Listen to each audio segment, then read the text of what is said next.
Alright, hello. Hello once again, welcome to the Team Wars 2 cast, the little broadcast that we do to show off every game that has ever been played. We are nearing our conclusion. Sorry, tongue twisted myself there. We are on week 9 out of 9. So these are the final games for the Team Wars round robin portion of the tournament. So what we witness here is going to determine the final fates of all of our competitors. May they fight in glorious battle for their final positions. We're going to get straight into it. I figured we would start with a good one. That's the non-spoiler excuse I'm gonna go with. Is starting with the good one. It works out pretty nice time-wise for me. We have humans. We have Juve's disciples. So humans will go over the teams as always. Captained by Dragol with humans. Abracadani, Smarty, Nangert, and Mezzle-G. On the other side, Juve's disciples, we have Captain Sebin with Alpha Century, Bragai, Demi, Remy, Icy, and Ollie. Oh, excuse me. So these are the two Titan teams going up against each other here. They are first and second place respectively with a score close enough that whoever wins this game will take first place. And whoever loses this game will likely take second place, although Juve's disciples, if they have a crushing performance, then they can knock humans down low enough that the other teams might be able to surpass them. So, very fun, high stakes games. Let me check the deck list here and then get them up accordingly. Yeah, that is the wrong list. Off to a good start, me. Alright. Game number 1. We have Rose Thorburn Jr., Abyssian. Very unique name for Abyssian list. It seems to be that sort of shadow creepy list. Not really fully dedicated shadow creep, although I am noticing a singleton abyssal crawler. We have some Vorpal Reavers, so a little bit of beef added to it. Dark Transformation seems to be getting or finding its way into decks. Noticed that last week, so the buff to Dark Transformation, making it a far more appealing option. It's a pretty varied and fairly balanced Abyssian list. On the other side, Juve's disciples seem to be rolling with that the more Vespear centric deck. It is a walls deck. We do see a Draugr Lord being featured. We have ramping to rush it out. The core, I suppose, core Vespear package. We have the Deer, Voice of the Wind. We have Glacial Elementals for the removal. We have a Snow Chaser, a couple of them. So let me get this game loaded in. And then, I'm in the wrong folder. Get this game loaded in, we'll get started with our cast. I'm very excited to see how week 9 turns out for all the teams. Smarty playing Abyssian, Alpha Century rolling with Vanar this week.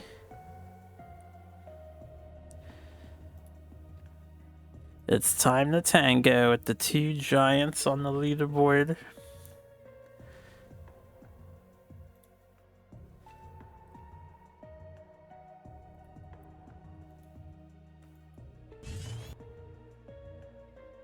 So I was a little slower in getting started today because Firefox and Twitch are not playing nicely together for whatever reason. I could not for the life of me get chat to pop out, so right now I've got a jerry-rigged situation going on, which will hopefully suffice for the duration of the cast. Don't know if it'll be fixed by tomorrow because I did a full reset and everything, and it is not on my end. It is on Twitch's. So I had the chat popped out in Chrome right now. So Chrome is working, Firefox not working for whatever reason. Anyway, we have a healing mystic. The offering, or the tribute, was paid.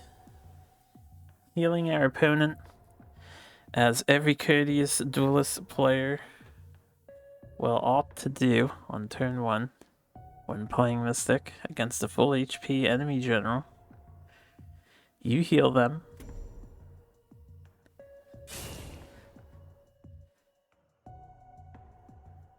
I wish I could enlarge my screen space a bit here. It's a little bit better. Fenrir Warmaster in the forehead positioning, coming down Alpha Sentry's side. Very reasonable. Compared to their other two options, you could have done the Heart Sister play with Snow Chaser. Probably not as reliable to do that, but it was also on the table. Defensive Fenrir Smarty can take center tile, equip up the weapon, and not fear the Fenrir too much. You can even drop Crawler down somewhere. Might be what we see. Looks like Demonic Lore is getting replaced. Not sure if I would have replaced it, but I certainly probably wouldn't have played it there. I guess if you prioritize Night Sorrow and your turn is playing Weapon Crawler, then yeah. It makes sense to replace Lore. Now, Smarty going for Mana Denial. So stopping the ramp into 5 for Alpha Sentry via walk-on. The price of doing this, though, while not ideal for Fenrir Warmaster, he does get a favorable trade now that the artifact is equipped. Can use Fenrir to take 2 on the crawler if you want. Or you could just leave Fenrir at full HP. Alpha Sentry has a fine opportunity to just develop things, can do a pretty good Crystal with Heart Sister play for a more favorable trade with the Fenrir Warmaster. Full board clear and get a Snow Chaser out. Probably what we will see. Yeah, it's even more enticing because now is the time to get your Crystal going and you can block the top Mana Tile walk on or just deny it like this. Either way, it works.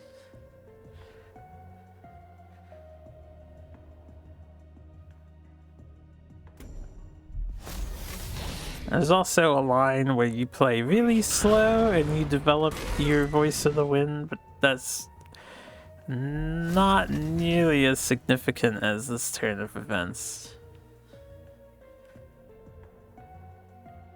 Going down to 3 cards there for Alpha Sentry. If Smarty can balance out this tempo, should be in okay positions. A lot of small entities that were placed. Power-wise, not a tremendously great solution, though, to things. Blood Tier costing 2 means we're looking at a possible Shroud Blood Tier play, I think. You could Night Sorrow Fenrir, but then that's all you are playing. Shrouding Fenrir could be very worthwhile. If you're feeling a little spicy, maybe you could Shroud the Snow Chaser. Deny Alpha Sentry from getting a lot of value. Granted, if you don't really need to. Smarty's free to walk out of the center tile range and force Snow Chaser to exit Infiltrate.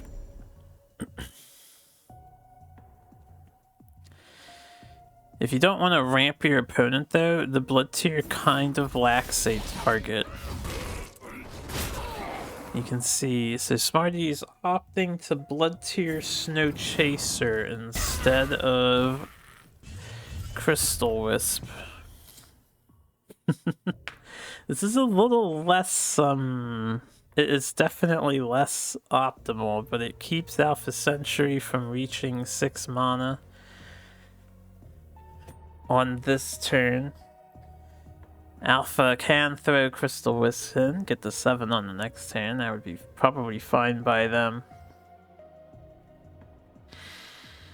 And Alpha now has 2 choices. You can Glacial Elemental with your Vesper Snow Chaser. You get a free clear on a thing. You can punch the other one. Or you can develop Voice of the Wind with Snow Chaser. Probably the better idea. And there's only a 2-2 and a 2-1 on the field. You can position your minions in a way that your Voice of the Wind can be fairly safe from everything except the Demonic Lore. Maybe a second ping into Night Sorrow Assassin. Looks like we are just going face. Embracing that sweet, sweet Infiltrate Holy.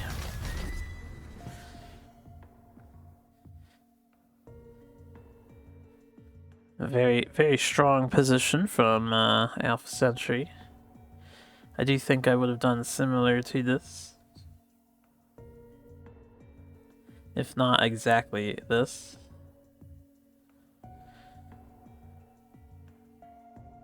Smarty can get the Voice of the Wind now. With the Demonic Lore and Night Star Assassin. The only thing is that's their entire play, for the most part.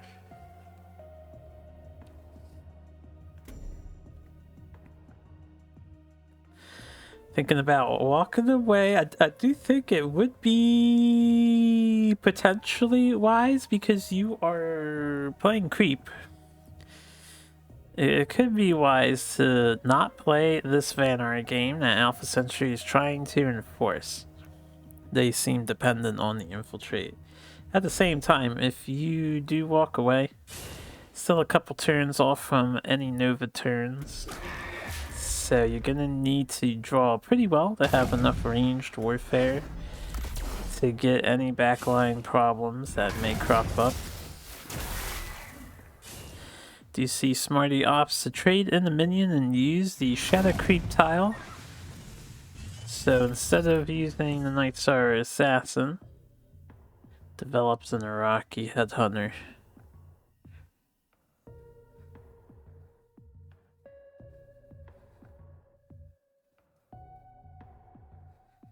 Alpha Sentry at 7 mana, thanks to their Crystal Wisp that has died. They can do a Hearth Sister play to deal with the one thing. Voice of the Wind, pretty decent replace. They can now do the cute combo. Voice of the Wind with Glacial Elemental afterwards. We'll create one Vesper Myriad, or Maid. However they are called, Winter Maidens.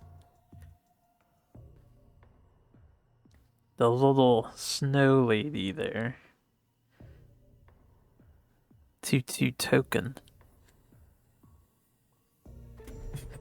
Thus proccing Glacial Elemental. You could nail the Shroud, maybe just hit a Rocky though. We are seeing this happen. Alright, some thoughts on positioning there at the end.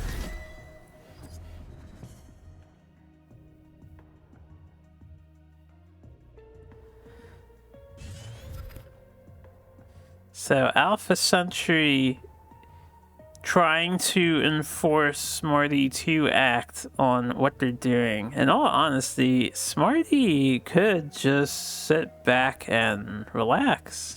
Right? You play a couple Ghost Links, draw a bunch of cards, fish for your your Shadow Novas. Smarty playing Shadow Creep doesn't have to participate or concede to the infiltrate spots on the board, so we're gonna have quite a unique match here. Vanguard decks haven't been reliant on infiltrate, so we haven't had this situation come up in Team Wars before. It's pretty rare to see it. A little bit of a ranged divide.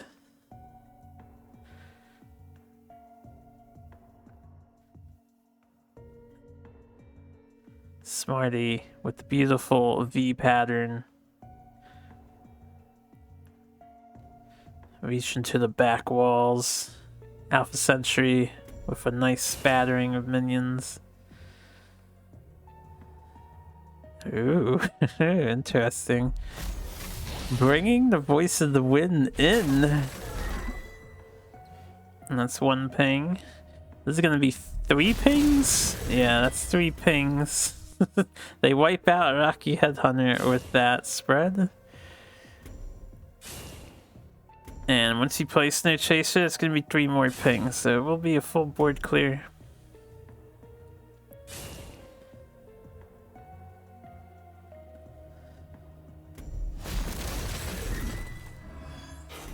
Alpha Sentry pushing damage instead of going for long-term minion generation value. Although keeping all the Mayrids up.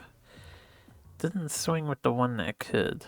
No, you know what? None of them could. They're all freshly spawned and I wasn't paying attention. So disregard that. It's a very strong board from Alpha Sentry, yes.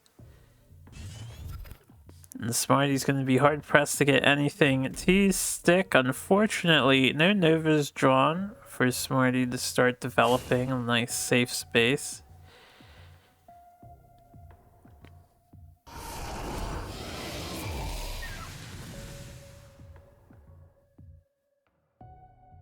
We see Nightstar Assassin go down. Looks like Rejuvenator is getting used for healing.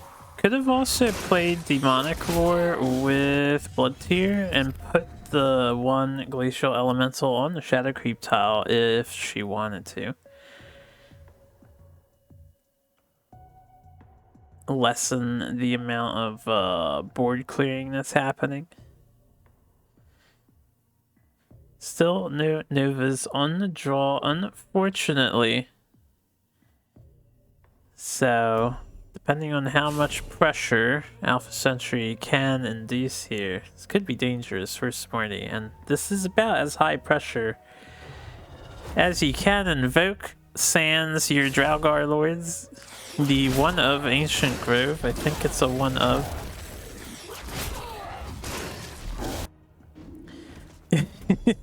Comboing with the fact that the Trents are also Vespirs. The power of Glacial Elemental on full display.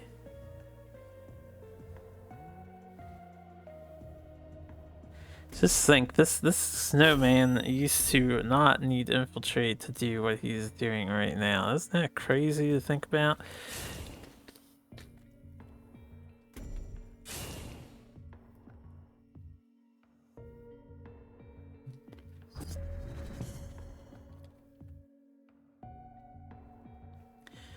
Oh, I got some, I have some grapes here, so I may snack every now and then. I'm supposed to sparse these out to tie me over for however many hours this is going to take to cast 2 sets. Demonic Lure sending the tree away. Smarty still in trouble though.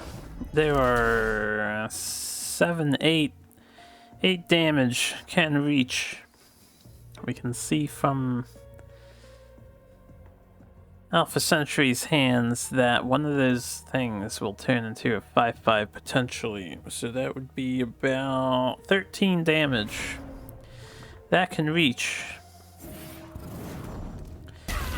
Smarty doing a good job at clearing stuff out, though. Kind of. Unfortunately, they just turn into more Trents, and then they activate the glacial elementals to start shooting your board. So, in hindsight, getting the buffs on the Iraqi, potentially a big misplay. May have even wanted to consider a Void Pulse there, and then a Blood Tear, followed by a Blood Tear. That would be the minimum damage of one dead Blood Tear. But I suppose you would be in a very losing position. Maybe. Still no Shadow Creep to save us. I think we're doing some math here. So we do have Razorback. That's going to be 8, 11 damage. Plus a board wipe. Man, that Ancient Grove that came down, the most valued Ancient Grove ever. I think nearly every minion that had the ability to die and turn into a Trent actually making use of it.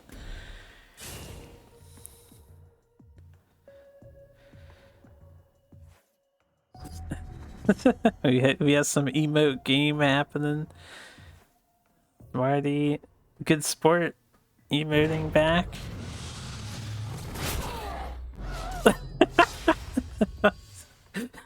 Alright, I wasn't ready for that.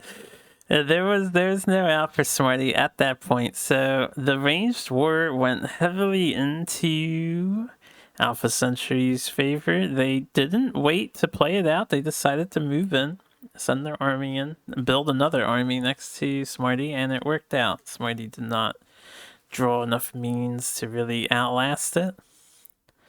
So Jufei's Disciples taking game 1. Game 2, we have the natural predator of sorts for Vanar, at least ideally, coming in.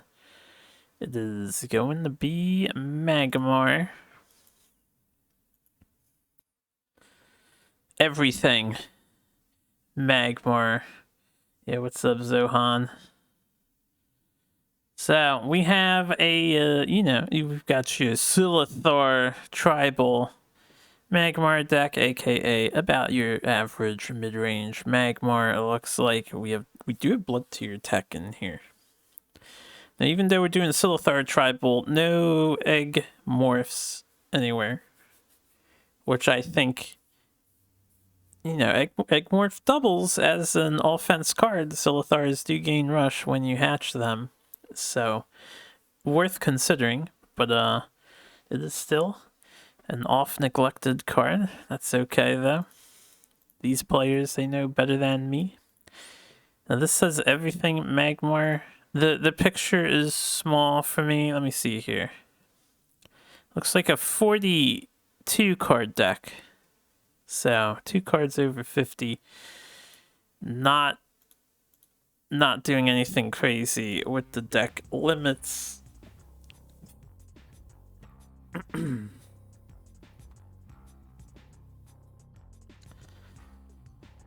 Abracadani coming in on their signature Magmar faction. Keep the hand, double flash Elder, turn 2, what could go wrong? Yeah, Abracadani here without any mulligan has quite a unique opportunity. They could decide to do that, but you are facing Vanar. Sorry, a bit of a video hiccup at the start there, but this should be fine from here on out. Abracadani does a full replace, not looking to meme with a flash Elder on turn 2. If you were player 1 and you had that hand though, my lord. Actually, looking at Alpha Sentry's hand, they would have been able to deal with it. With a Dispel on the main body and the Heart Sister to get the egg.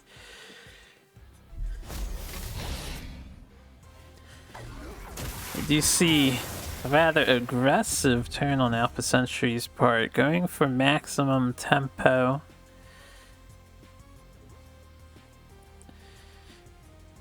Clearing the Blood Tier Alchemist with the Hearth Sister, trying to get an advantage over Abracadabra.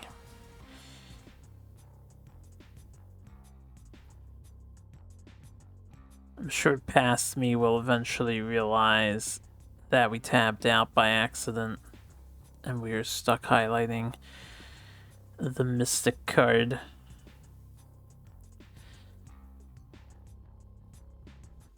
And depending on if Abra wants to avoid ramping Alpha Sentry or not can dictate how this turn plays out. They could just go for a ramp and a Nat Select to save an HP. They could play Healing Mystic to offset 2 of the Hearth Sister's damage. They could use their Vindicator to set it up. Actually replaced Mystic there into second Cantor.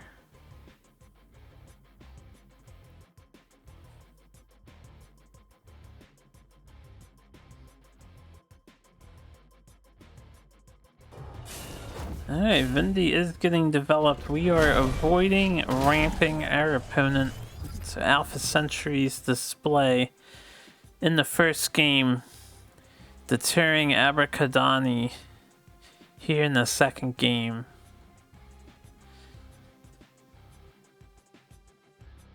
It's always hard to determine just how powerful Crystal Wisp's early ramping is.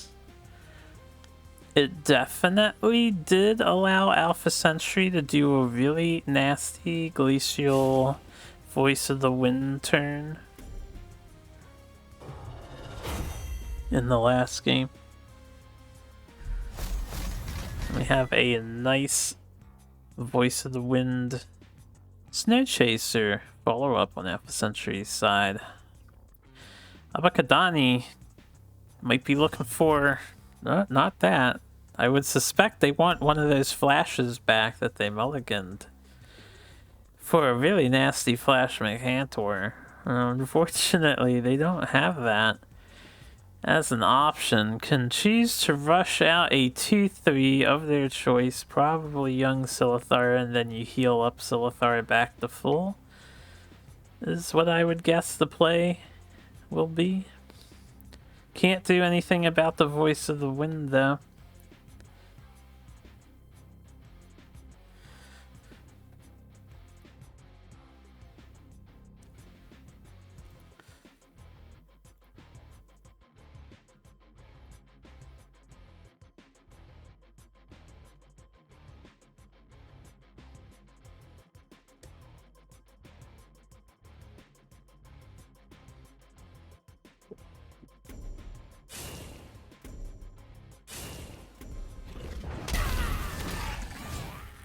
Alright, we see the heal going face. Vindicator being preserved for later. Potentially looking to ramp out that Archon on the next turn. Alpha Sentry could Chrome Cold it if they're worried about the thing. And then just develop a Fenrir War Master, clear off the Healing Mystic. And clear off the Vindicator with a value trade. Seems like a pretty good turn. Can also cash in 5 damage face if they want to, or bring back the Voice of the Wind if they want to keep it around. We could see a Draugr Lord. Fire. Draugr. I don't know how Draugr works with Voice of the Wind, I'll be honest. I've not seen it with the new setup, so I don't know if Voice creates a 2-2 or if it turns into a 2-6 Drake, Ice Drake. Guess we won't find out right now either how that works. We do see Chromatic Cold, so we'll probably see Fenrir War Master. We do see the trades being made that I imagined would happen. And the last thing is, does Alpha Sentry prioritize keeping Voice of the Wind around? Looks like they do.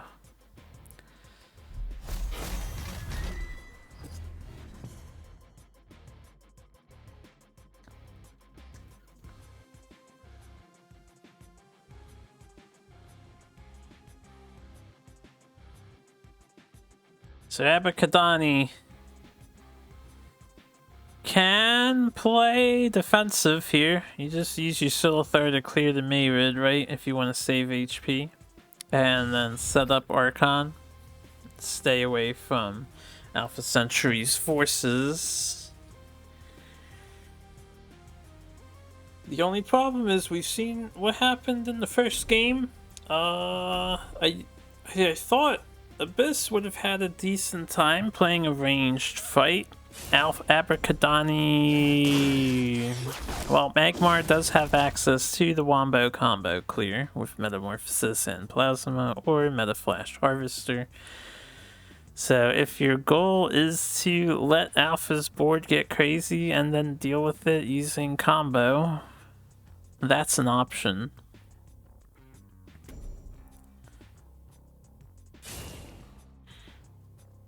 And it's also safe-ish to stay on your side of the board, right? Alpha Sentry, if they want to nuke your board, has to come to you due to the new infiltrate property of Glacial. Gotta love seeing that Magmar hand. Triple Macintor ready to go for the next 3 turns straight.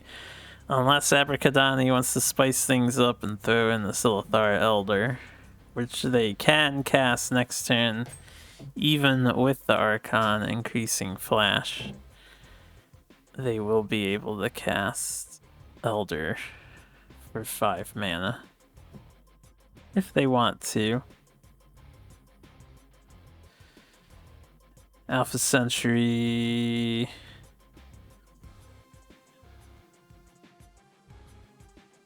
What do you do in Alpha Sentry shoes? You could just set stuff up, but you don't want to overcommit. I think you don't play the second Voice of the Wind, right?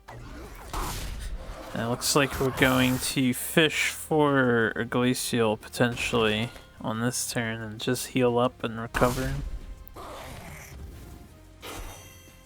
Draugr Lord is drawn from Cryogenesy.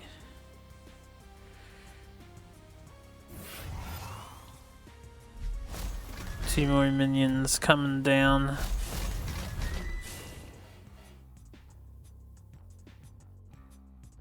I don't know about the Snow Chaser placement there. I guess it forces something to hit first, and then you probably want to not let that get killed off by Macintor, probably. So maybe it's fine. Ooh, even better than Macintor though. So, Abracadani, they could just slam Spirit Harvester and not give a fuck, but you could hold that Spirit Harvester for a more key turn later and just roll with Macintor. You could even push a lot of face damage here if you wanted to, while clearing most of the board. And then opting to clear the rest of the board later.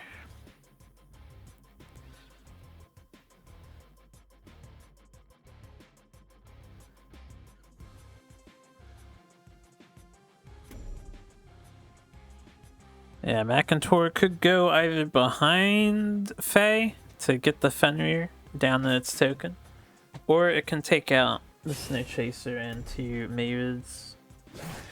Or you can do this and just wipe out this group of 4 entities entirely.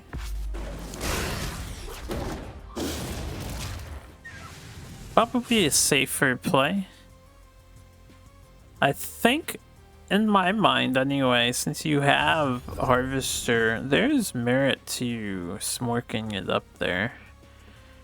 Alpha Sentry hasn't shown a whole lot of healing, going down to 12 HP. You could have brought him down to 10 if you wanted to, or even 8.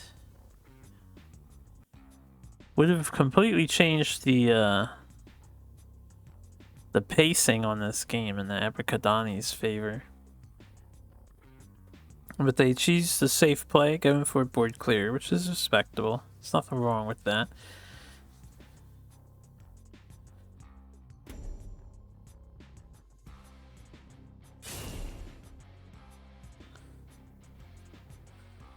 So, Voice of the Wind number 2 likely coming out. Alpha Sentry is going to need to think about how they want to position their stuff.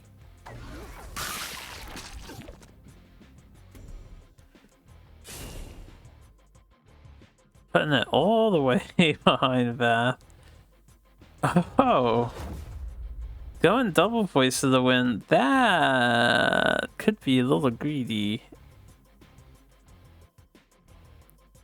I do get it though. Do they proc each other or no? No, it's only out of hand cards, right?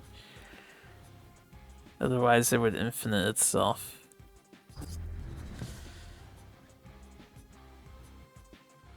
It is nice to see the stag being played in all its majesty. It is a very pretty looking sprite. IMO.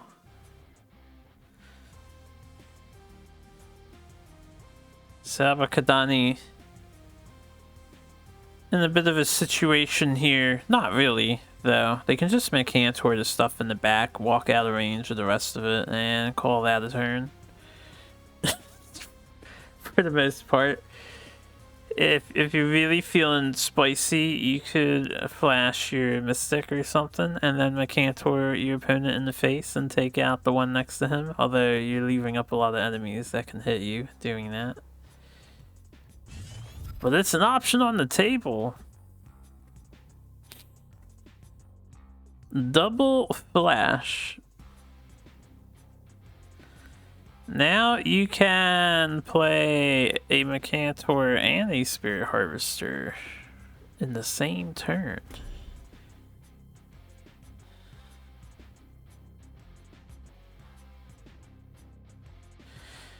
Since Abrakadani walked there and yeah, is looking to hit, I think we see Spirit Harvester and Mystic go down.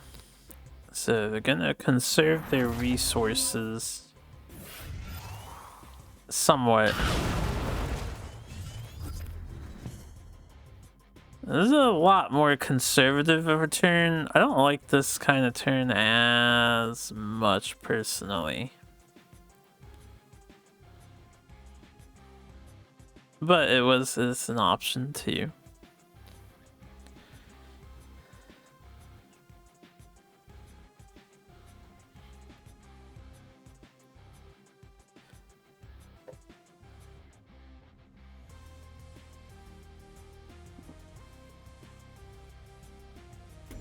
I don't know what I would do as Alpha Sentry here.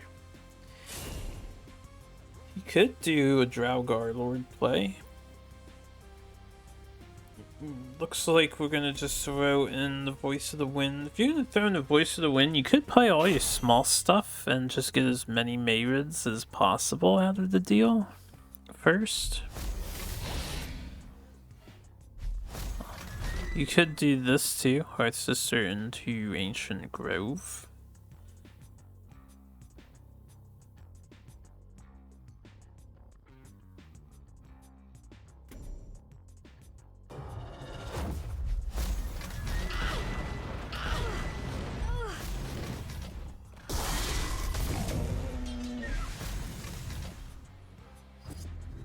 See, now this sort of scenario is why I didn't like the idea of playing your one-of Spirit Harvester while you had Flash in hand.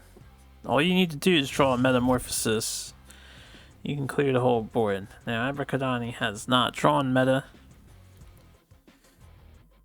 Unfortunately, they're stuck in the Magmar situation that comes up often, where they tend to draw only one card per turn at a certain point.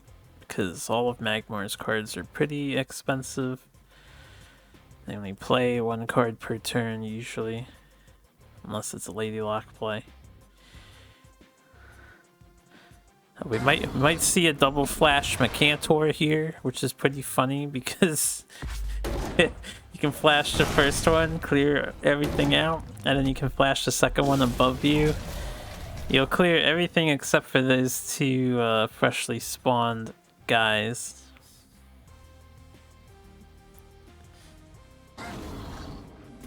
That's pretty funny. And you have to punch the tree. That's one way to empty your hand. That's costing Abracadabra a lot, though. Alpha Sentry probably doesn't mind that turn of events. They can get a nasty Draugr Lord here with an excellent clear. The Benchill Barrier. I think that's the first one of those we've seen. They are at 3 copies, I think, for maximum wombo comboing.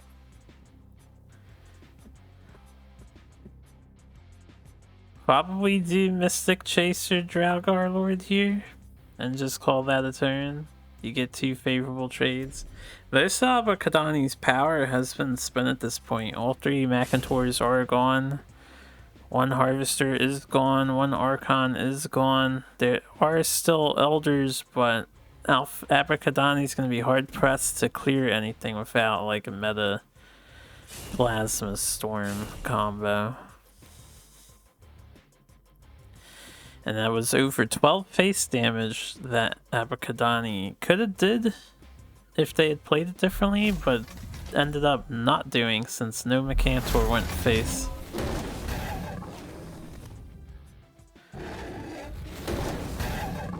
I still hate the fact that Draugr Lord transforms itself because it doesn't make sense. Still wish he didn't hit himself with his ability. That's just me, though. If opening gambits really do happen first before the minion enters the board, then he shouldn't be turning into a Drake. They fixed the tree. I know I'm one of the few that likes the tree nerf because I think it makes more sense that it doesn't hit itself. Same reason. And if Draugr Lord didn't hit himself, that would probably be sort of a buff, since he would have the good stat line on board. And he would be copyable. Oh, you didn't know this was on? Well, welcome on in. We're just getting started. As you can see, I just spam the link everywhere. Hey, I'm bad about advertising. I've got this mindset that I don't want to bother people ever with stuff, so I just, you know, don't.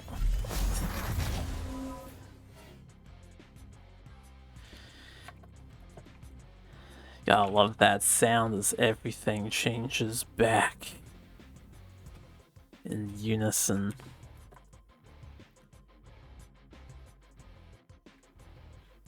Hey, no problem.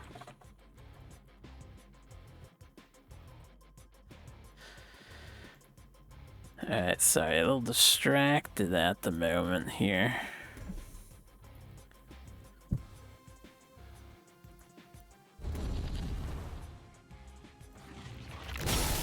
Oh yeah, I haven't seen Draugr Lord attack in a long time. It was a nice punch, clean, clear on a vet.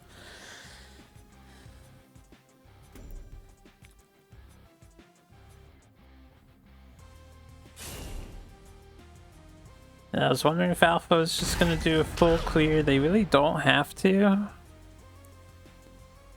Or did the other 2 things still have an attack action? Because, yeah, they can just turn into Drakes. There you go. That's smarter than using the Mystic.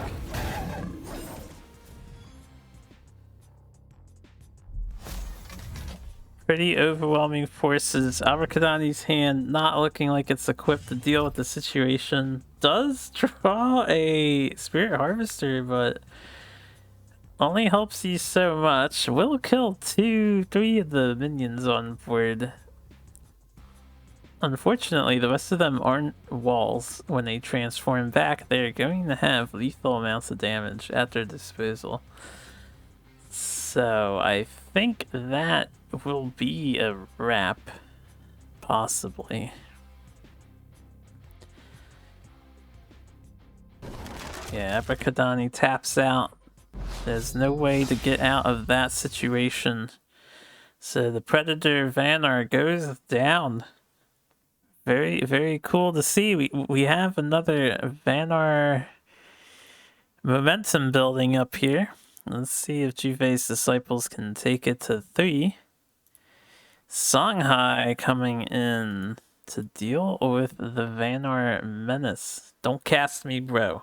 Back once again. It is a spell high list. We do have a one of what is it? Mask of Rage. Rage Mask.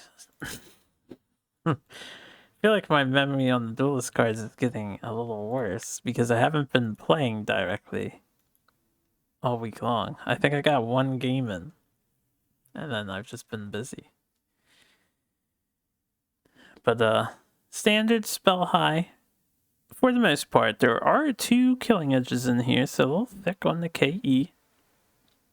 I'm not noticing anything else too out of the ordinary. Blood Rage Mask, yeah, that's the one. Blood Rage Mask. Wait, that's Backstab. Oh, I couldn't even see. I've got the small screen. I mention that all the time. The screen is tiny for me. So that's a Mask of Shadows. Not a BRM. That's crazy.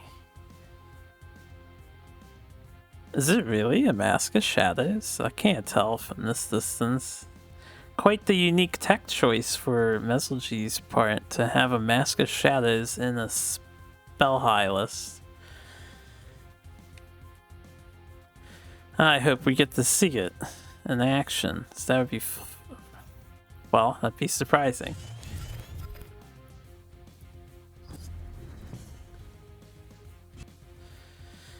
Alright, looks like Heartseeker opener for Mezelgee. You're facing Vanar. Vanar, if they have the answer for it, they can hit it from wherever you put it. So you can play Heartseeker to work towards a tile if you want to consider that.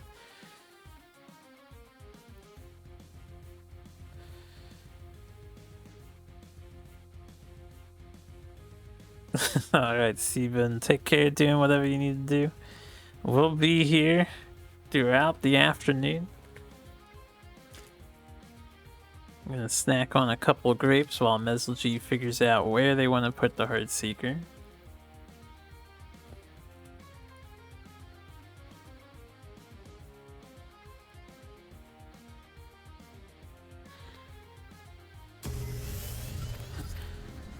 Not front and center, we're going for the diagonal.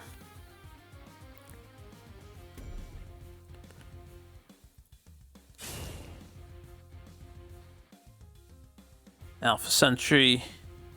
We could see a 2 and 2. I think a 2 and 2 makes sense. You want those wisps out as soon as possible. Normally, you could delay the turn and go with the tried and true Fenrir Warmaster, though.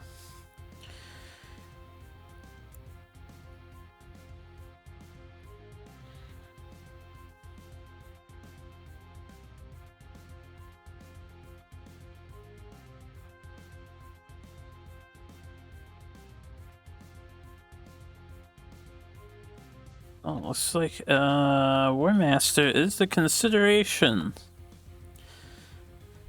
Same side as Heartseeker, but still held back a bit.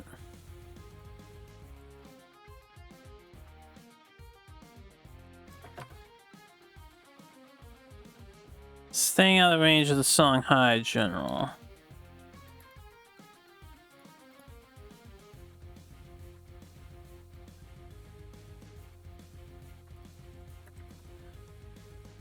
There's Songhai. Yeah, you could Killing Edge your Heartseeker and just throw it face, maybe. I think that might get replaced though. Lantern Fox makes a lot of sense. Tuskboar. Ooh, Tuskboar. So with Tuskboar, do you want to take the tile and go 3 and 2 and use your juxtaposition to keep Heartseeker safe? Maybe not worth. I'm not sure.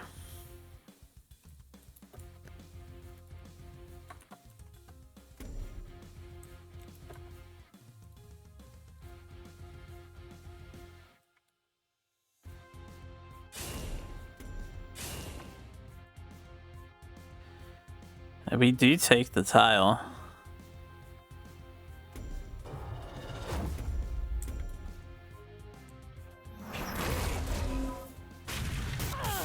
Alright, just using Tuskboar to block the general and hitting the Fenrir so that the Tuskboar trades favorably into it should Alpha Sentry decide to make that trade.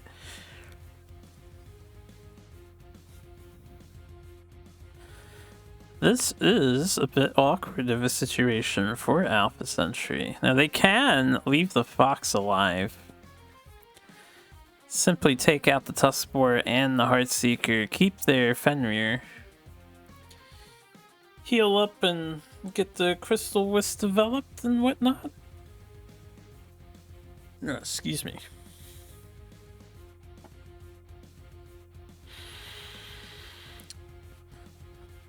I would consider hitting hitting the board with your general because you can move forward and then deny the mana tile too.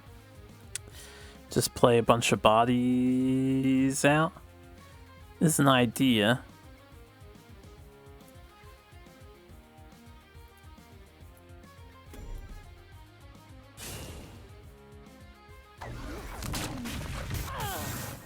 Is what we see.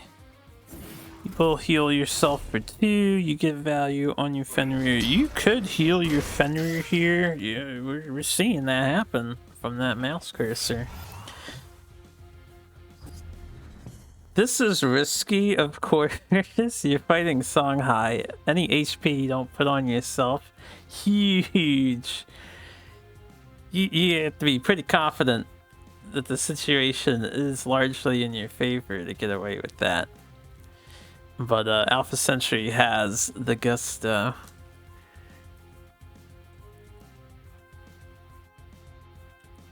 They do not fear the potential burst of Mesolgy at 4 mana.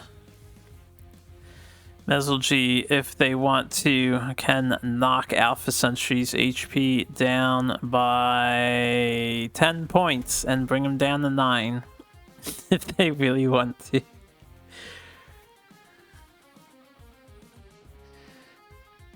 Alpha does have a Rejuvenator. That's a pretty big deal. Will help them sustain. Mesolgy could do a Chakri play. Yeah, we do see Chakri get developed here. And looks like board clearing is in order. Somewhat.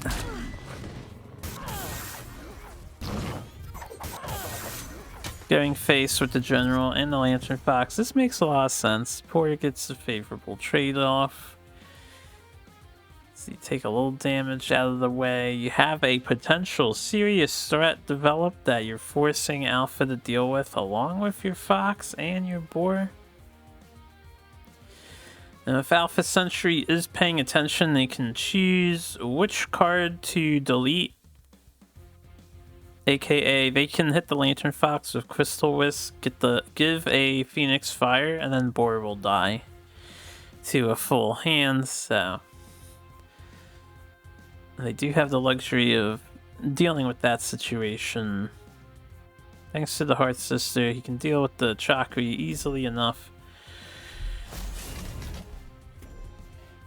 Alright, you could just play Bone Chill Barrier, that'll kill all 3 of them.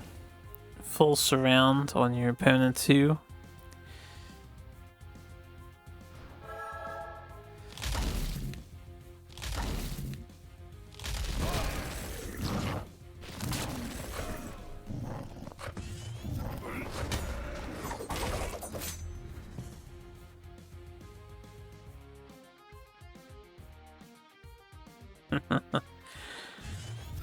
Another Juxta. So a Razorback is ready to go. Mesolgy may want to get out of this scenario. Of course, they don't know that Razorback's in hand. They do know Alpha Sentry is playing them, as they used it earlier in the set. A very precarious position.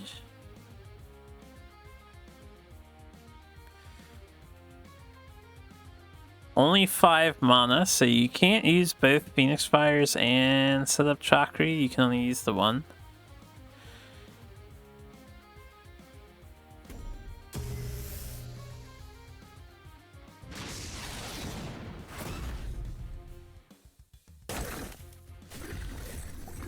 I'm not sure if this is going to be enough for Mezelgi. Looks like they changed their mind on what they're going to hit. It'll be a pretty nasty Razorback on the next turn.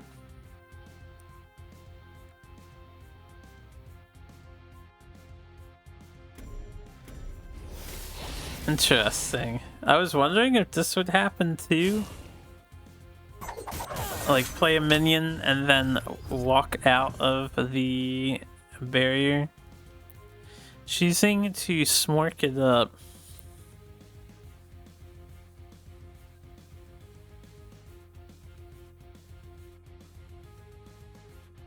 Alpha Sentry kind of stuck on a choice here. You've got 7 mana. You can do a 4 and 3. Probably it's Razorback and not Rejuve that gets played. You're gonna have to deal with this Chakra Avatar. You could punch it and heal. So you would go to 14 HP.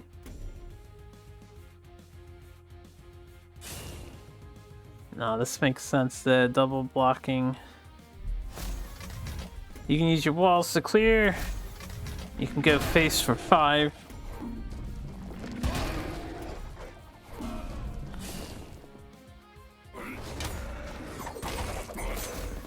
Yep, that's a pretty good turn. A really feisty match. Both players looking a little low. Maybe sweating a little bit. Working up a good workout. Mezelgi might have to take a slower turn here. Does look like they're gonna need to take a slower turn. They can Phoenix Fire the Razorback. Probably just develop 4 wins in Phoenix Fire, and then you can hit something. If you want 4 wins in a safe-ish location.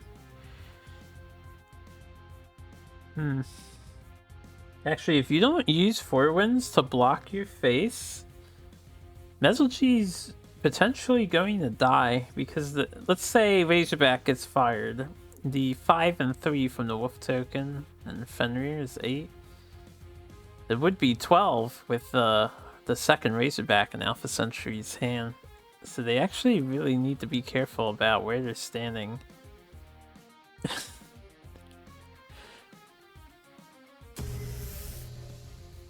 Okay, they're sending away the Fenrir. They're walking down. This is super smart on Mezelgi's part. Yeah, and taking out the Wolf token. They've avoided the absolute most amount of damage. The only thing I don't like about this turn is the second Razorback probably still happens. And then the 4 wins dies. Yeah, Alpha's looking at Rejuvenated Razorback. I feel like the 4 wins... No, he wanted the heal. You would have had to have sacrificed the heal off of the Phoenix Fire in order to put 4 wins in a better spot there. That's a tough call to make. You know? That's a really tough call to make. Oh, Mezelgi only has spells in hand. What are they gonna do?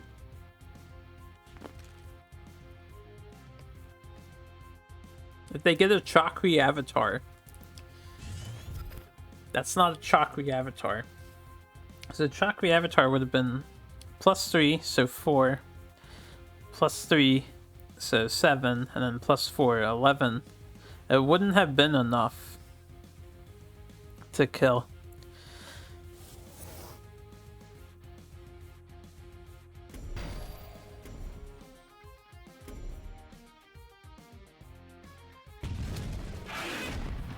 All this burst going into minions. Alpha Sentry must be feeling pretty good about this. Hiding in the corner.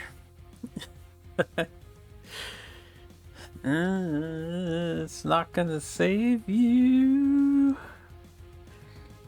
He's not dead on this turn. We could see Voice of the Wind with Snow Chaser and a full surround. That can happen with that. You could play Tree with Snow Chaser. That runs its own risks, though. Yeah, I feel like you might want to get rid of the minion.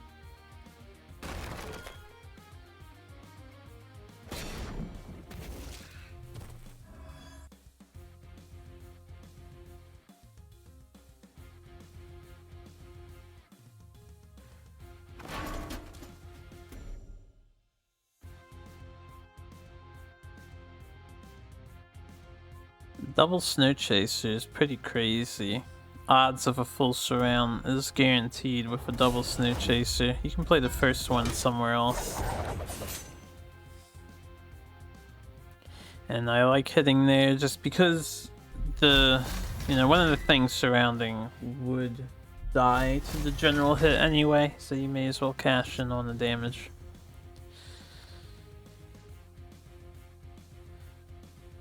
Mesl would need a very specific set of cards. They do not have a very specific set of cards. Looking to take an honorable death in combat. Oh, we're seeing another Vanar sweep in the makes as Alpha Sentry goes 3-0. With this very well refined Vanar Walls deck, I suspect the performance may increase Vanar's appeal. I do think this is a pretty solid looking list on paper. Maybe I'll net deck a little bit. I just noticed there is a 1-up Prophet of the White Palm. We haven't seen him come up yet, but he is in there. All humans needs to do to beat Alpha here is win a match. Yeah, you think? Alright, well, humans down 3 factions. Going for the mirror next. Pride before Snowfall. So we have probably Smarty coming in again with their own take on Vanar. This one is a much more mid-rangey looking list. I guess they're both kind of in that ballpark archetype style. You know, I almost question why the Crystal Wisps are in Alpha Sentry's deck, but I guess that it just helps it do its combos that it wants to do a little sooner. And this Alpha Sentry 2 times over has had a nice 7-mana play before they should have had it. Lady Locke's deck, we do see Frosthorn Rhino featured as well on Smarty's side, so some huskier beings here to see how this plays out. Not sure who would be advantaged, and not sure which position they would prefer. Neither deck has Jack's True Sight. Seems like the nerf on Jax was quite steep. He was played with last week a little bit, but I do think his power dropped considerably, so we'll probably see a lot less Jax.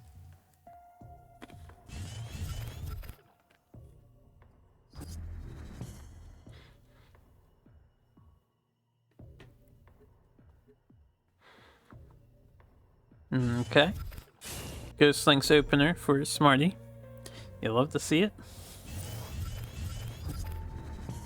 I feel like it's funny, it's just bias from watching Team Wars, but every single person that plays Ghost Links has the skin for Ghost Links, which is a good looking skin, but I almost identify that as what Ghost Links normally looks like at this point.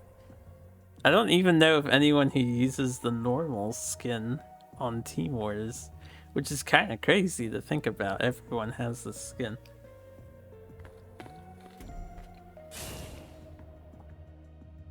Alpha Sentry could opt for 2 and 2 here just to displace the Ghost Links behind them or something to prevent the ramp.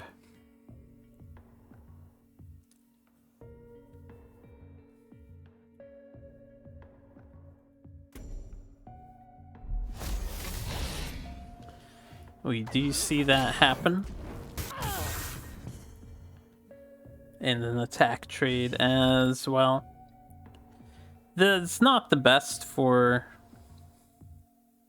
It's not the best use of Heart Sister. You do deny a ramp on the 4. So it could be a pretty big deal. We can see here... Smarty wants to take center. It's going to heal up Ghost Links, maybe trade in 1 damage to the Mystic. Although then Mystic would kill it favorably. You could do something unorthodox and like move the Ghost Links 2 down or something. Or 2 up. Just keeping it nearby though. It's definitely a slowed down turn for Smarty.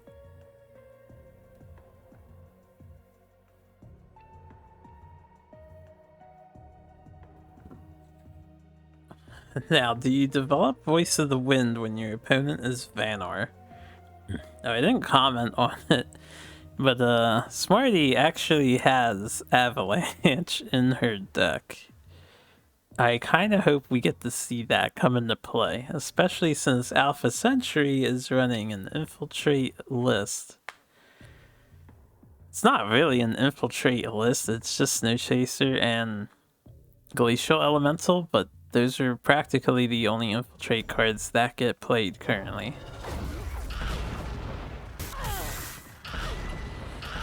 I don't remember the last time I've seen Crystal Cloaker. Okay.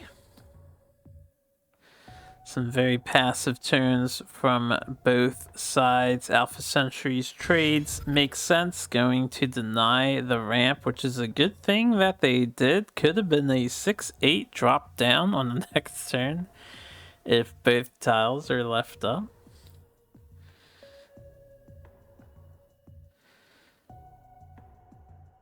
Smarty has about 5 mana to play with. Could do a small Lady Lock. Get a favorable trade. You could just do... You could actually use all 6 mana and do 2/2. That looks like what we're seeing. And then ramping back to a full hand.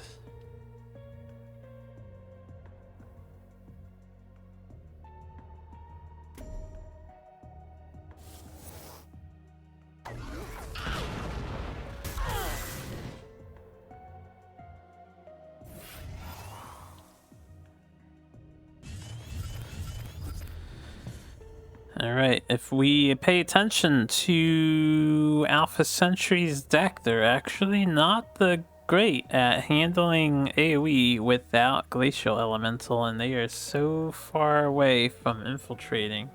Not that they have Elemental in hand either. Could be a precarious situation, can only do a Cryo. Depending on this draw, they might have a decent turn. They get a Glacial. So they can't play anything with that Cryo.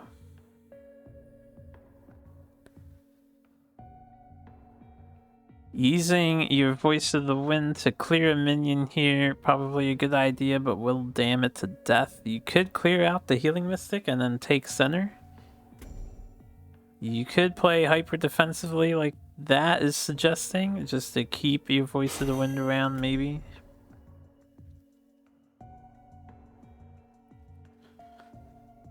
This might be too passive though for Alpha Sentry.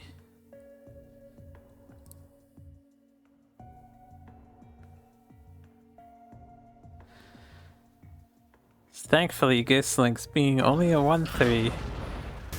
Razorback not enough to deal with the Voice of the Wind. Unfortunately, Alpha Sentry's hand is full at the moment. We could see Lady Lock Dreamgazer go with the Hailstone Prison to clear the voice.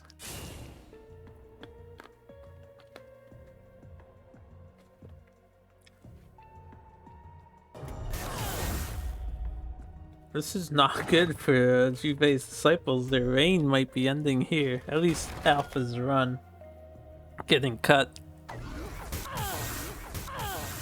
As Smarty's superior minion quality is proving to be a little overwhelming. Alpha has the combo in hand but cannot activate it as they are not in infiltrate range. Imagine if they had decided to take center on the last turn, they would be able to do this combo. It would be a completely different game if they had taken center on the last turn. But they're getting punished for playing passive. Might see a double glacial elemental get played. Could turn one of the enemies into a 5/5 to kill a bunch of the other ones. That's probably not a good idea though.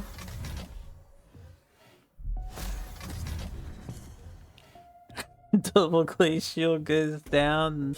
No procs. Alpha Sentry giving a kissy face. Razorback, I think, is death, right? I didn't do the math, but is this 18? The card's highlighted. Damn. Quite an aggressive match. So Smarty taking out Alpha Sentry the second time around. Very well played. Nice aggression on Humans' part. So the Juve Disciples gonna bring in... That's funny. So we started with Abyss Vanar as the first game, and now we're gonna see Abyss Vanar round 2, only the opposite teams. Because they're bringing in Abyssian to deal with the Vanar. Am I seeing this correctly? Did I lead the right deck? It says Juve's Disciples. Hold on a second, I need to see something. Okay. Okay, I see the differences. I thought I was looking at the exact same deck as Humans version. This is very close, very similar to what we just saw. There's Wings of Paradise in this deck. Those weren't in Humans version. There's no Araki Headhunter, which was in Humans version. Humans also had a one of Grasp of Agony that is lacking in this deck. Otherwise, they're nearly identical, which is kind of hilarious. There's 2 crawlers in Juve Disciples list here as well. So let's get this game loaded as we see Vanar tackle Abyssian for the second time in this set. How funny.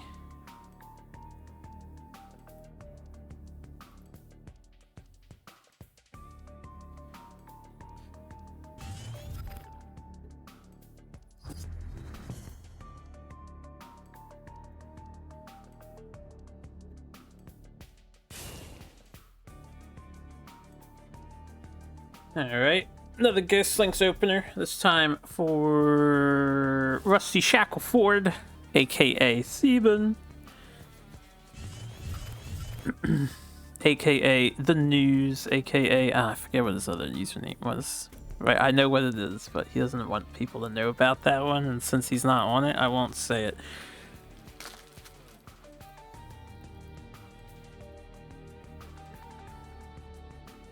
AKA Duelyst 2 developer. Is the scoreboard correct? Why did Juve Songhai already outed? The scoreboard should be correct. Yeah. Why is Juve Songhai? Oh, did I miscolored the wrong faction, that's why. It should just be the Vanar. My bad. Good catch, good catch.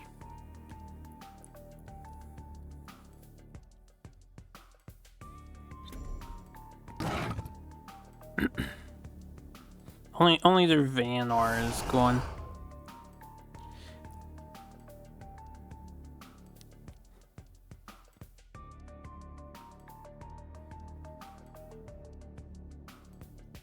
I don't even know when I did that. hard for me to pay attention to all the things. Anyway, we've got stuff happening here. There was another 2-2. It seems like displacing the ramp for turn 1 is a favorable strategy.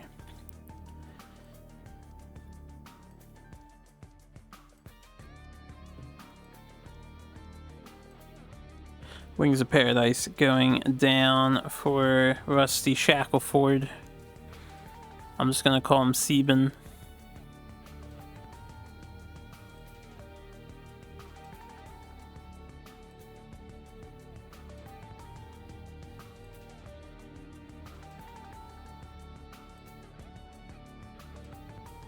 Smarty probably concerned about that Wings of Paradise and what it might suggest. But you do see a crawler there, so I'm not... That would tell me it's kind of a mixed list, maybe slightly more geared towards aggro, but... Sometimes you can just run the Wings of Paradise as a decent 3-drop and use it for clearing.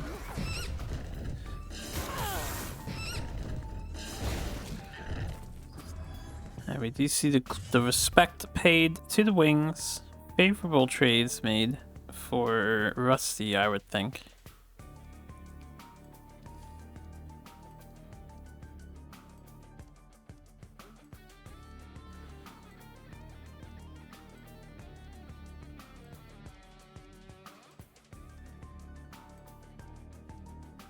You could do a double ping.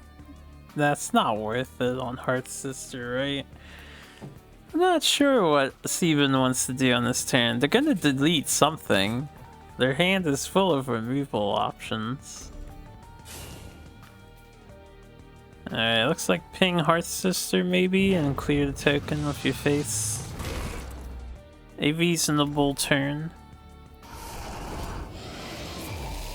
I said Heart Sister, I meant Night Sorrow Assassin. And SA.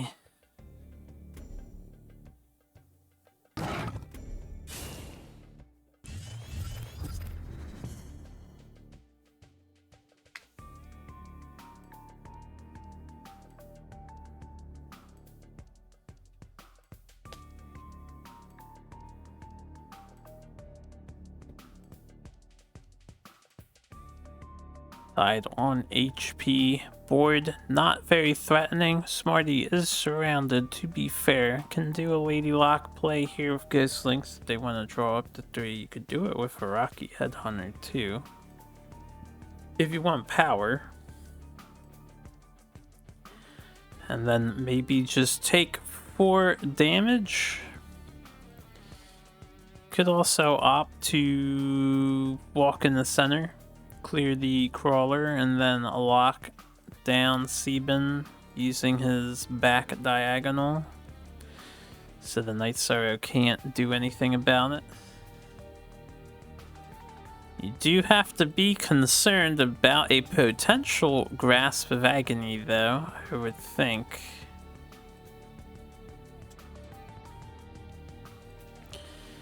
You could also donate something to the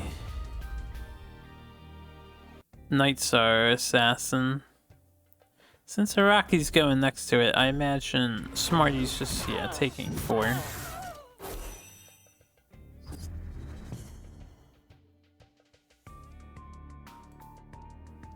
Steven's hand's pretty loaded for deleting any one enemy twice over. Actually replaces a blood tier. Could just equip artifact. You don't need to waste your combo here. Does equip artifact. I would guess Healing Mystic then gets played.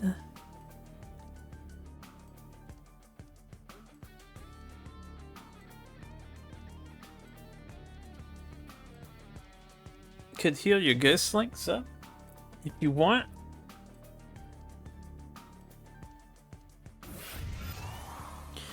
Nope, she's gonna keep their general healthy. And just passing the turn, not spending their minions on face damage, keeping them nearby though, so they can do some trades later.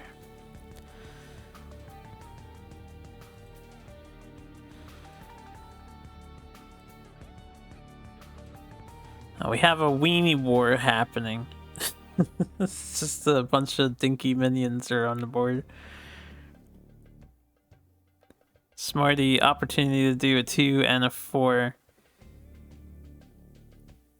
Actually replaces Razorback.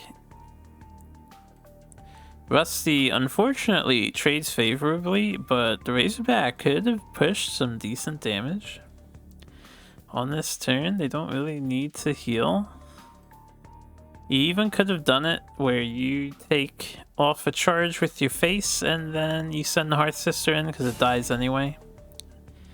And then your Lady Locke would stay strong. Just going for some passive healing though, not spending Heart Sister either. Tempting Healing Mystic to trade into it instead.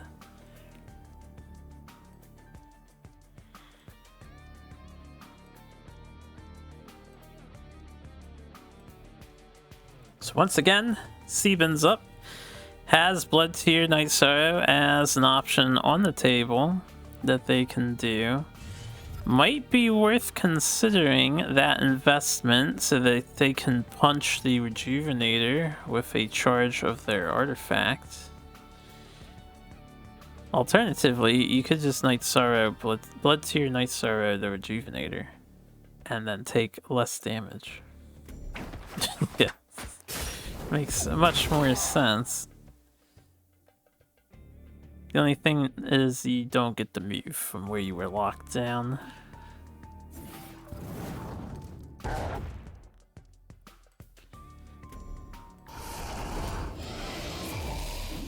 I'm noticing Sebin has normal colored Ghostlinks, not skinned.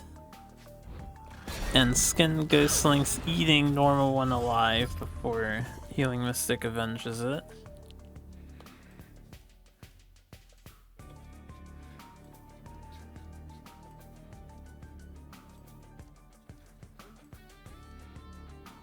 So once again, we have a sort of a surround happening. This time Sebin is surrounding Smarty, but it's just a bunch of lower quality minions.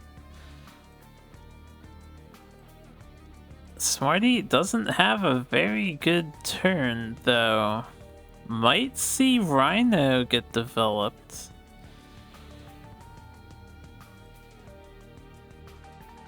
Just because it's a big juicy threat. Thinking about backlining Rhino pretty hard. I don't know if I would backline it that hard. I guess it has celerity, so it could do a small movement and then run forward.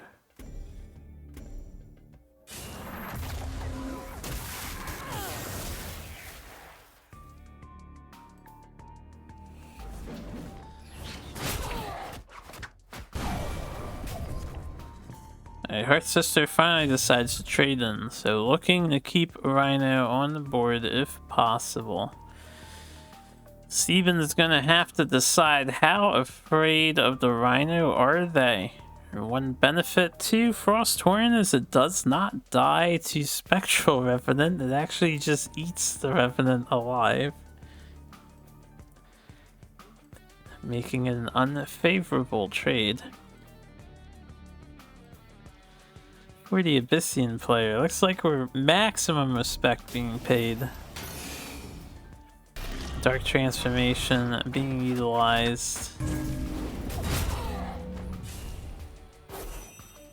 Smarty's entire board is gone. She's taking a lot of damage too. Not in a great position, but did kind of buy a turn there since Sebin had to spend half their mana dealing with a Rhino.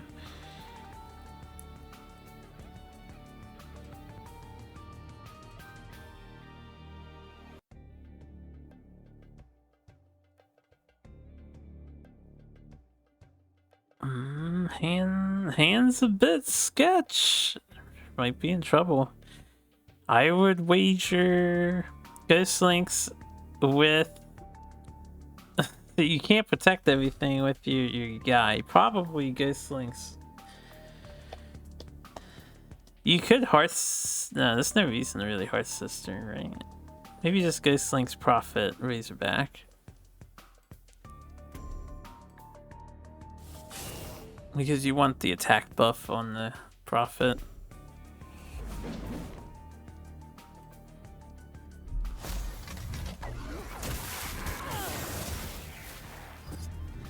Razorback going unshielded. Sieben, I think, instantaneously replaced the card into another Grasp.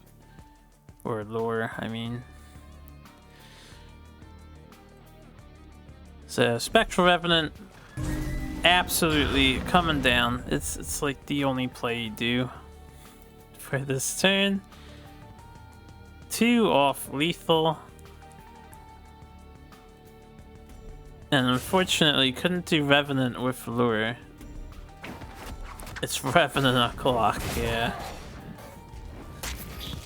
Just trading in the Wraithling and general attack to get rid of that Ghost Links as well. Smarty is in serious trouble. So, can Dancing Blade to kill that, but that's not going to be efficient enough. Can Hailstone and play Ancient Grove? Also, high risk of death. That Void Pulse draw for Sieben, kind of insane. Hailstone and Grove is Smarty's last ditch effort. Do not die. They will die due to Lure though. Lure with second Revenant is 6 damage.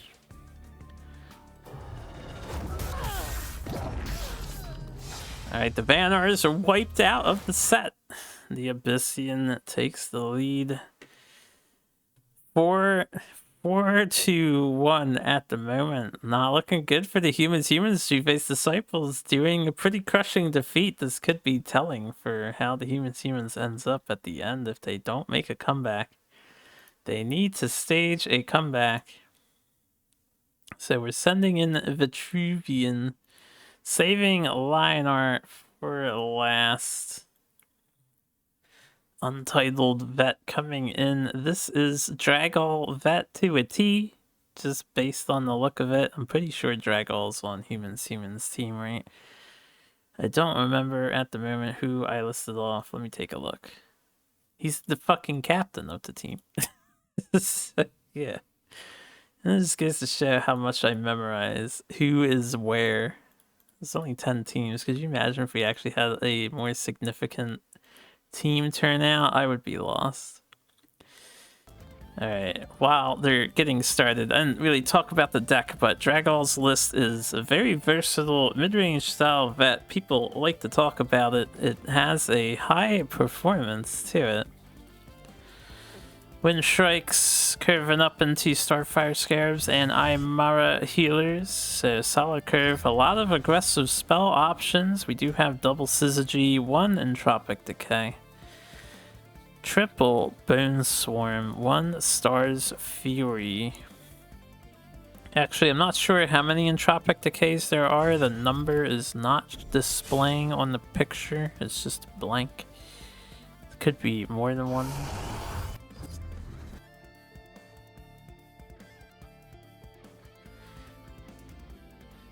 Anyway, Sieben has the Crawler Opener.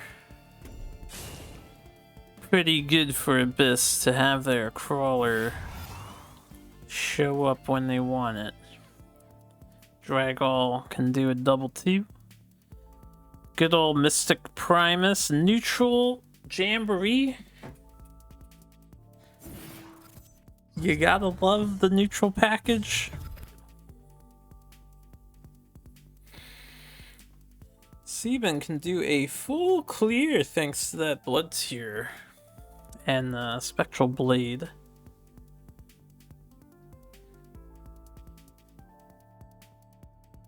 Can even do a value full clear, aka take 2 damage instead of 3.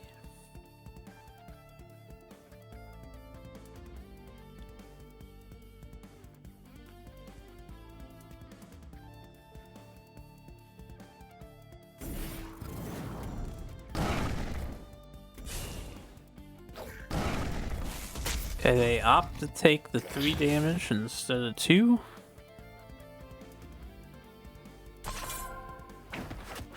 Because they want the middle tile. The one main reason to do that is because you want center. Dragall can do a slow development of Wind Strike if they want to. Could rushes and full clear. Since you replaced in the Portal Guardian, now you can do Portal Rushes, and it's actually pretty good. I find it funny though that Steven has a goddamn Shroud in hand ready to go for the Portal Guardian.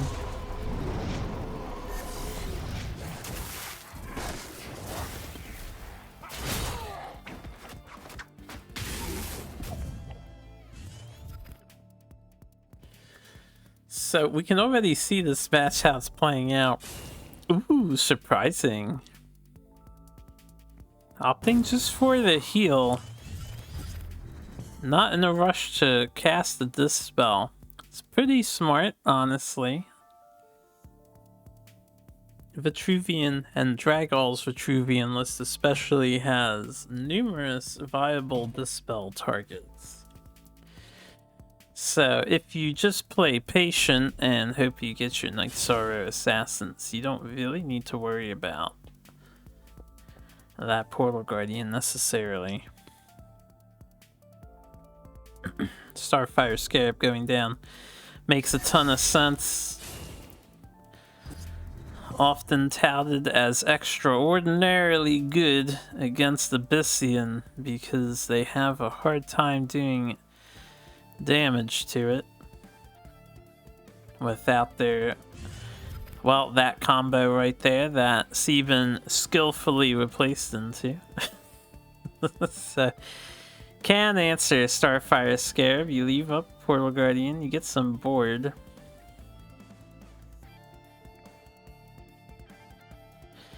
Answering the Scarab does mean, well, you could walk 2 forward here. Yeah, you could walk 2 forward to play around the Portal Guardian.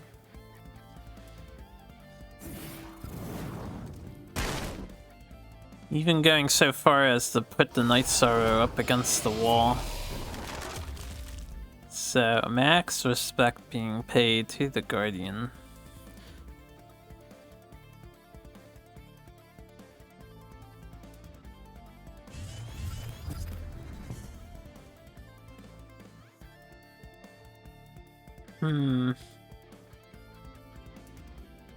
It's also making really good use of that early creep tile that was placed down. If Dragall wants to, they could just back up. Maybe take out the Night Sorrow. Just play Wind Strike and Healing Mystic to offset some of the damage. Could fish for a different card if you want to, but playing 2 and 4 seems good to me.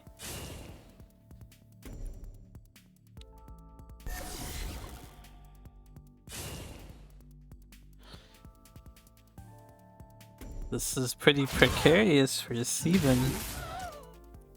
Portal Guardian will reach the Abyssian General, Maeve, wherever she ends up going.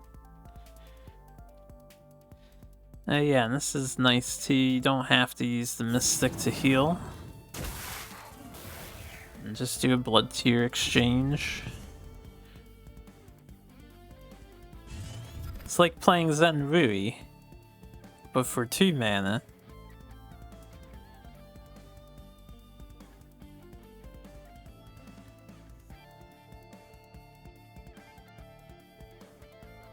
And Steven's gonna have to take a slower turn. I would think a double As long as you play around in Tropic Decay, double Wings of Paradise is completely fine.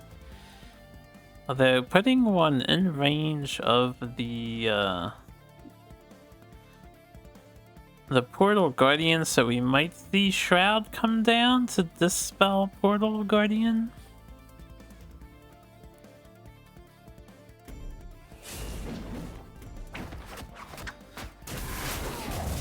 Shroud plus Crawler. Yeah, that is what we see.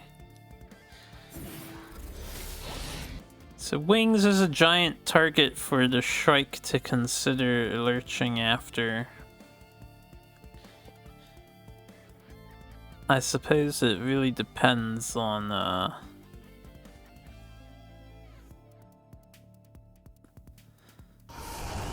oh, playing in the Bone Swarm a little bit. Don't you know who you're up against, Steven?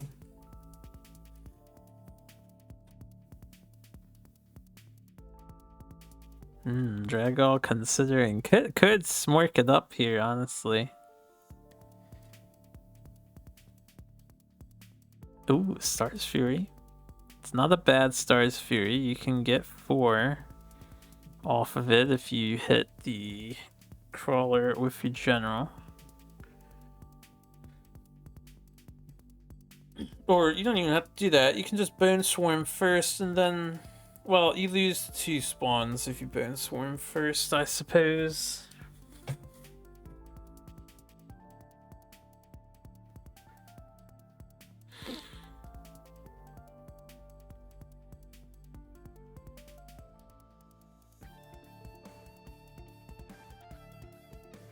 So if Dragall wanted to do pure face here,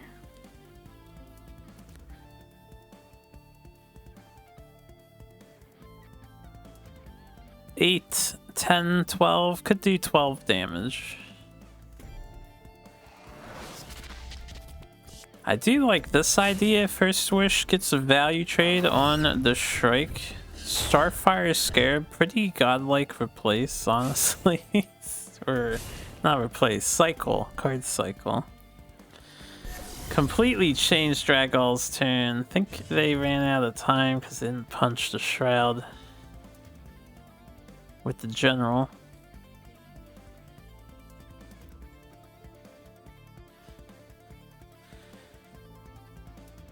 So going for the gamble with the draw for the unknown paid off for Dragall.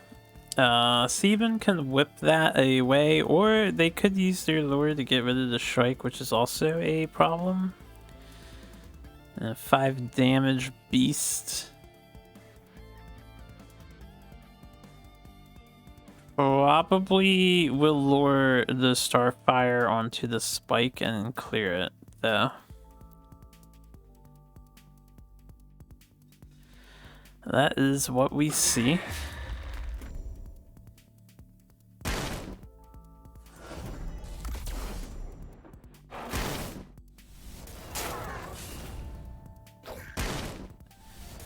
Get a cute clear with the Crawler, making a second spike for efficiency.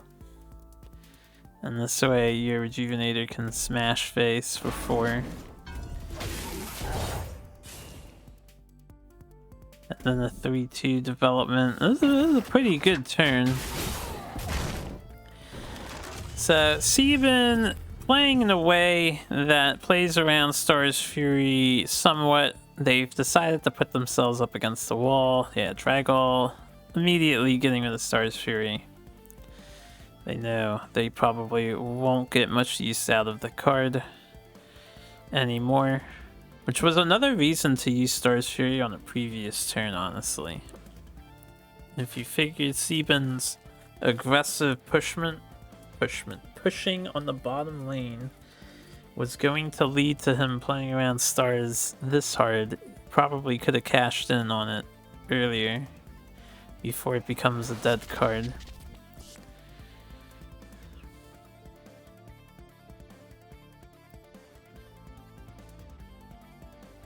This syzygy, pretty disgusting. And the second Shrike setup.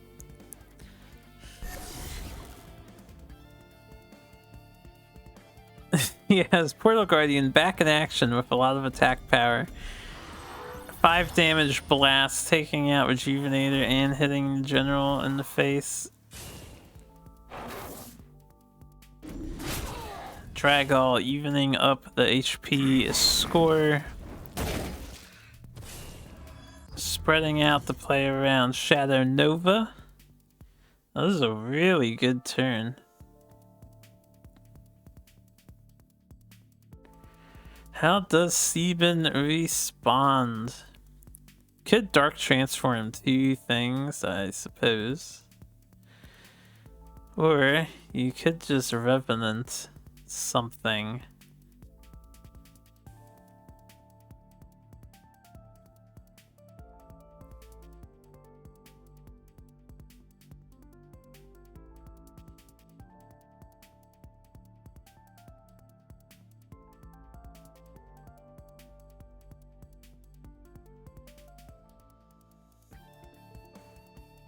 And you could also heal 4 and Dark Transform, I guess.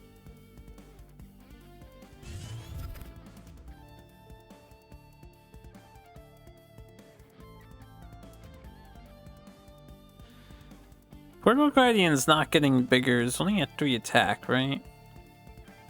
Yeah, I was thinking it might be worth it to Dark Transform the Shrikes, or at least the high HP one.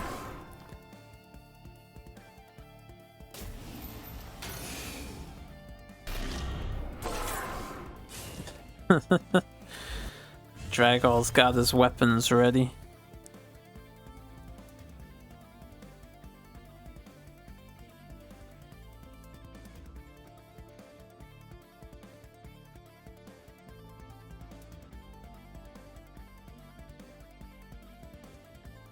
Sebin hiding in a corner.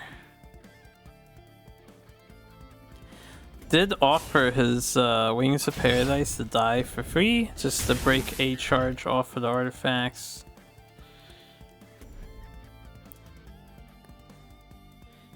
And Dragall takes that trade. Could just do a full surround on Sebin. Plays into a Nova, but then the Nova doesn't go face. You could just not surround Sebin if you want to. Just develop things and play around Nova instead.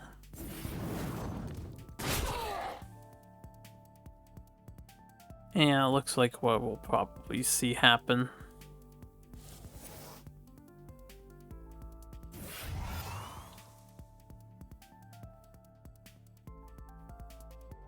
There's no need to cast the Bone Swarm, may as well hold on to it. Holy burst!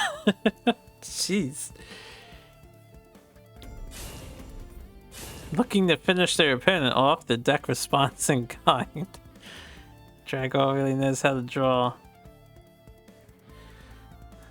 Sebin can corner Nova and heal for 2. Rely on that to be enough to save their life. Could also Revenant, I guess, but no matter what happens, Dragall is going to be able to hit face for 6.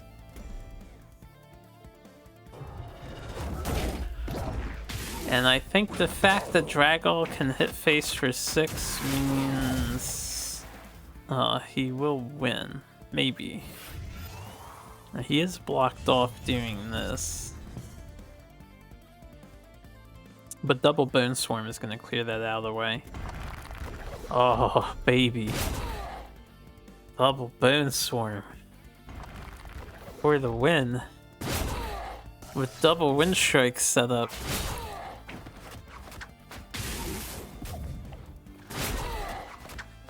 That was a neat game to see Vet in action, so Dragall coming out ahead with their specialized list here.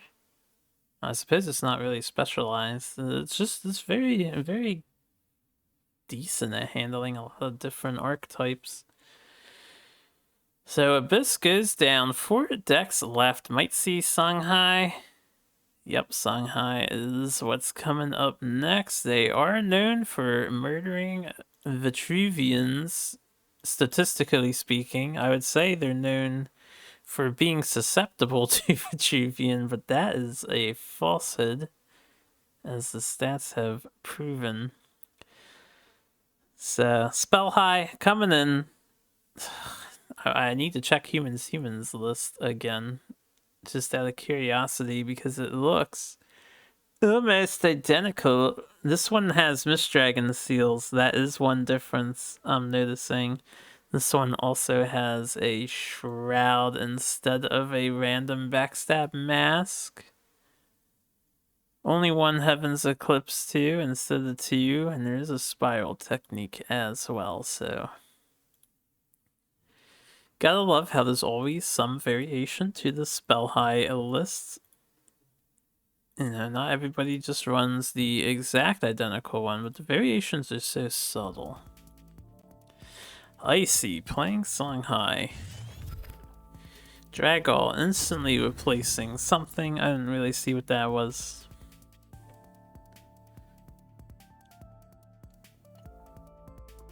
They're like Song High, this hand is practically perfect. I'm ready to go. And honestly, their hand is pretty good. Going first as Vet against Song High, I would think is probably a little more favorable than going second against them.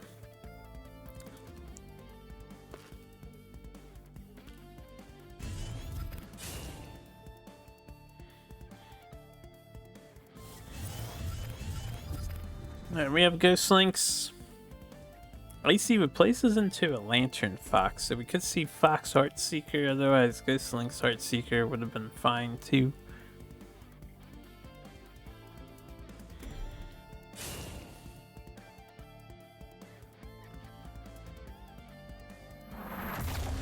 You see Lantern Fox Heartseeker. Good offset to play around Entropic.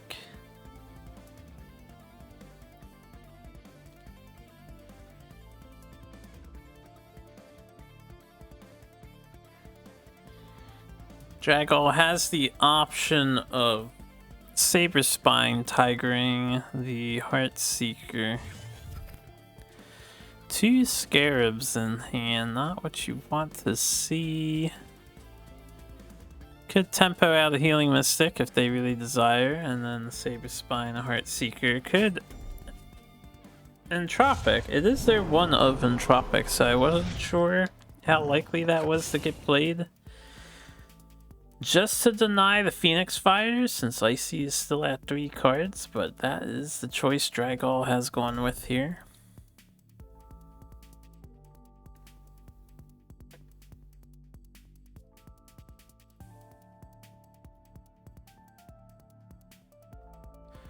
Thinking about where they want their Linksy.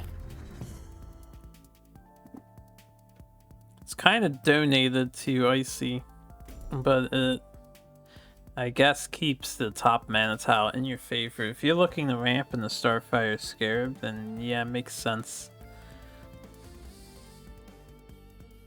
Fighting Song High, though, I don't know if ramping in the Starfire is the best move. You're likely gonna be forced to do some other things to keep parity on the board.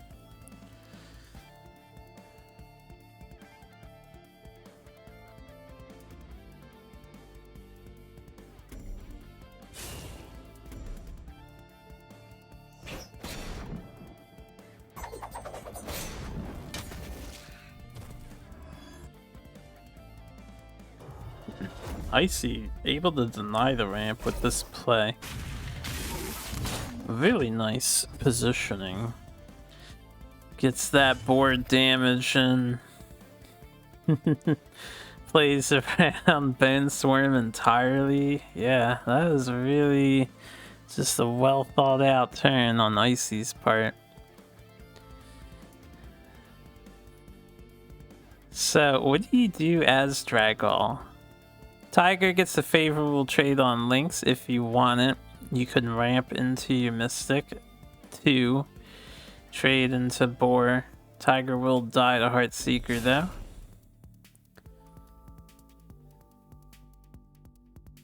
You could just Tiger the Heartseeker, I suppose.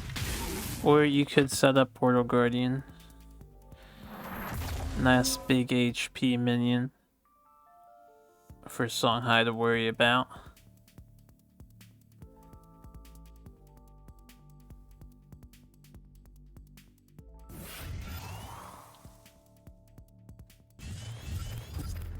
Looks like we're playing a little reservedly, keeping our back safe just in case.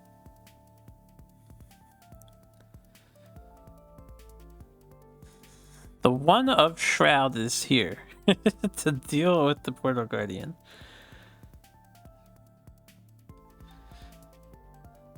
So if you want Riva to block for the Heartseeker to move up, then it could make sense to have walked down. Looks like we're going for a trade instead. Might see the Mist Dragon Seal get played, which makes sense here because Icy doesn't have anything else to do. Actually using Mana Vortex to cycle a card for the most part, as they don't need the discount.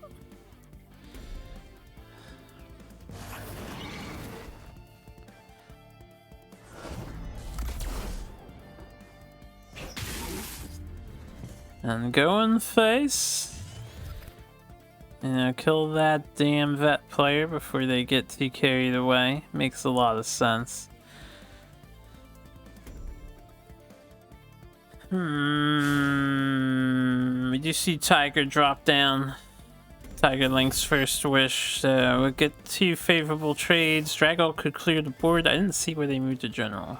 Okay, they are dealing with the Shroud.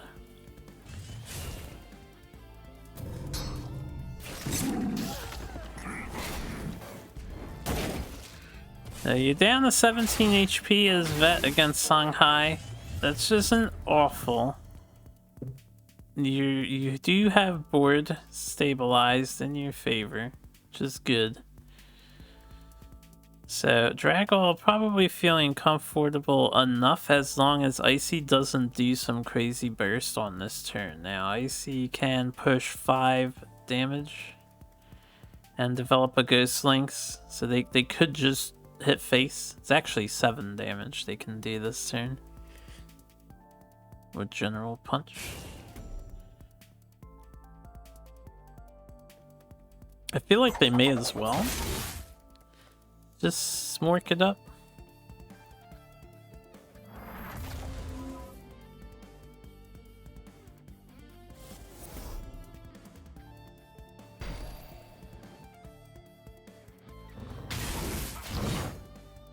And then hope you draw well enough on the next turn.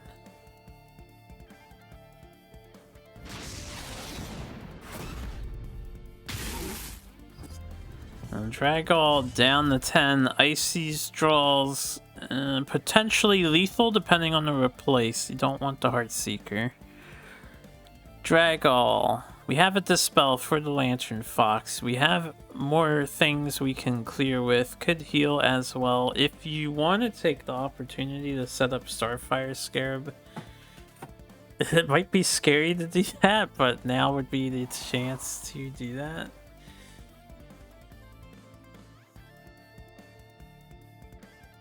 I think it's reasonable to clear board though. Might see the Bone Swarm happen to get Fox, and then Tiger can get the Ghost Lynx. You could General Punch and use Guardian to get the Ghost Lynx if you don't mind going down to 8.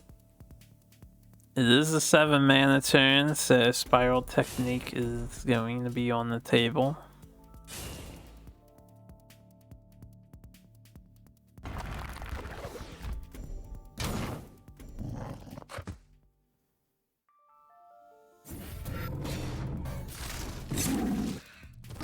Alright, do you see the safest possible clears happen so that we stay at 10 HP? Alright, not to replace Icy is looking for, will not be able to finish the game off, and thanks to the second Siphon in hand, they are not going to be able to set up Chakri Avatar in advance and cash in on it later. So drawing a little dead, sometimes this is what you need in the matchup to survive against Songhai. You just need them to brick a little bit. Icy has bricked, which is understandable because Icy's deck does not have 3 copies of Heaven's Eclipse. It only has 1.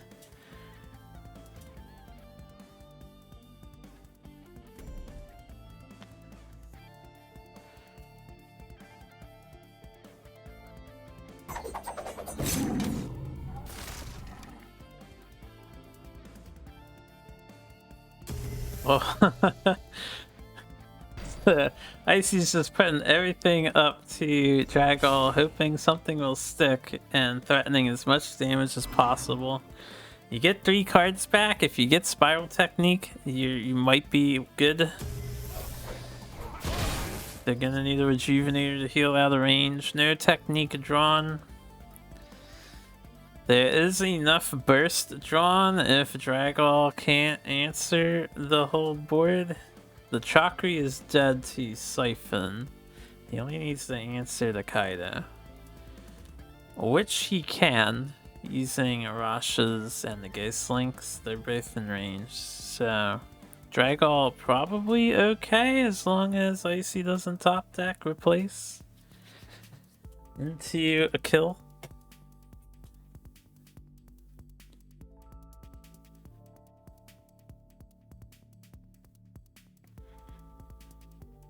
Now, on the flip side, how much damage does Dragall have? 2, 3, 4, 5, 6, 7, 8. Only 8 damage out of 14.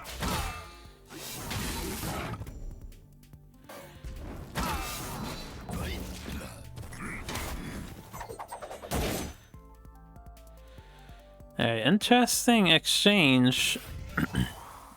So, down to 7. We're dead to the Spiral. Gotta hope they don't have it. Starfire Scarab placed in face. Dragall could have set that up, so I guess he couldn't have set it up. Opted to wall off Riva, which I think is smarter.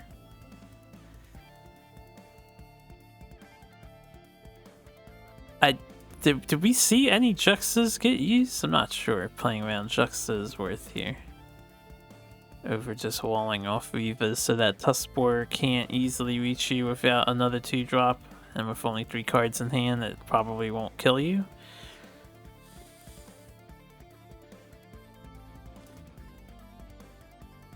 Would have preferred Mystic and Scarab in opposite positions. Yeah, I can see that. Scarab would have more use in the center, right?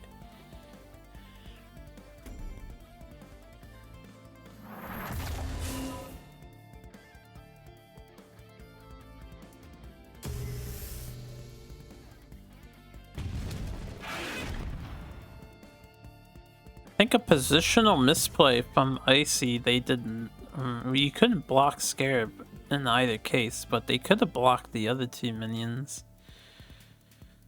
7, 9, 11, 13. Guess what? Dragall has lethal in hand. Managed to dodge the Heavens, or the Spiral Technique, not Heavens. Dodged Heaven's Eclipse too. And Dragall is actually going to take out the Songhai with the double Syzygy. Could have also just used double Rashas, you know, whichever one's more fanciful for you.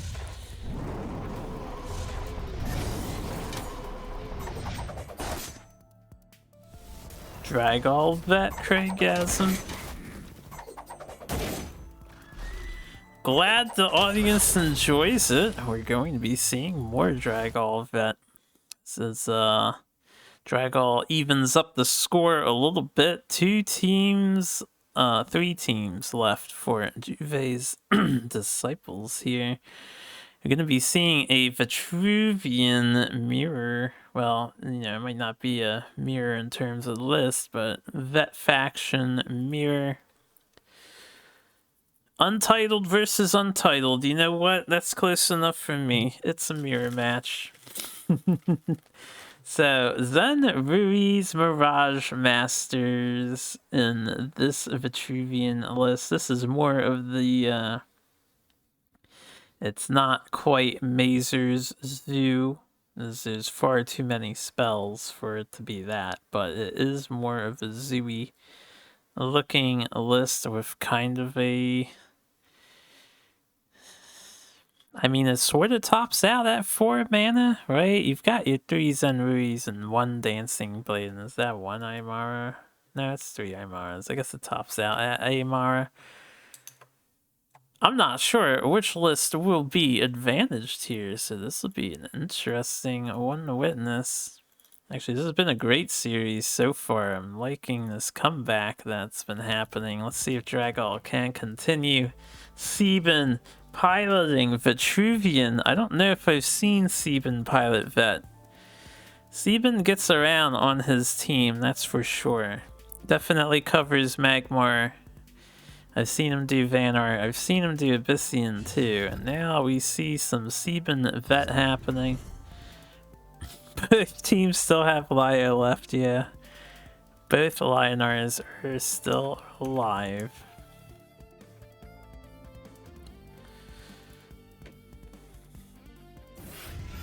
Healing Mystic Opener.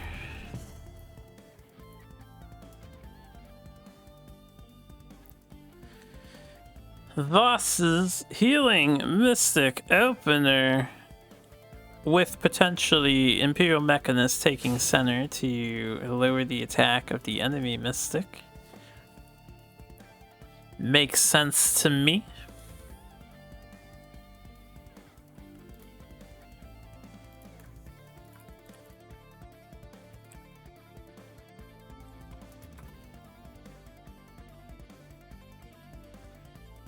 Really thinking about what we want to heal. Healing the Mystic instead of the enemy general. Is that BM in our world a little bit? Or something? I don't know. I'm just kidding around. Of course. Dragall. Well, Primus will allow a trade to occur on the Imperial Mechanist, so not completely screwed out of a turn in terms of like clearing off what Sieben has done. Okay, Syzygy. Probably don't want to play Syzygy here, right? Common courtesy like Barons here burn it before kicking their ass. Yes, yes. But usually you give it to the general, you don't give it to their minion.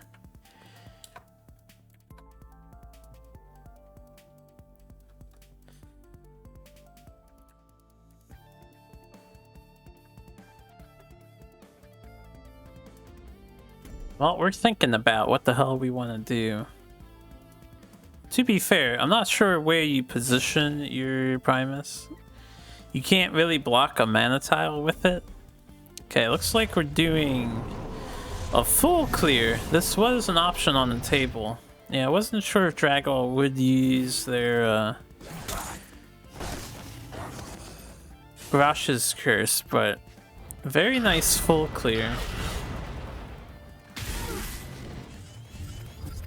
Now Dragall has the momentum.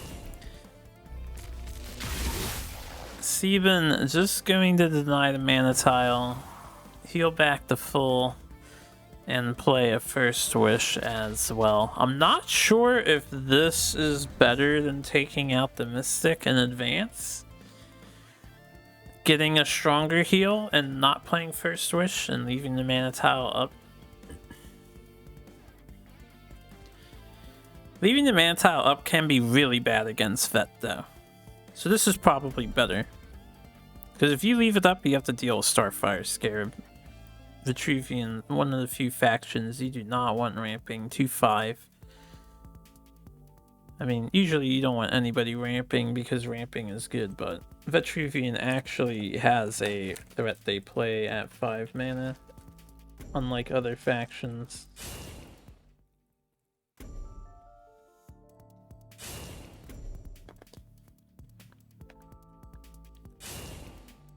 fearlessly standing next to this 5/5. Dragall does not care. Getting this T formation set up. Playing around Entropic Decay, I guess. And Star's Fury.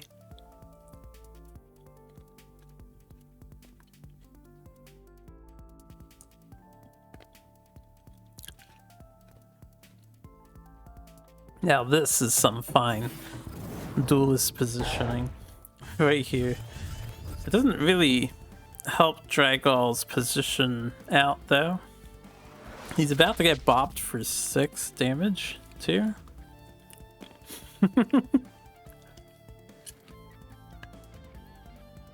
Does Sieben just say fuck it and play Tiger and Smork?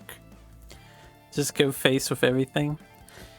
Could walk down one tile, I guess, if you don't want to be near the minions. Alright, being conservative is probably smarter. Get a favorable trade with your Tiger. Playing around Bone Swarm, very good.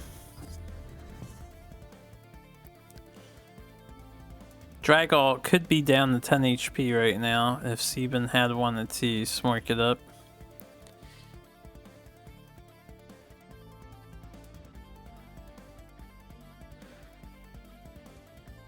Now, to return the favor, Dragall has a ton of damage they can push back.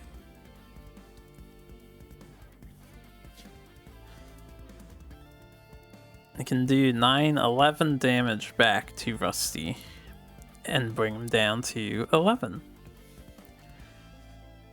Can also get a favorable blast off with Syzygy here, which is probably the biggest deal. That's exactly what's happening. I think if I were Sieben on the previous turn, I would have moved the Rejuvenator 1 forward instead of leaving it where it is if you're going to take center, because you played into a Syzygy blast. This is a pretty big deal.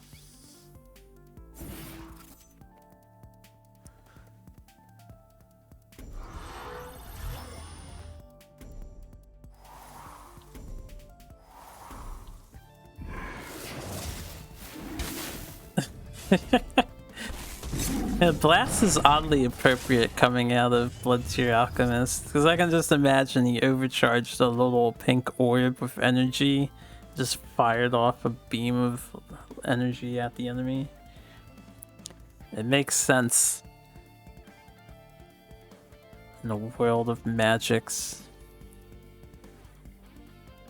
In Aymara we trust. Sieben has some HP to spend, but assuming they hit this 3-2 to get rid of it, they will drop to 16 here. Beam of Blood.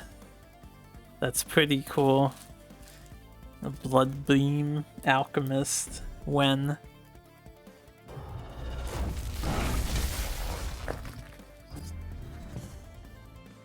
Yeah, we have the Blood Tier Alchemist. Maybe we can get the Blood River Alchemist down the road.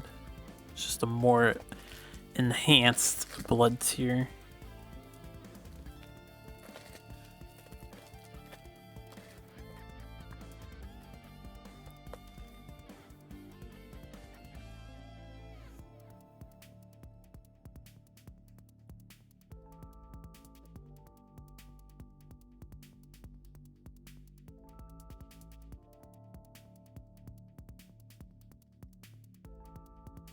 Alright. We're thinking. There is an Aymara down here. Best strategy might be to ignore it. You could set up your own Aymara. Sieben has a Dispel, but they don't really have a good clear for an Aymara, so 5 damage is pretty husky. Not going for the +1 draw cards, so we'll probably see Smork happen. I would think. BTA already Digivolves in the Flameblood Warlock. We just need 3rd stage of the life. Something that combines fire and blood. Well, if they partner with Elden Ring, they could borrow Moog's namesake. He does blood and fire combined, right? It's like burning blood he shoots at you.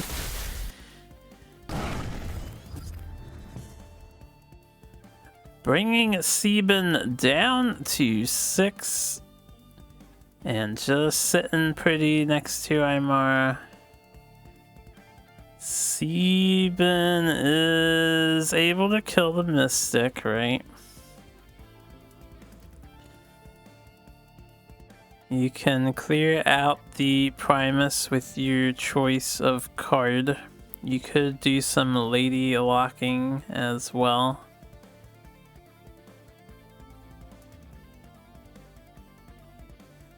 Zen Rui.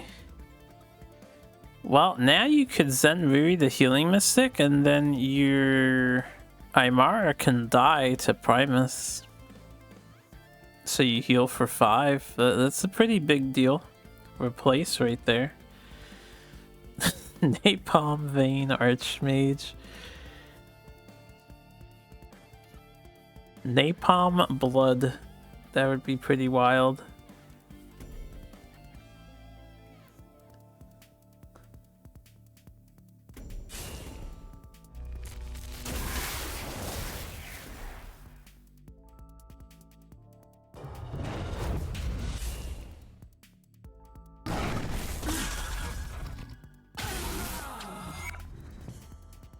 I don't know if Sieben just passed. Oh, he only had 2 mana left, not 3. Yeah, that makes sense. The rest of their hand was dead too.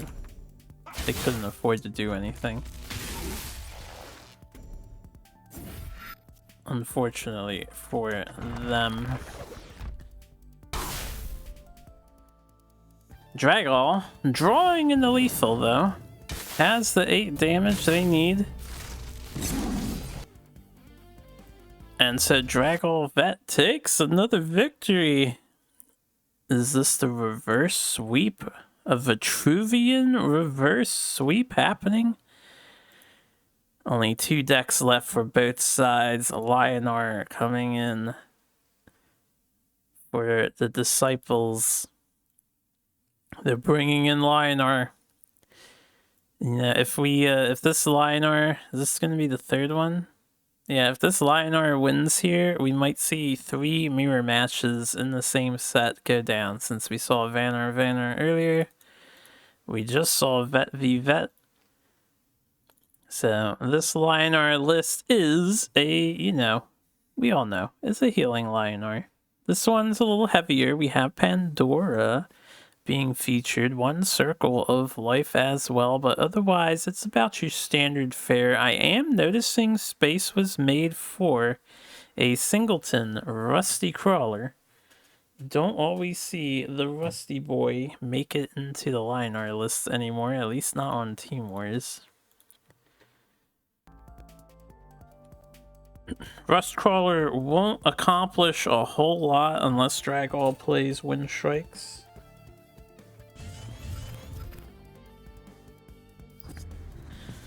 We're so metal today. Sometimes it's good to be edgy and cool. Nice replaces go down. Bry Guy dropping the GLHF.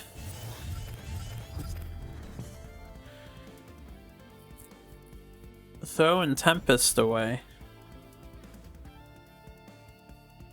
Which makes sense. You're not really dealing with a Zoo Vet list here.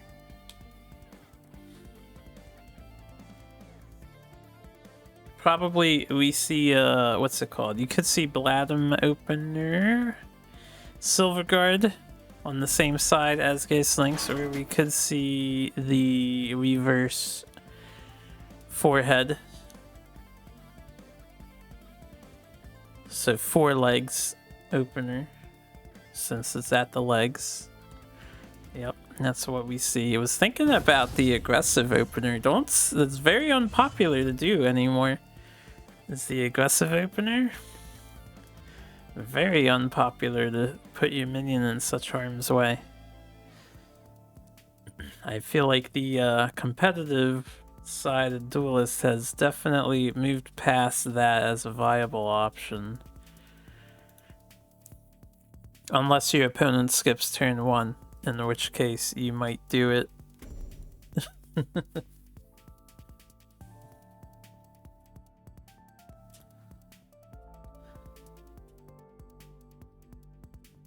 Dragall could take a slow turn. We do have a Portal Guardian. You could just set up in a decent positioning of sorts.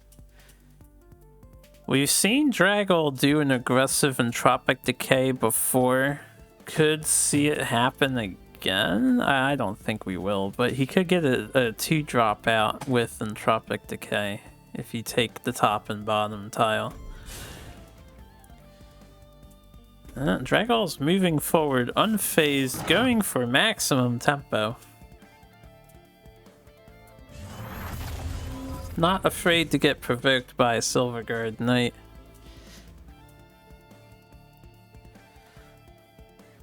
Guy could do a corner provoke here and then develop a couple of Windblade Adepts. Everything safely out of range of the Portal Guardian and in range of bursting Dragall down if he wants, while clearing this one Ghost Lynx in the center. That would be very risky to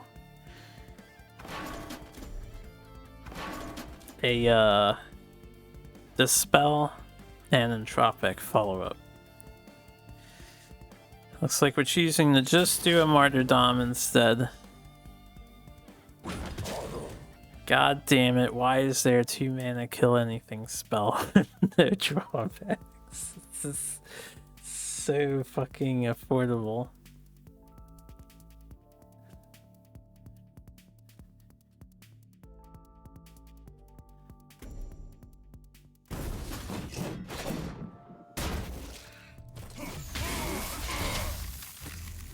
Interesting placement of the Windblade Adept actually being left out of Zeal. Like, that's fine positioning. It's probably safe thanks to the provoke. I don't know what we're avoiding. Probably Bone Swarm. Probably avoiding Bone Swarm from being as destructive as it could be. So that makes sense. I guess you don't care if it gets tigered. It would die either way, the tiger.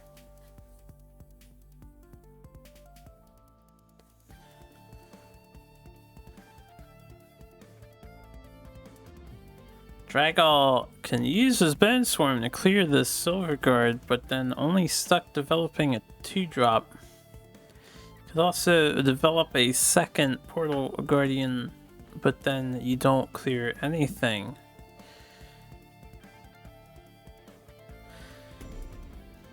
So this is how awkward it is when Lionar deletes your very healthy minion for practically nothing and develops another major threat on their side at the same time. But making the best of what he has, just gonna offset some of the damage they took. Get rid of the Silverguard, kinda need to. Could see armor get equipped here. I would think Dancing Blades is better. Just take out the Ghost Lynx. You get a nice 4/6 established. Can push 4 damage into Dragall's face, bring him to 18. Could push 6 damage into his face, bring him to 16.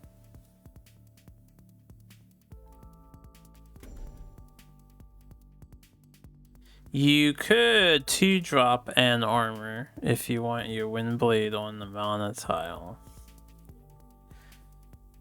So 2-drop plus pants also an option. We see Dancing Blade win though.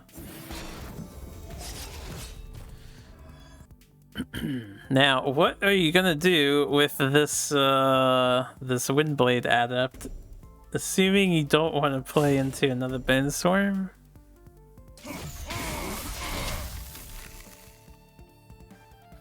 I guess we're saying if they got it, we don't care. Alright, we kinda care. Actually holding back 4 damage.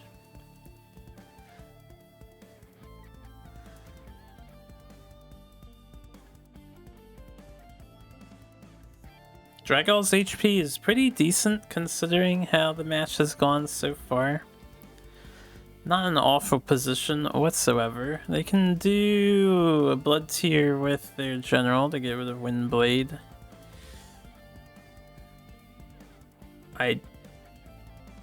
They could entropic the Dancing Blade. I don't know if they will. They have Bone Swarm.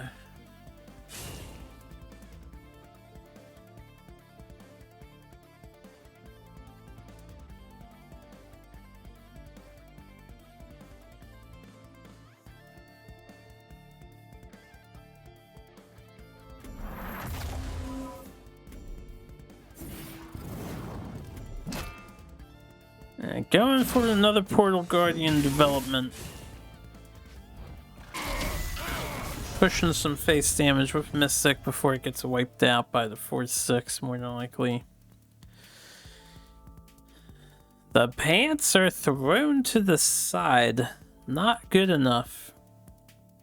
Guy can clear this Portal Guardian, but that is their entire turn. If they circle a life and hit it. Could also set up another Dancing Blade or something like that. Probably not as good because you're going to be frenzied doing that.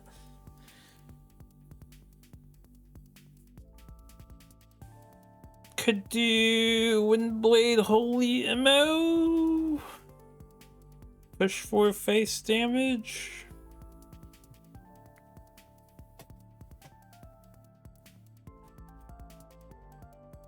I actually think, given the circumstances, it might be a good idea to circle of life the Portal Guardian on this turn. And look for a better opening. And Braga thinks so too.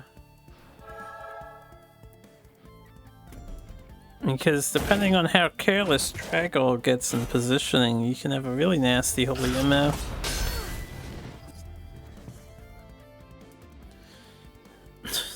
What a hand. All the Holy MO and 2 drops you could ever want. Meanwhile, Dragall has all the Primus Fists they could ever want. Could play triple Primus Fist right now and do 5 whole damage to Argion, undoing that heal that they just got. It's really fucking silly to think about.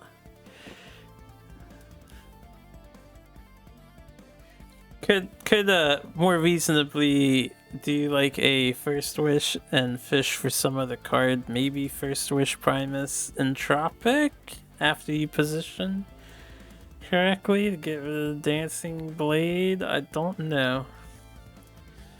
Alright, probably not seeing Entropic since the Primus just went into the middle there. Are we making an anti-ammo box? Because then this turn seems fine. I said this is a joke, but Dragall actually did it. He was laughing too. Got the anti-ammo box. The only thing I would have done differently... No, I guess this is fine. You know what? Because Dancing Blade is what you're up against, leaving the unbuffed one in the front vulnerable to Dancing Blade actually makes a lot of sense. I was gonna say I might have inverted that, but this is actually correct. Genius play by Dragall. We do see a Dancing Blade come down. What else is Bry Guy going to do, right? Might see Light Chaser get developed here. You could just develop Windblade too.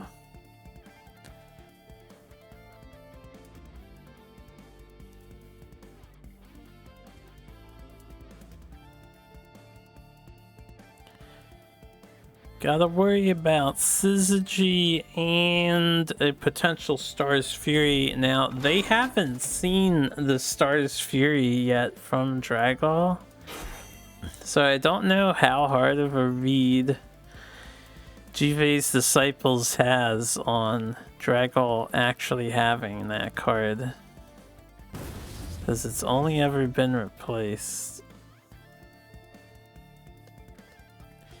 Looks like we're playing around in Tropic as our main priority. because they do know he has Entropic. Star's Fury here would be pretty strong. Might be fishing for it. Could also just drop the Cymara.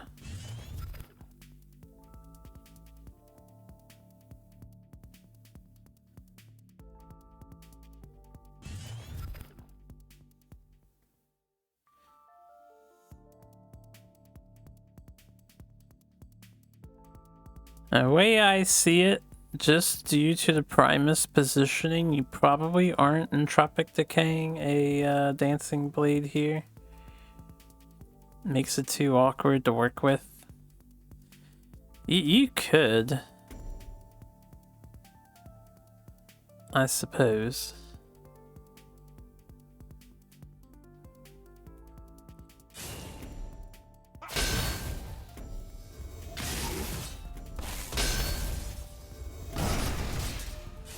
We do just see Aymara come down, and a lot of face damage get pushed.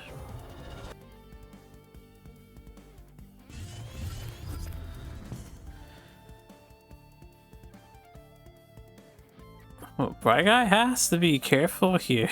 They don't have, they only have one Dispel. I only see one Shroud. If they don't get a Martyrdom, they're going to be tanking a lot of damage from this Cymara. They can clear it with a Holy Immo and a Dancing Blade hitting the thing.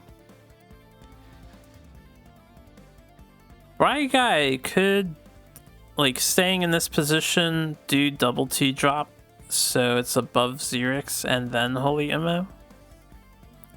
Just so you hit Xerix in the face. And then you can clear off Aymara with your Dancing Blade. You'll take 5.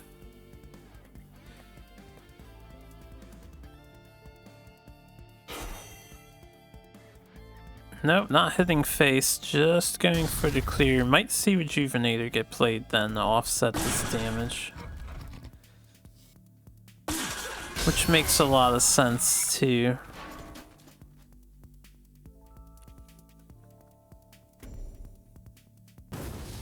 Bright Guy's scared, he's running. He's running away. Alright, Dragall, how do you hunt him down?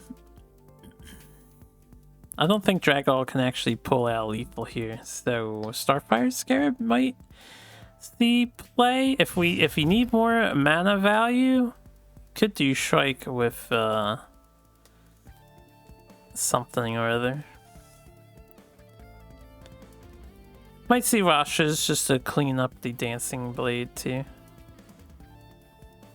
Rasha's Starfire could be good.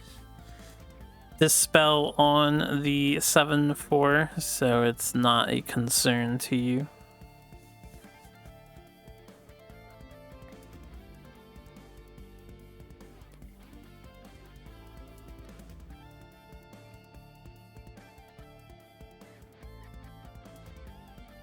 If you want to do like a full clear, yeah, you could Entropic and punch face. You get your Starfire Scarab still.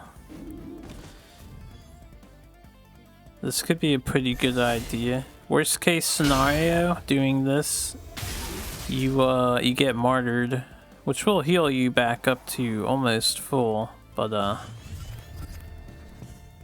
you might get surrounded with the martyr. Bright Guy, double pants smash. Let's see it. You know the temptation must be there.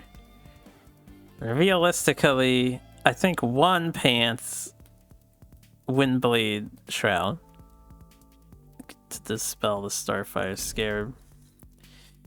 Probably what we see.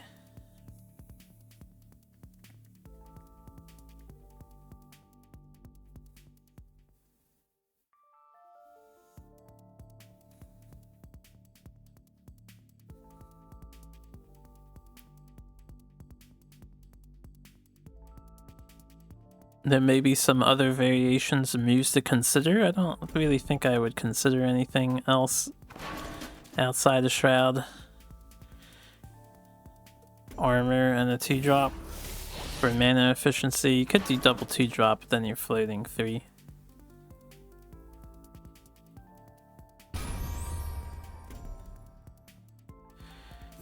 Choosing Healing Mystic over Windblade. So, afraid of dying enough to the point that they want to heal. Which is fair. Rasha's Curse can strip off your armor and push 2. We have a pretty nasty looking Star's Fury here. Don't know if it'll lead to lethal. Okay, now we have a Star's Fury with Syzygy on Scarab to give it Blast. That's 2, 4, 6, and 4 is 10. That's 12 damage. I'm counting. Can't use Rasha's Curse as well. Can First Wish, though. So that would be 13 exact. Is that exact lethal? I think that's exact lethal. Star's Fury, Syzygy. We're mathing. Did I do the subtraction correctly though? Because it's going to be -2 on the armor. It might not be lethal. But you get 2 attack on a dude. Syzygy.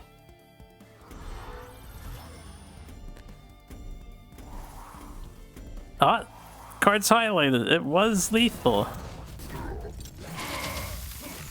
Yeah, 3, 5, 9. It was 13 exact. Oh, damn. Even with the Mystic Heal, it just wasn't enough. Oh man, dude, that was cool to see. Dragall making Mazer proud, showing off the power of that Syzygy card that they came up with. So Magmar is the final contender. Humans was down by 3 games. Jufei's Disciple was up by like 4-1, and now it is 5-4 in favor of humans. Only Magmar left to go. Untitled Magmar is a mid-range list. This one I would call Team Wars Magmar. Well, you guys can't see. I didn't hit the transition button. Team Wars Magmar, just because we're down to the 2 spell options, which I'm still surprised is a thing. I just never feel like it's enough, but this is a pretty popular list to run. So there are Rust Crawlers as well. This Magmar list will have what it takes to deal with Lionar if they can overcome Vitruvian. Magmar, I think, tends to have a slightly better time against current Vitruvian lists.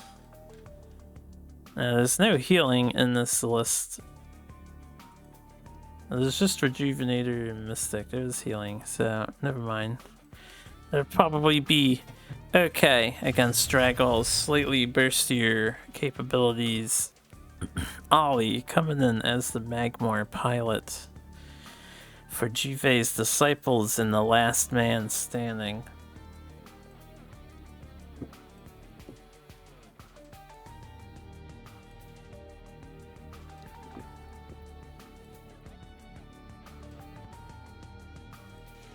Not the opening hand you want to see as a Magmar player. Thinking about a replace, depending on what gets replaced, could be a big deal. We're starting with Rusty.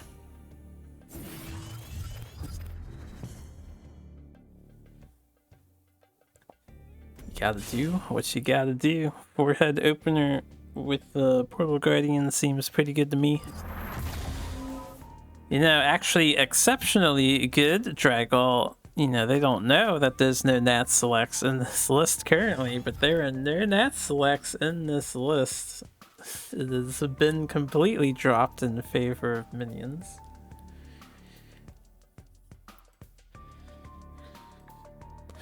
Oh.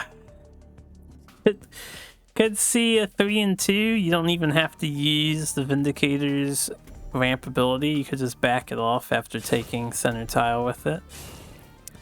Or you could just play it in the back straight up. Okay, Ollie playing around with their Dispel, doing about 1080 motion before landing a Dispel. That's a hot style. Or what did SSS Tricky say when you do a 1080? I forget.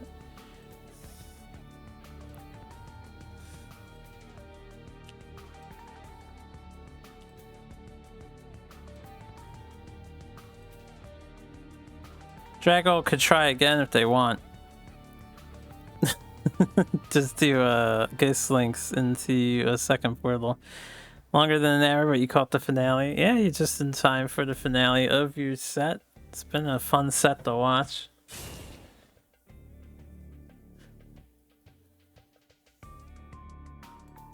Still plenty of game to go, potentially, unless it all ends here. I wouldn't know. I never know.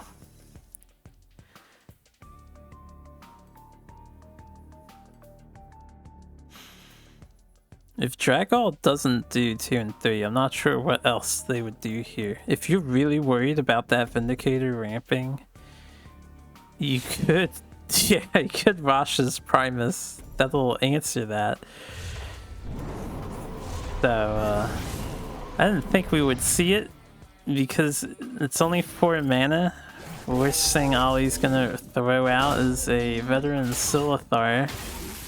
Dragall respects that enough, though, to do a clear. You were sad about that, Turf?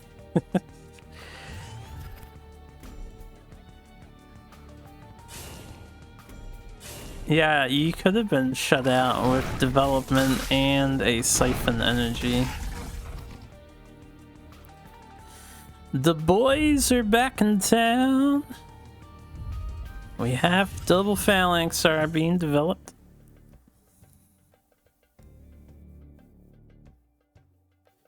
Yeah, I was just talking about that, Sieben. If they don't know that you don't have Nat Select, but if you had played second Portal Guardian, you would be looking pretty, or Dragall would be looking pretty strong with a second one set up.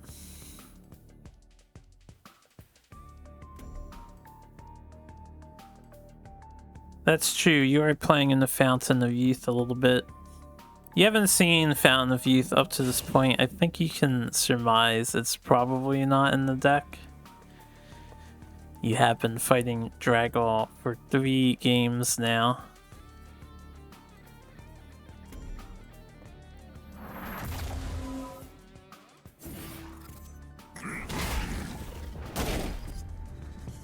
Alright, Dragall has the anti-frenzy box instead of anti-MO box this time around. Satisfied to potentially let this one Portal Guardian die to Phalanx. Sorry, just pushes in 2 damage. What a 3 games they were. They're cool games to watch. Dragall is really good at sealing the deal. And the ends of some of those matches.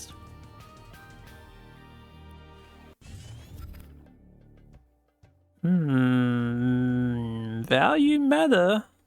You could. You might want to hold it. It is Magmar's only removal. You know there are Aymaras in this deck.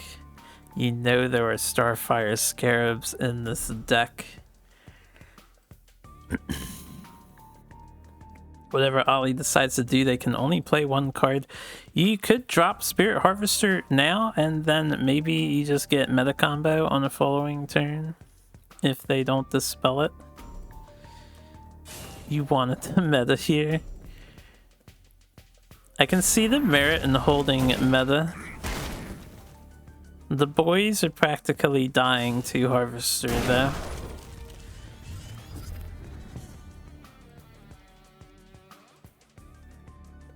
We might get into a bit of a passive match. Dragall could fish for a card, see what they get, and then maybe just play Ghost Links and pass if they want to just draw a whole bunch. They get Aymara. Dragall could play the Healing Mystic just to have it out.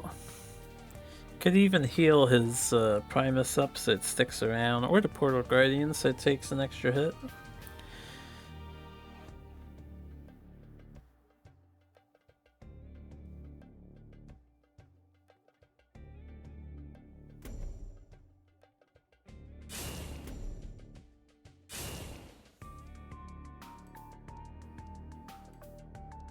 Yeah, I think metaing on the previous turn would be way too risky. What would you do if Dragall just walked away and played a Starfire Scarab? You just shed a tear and cry Magmar tears. That's too risky. So Portal Guardian does get spruced up to full. Ghost Links thrown out. Looking to bite at the Harvester's arm things or something. Maybe eat one of those green crystals coming out of him. Triple meta. All the removal in hand. I guess now you use one. In all honesty, you could just roll with... Nah, you probably don't want to roll with Megantor. There's a 5/8 Portal Guardian on the board.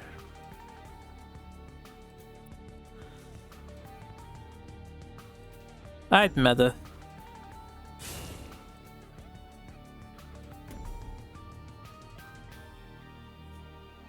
This is such a broken hand versus deck. Do you mean Dragall having Aymara Siphon on hand, or do you mean your hand against Dragall's list?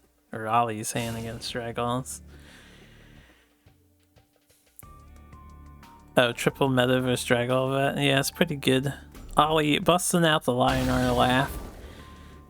Gotta add some insult to your opponent when you delete their board. Doesn't trade face damage though, so looking to play the control Magmar game, which means we might be looking for a Solithara Eldar to develop at some point. Would be pretty good against Dragall if he runs out of answers to it.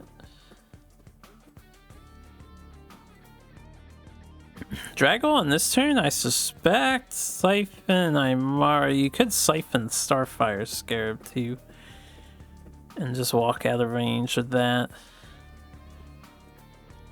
You could... Now you want to hope they play into your Bone Swarm later, so I don't think you do anything other than Aymara Siphon. Choosing not to siphon energy. A fatal error, in my opinion. Perhaps Dragall realizes he kind of needs that to answer an Elder. But I think leaving the ping action up of the dude when another meta could happen is... I don't know, it's a little dangerous. Not siphoning there was correct, IMO. The only reason I could see the not siphon is because you want your Aymara to die. But your Aymara is not gonna die in either case, you know, unless you can ping it somehow, which Dragall did top deck a Blood Tier.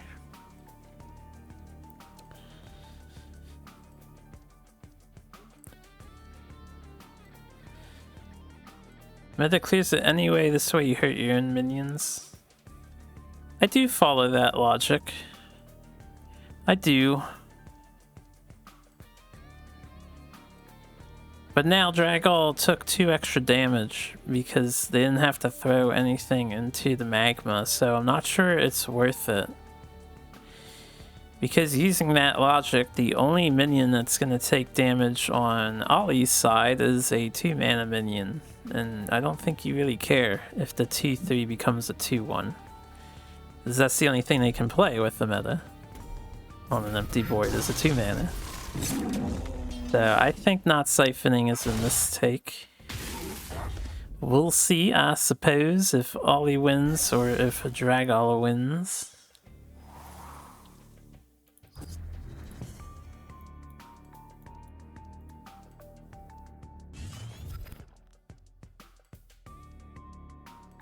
This sick play was made thanks to holding on to the siphon, I suppose.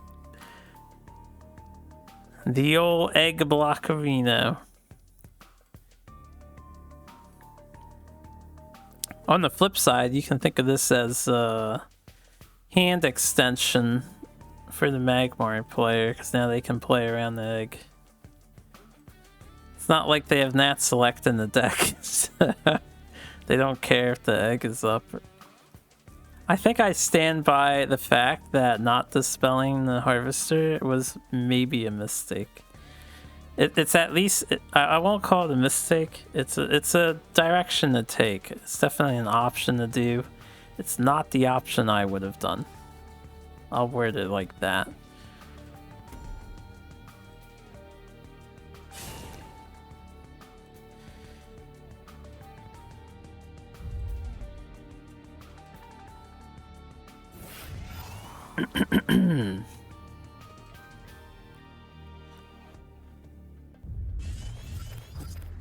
Interesting positioning.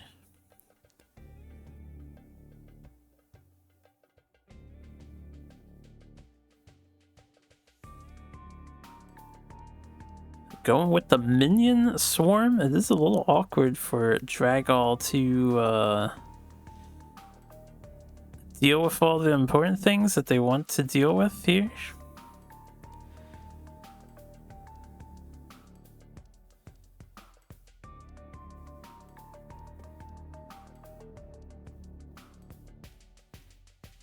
Could Blitz here and use your Scarab to just clear the Elder, dispel it first so there's no egg, only so you can walk 2 up and get away from the Phalanxar.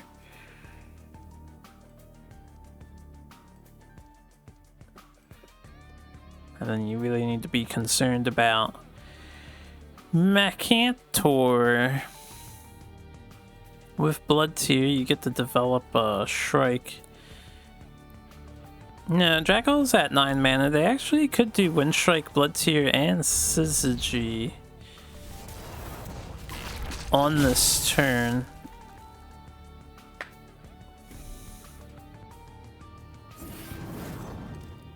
They probably want to save it for, yeah, something juicier.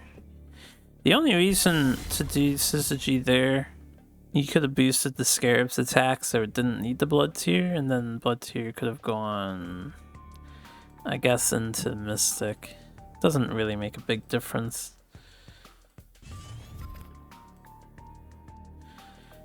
So, there is a big threat. There's a couple of threats. You could Macintor and ignore Scarab. Could use 3rd meta to deal with Scarab now. That is the last meta, so depending on how long this is held on to, it's going to be a real big deal. We do see meta get played. I think 3rd meta is the only way forward. It's definitely a way forward, that's for sure. There's always multiple choices. You could always take the risk. I think you could argue for Macantor there.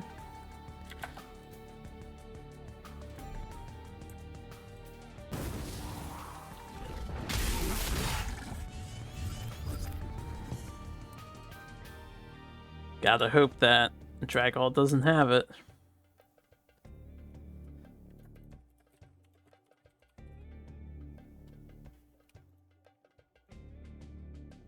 And they don't have it. 21 HP, pretty healthy value. 2 Stars Fury wouldn't really cut it here. No Aymara.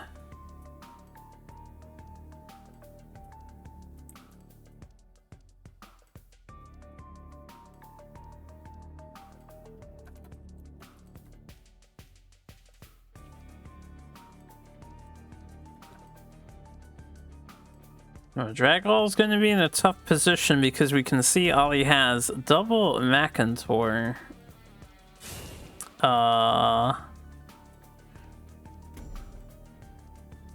And Dragall can't really answer this Rejuve either. There's also no healing in hand. I suppose Rasha's plus Primus is gonna have to happen, right? And you use the Magma to deal with this. Okay, that makes sense.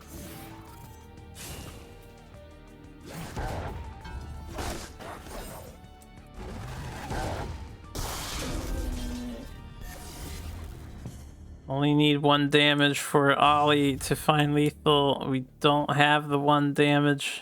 2 strikes are on board. Flashbacks to the earlier game or flashing in the heads of Jive's disciples, surely. They got wrecked from this position last time, double showing count. Which is pretty funny. Not likely going to occur here.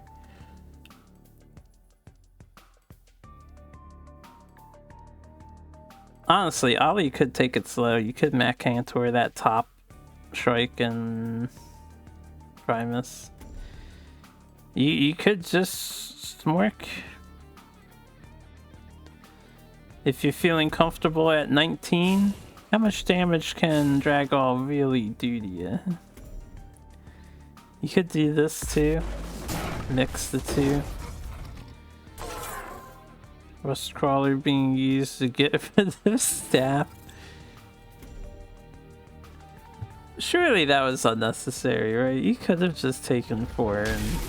Or you could have hit first and then played Young Silithar. You didn't need to play the Rust Crawler. Flash going out on Silithar though.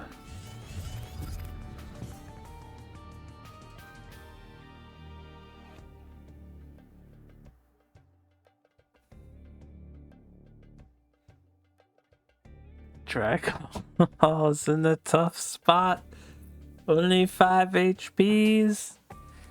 They can Bone Swarm and Tropic and clear the egg. Heal up to 7 and hit face. Or I guess kill something else if they want to kill something else. I think they kind of have to hit face with the strike, otherwise they're going to die here. Ooh. Not hiding in the corner. I guess hiding in the corner is mute when all your stuff dies to Macantor or these.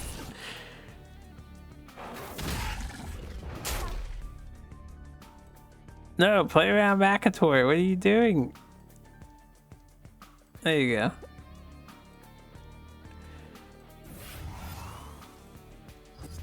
Alright, Dragall's all in. Ollie. 1 damage off again. 2 turns in a row. 1 damage off. A Vindicator will kill. That is their only out of hand burst is Vindicator, so the only way this match ends are right here.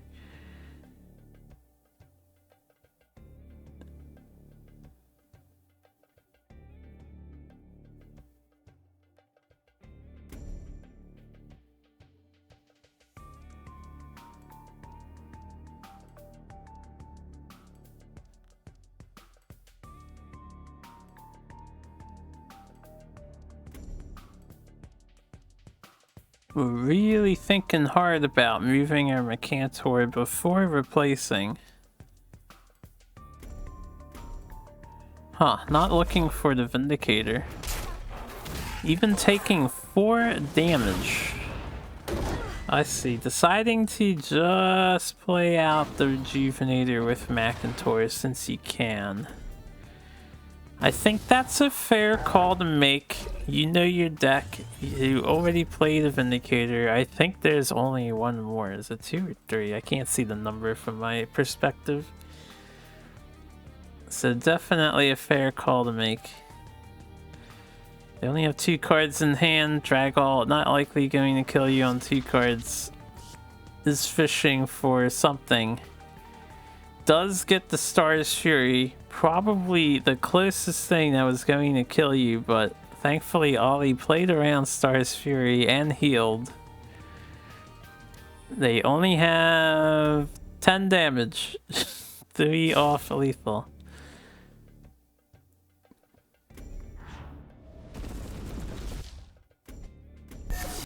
You know, it's funny. They decided to play around Star's Fury. Haven't seen it in the other 3 games, but are confident enough that Dragol runs a copy. And now it's finally revealed here, right as Dragol's on the back foot, that he does in fact have a copy of it.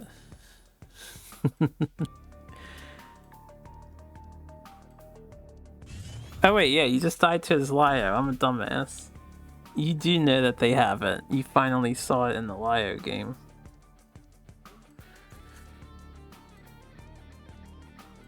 That is right, that is right. It wasn't a secret anymore.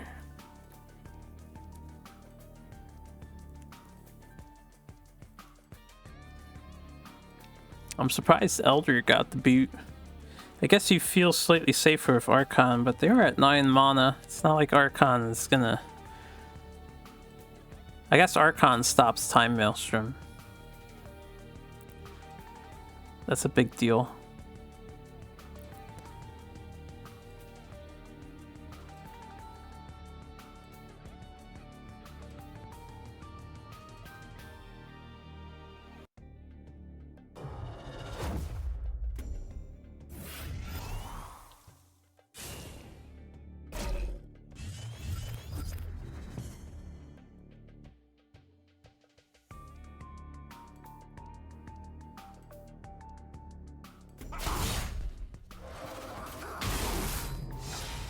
Okay. They did it! The Vitruvian threat has been thwarted.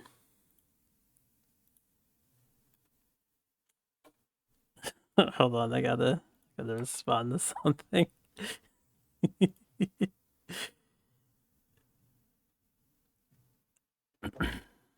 Okay. So, we are down to a Magmar and a Lionar.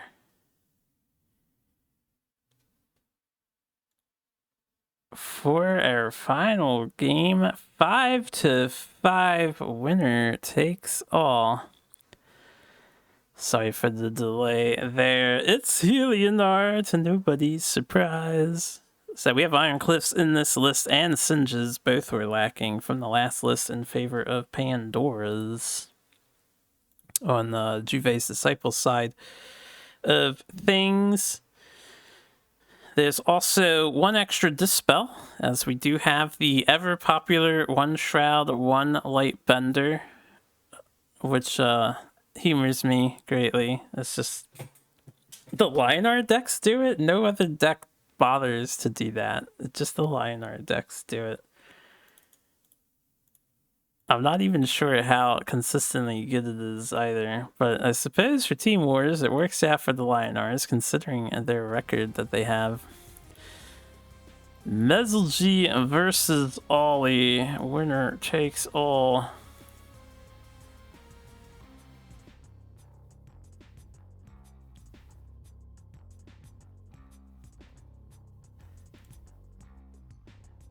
Winner claims first place in the round robin portion of Team Wars.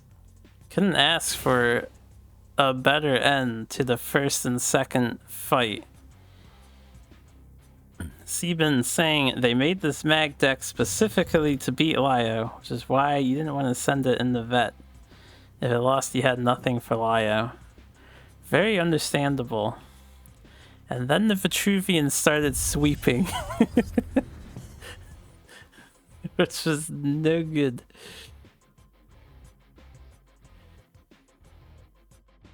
Magmar had no choice with the coming at the end. So this Magmar is designed to beat Lionar, huh? Very interesting.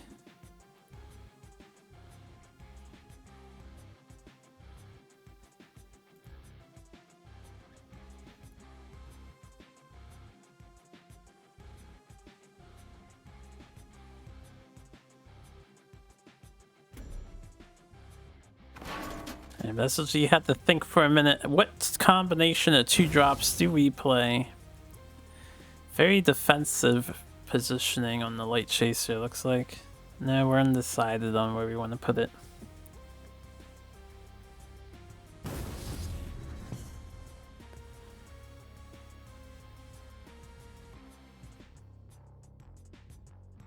I'd say just having the Rust Crawler alone, yeah.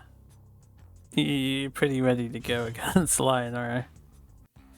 Should have come down to it. Could see a Phalanxar wipe out that, a Light Chaser. If you want to go for a value trade with Vindicator.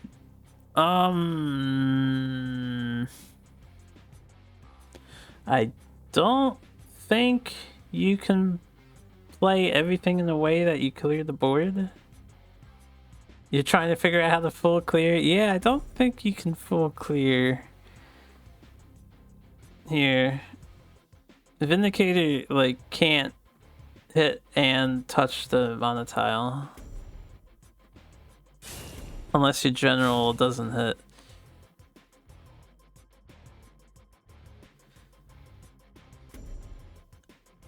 I like that you put Vindicator forward at first. Maybe you're like, oh wait, maybe we can do this. Ah, oh, damn. We gotta walk into that mana. I think this is a fine turn, honestly. The only thing about this turn is Silithar gets got from the Windblade.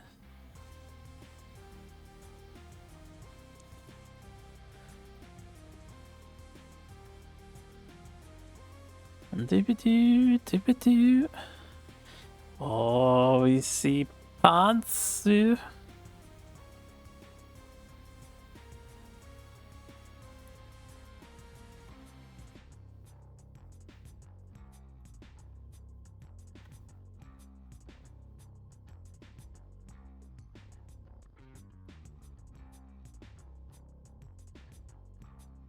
We're thinking about it. And the way I see it, you probably want a double 2-drop here. It's a good time to get ahead on board.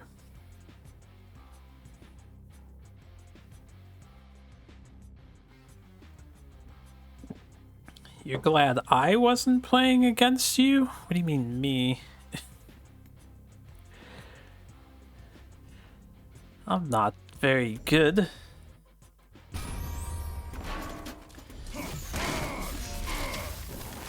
If they double 2, it's so bad for you. Oh, because of the play I'm suggesting. Yeah, well.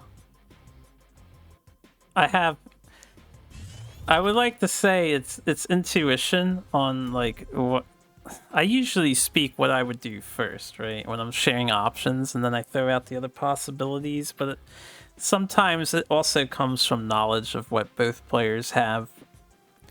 I think on that turn, though, I would not equip the Arclight Regalia. You can get so much more value from it later. And seeing that Ollie's hand is nothing but a couple of Rust Crawlers, double 2 would have been very strong for Mezelgy to opt to go for. Certainly very strong.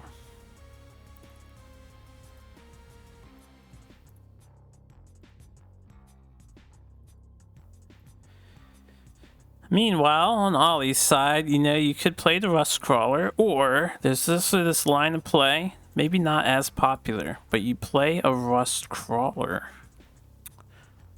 Both will answer the Arclight Regalia. There's a third line of play where you play both Rust Crawlers. That's just crazy. Tempo Rusty against Lionel doesn't even do a whole lot for you. So we see option B, second Rust Crawler in the hand was played. Sorry if I'm being a little goofy about it. I spent a lot of time thinking about which Rust Crawler to play there, though. So now Mezelgy surely does double 2-drop Unless they replace into Silverguard Knight or something.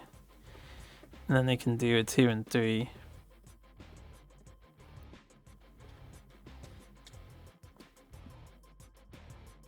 Thinking about keeping Sinja, you could replace the Windblade if you want to do Light Chaser and heal up your other Windblade to full. Is an option. We do see that as what Mezelji wants to do. As for positioning, it's tough to say because we're going to get into that sort of standoff. Mezelji could force Ollie's hand sort of with an aggressive positioning, or they could play hyper defensively and make a complete ladder staircase pattern, which we might see. We do see full staircasing.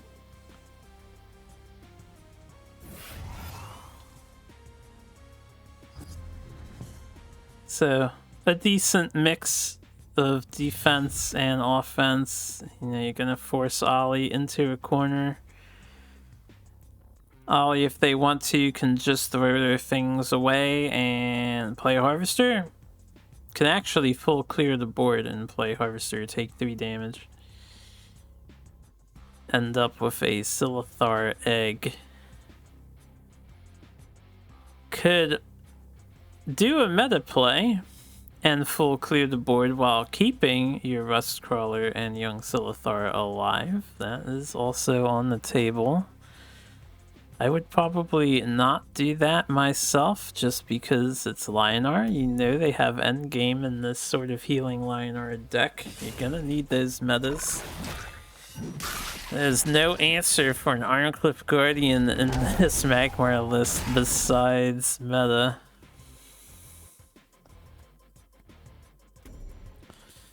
Looks like we're preserving the young Silithar. I would have put the young Silithar in and put the Spirit Harvester above the so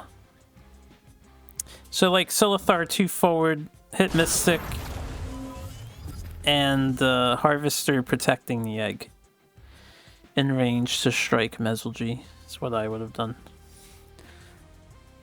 I'm a little bit more aggressive. You don't want everything to die to Immo. If my opposing Lionar player wants to Immo an egg and a Harvester and then punch it in the face for 5, I am cool with that. That's a thumbs up play from me. They can do that to me every day of the week because I'm coming out ahead.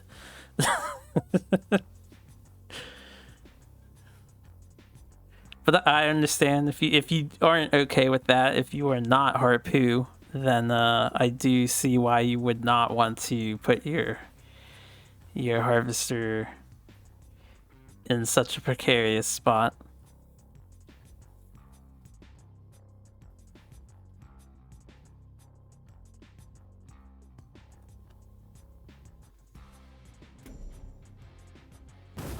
Mezelji goes for Cliffy Boy. Ollie has meta in hand. Unfortunately, Mezelji's kind of just like drop it and pray that he doesn't have it, but we can see Ollie does have it.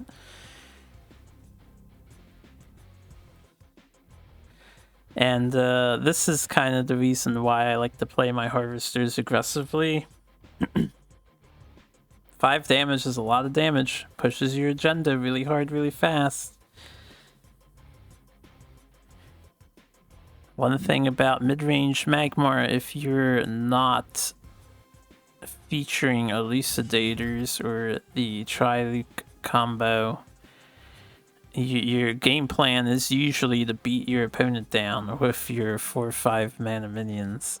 So I like to stick them in the face to do the beatdown thing. But you can also take it slow.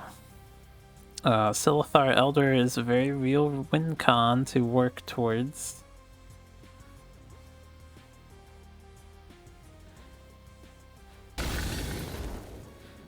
Mezelji will be able to Sinja in this position. He really fumbled this turn, you know he has Sinjas. Yeah, well, we might just see Sinja happen. Veselgy could equip pants and just say, fuck it, I don't care. I'll send you later. That looks like Sinja is the play. I think Sinja is really good here. It's really, really good here for the human side because you've seen this Magmar deck in the previous match. You've probably noticed they have no other spells besides Flash and Meta, if you're really paying attention. So they only have 2 answers to the Sinja period. You did notice that, yeah. Right. Second answer is in hand for Ollie. The big deal. If you want to get cute, you could do a Lady Lock play here instead. And don't meta yet. Not sure it'll be worth to do that, but you could do that. Harvester actually just got replaced. I'm a little surprised Harvester got replaced over the Veteran. Because I didn't think you were going to flash Veteran, but it looks like we're flashing Veteran. This is a fine play. This is a fine play to do. Definitely. And the Veteran's staying away from Ollie's face just in case Holy Ammo happens. Ollie won't get hit by it. It's understandable. Mezelgy's probably like, God damn it, they keep killing my shit with meta.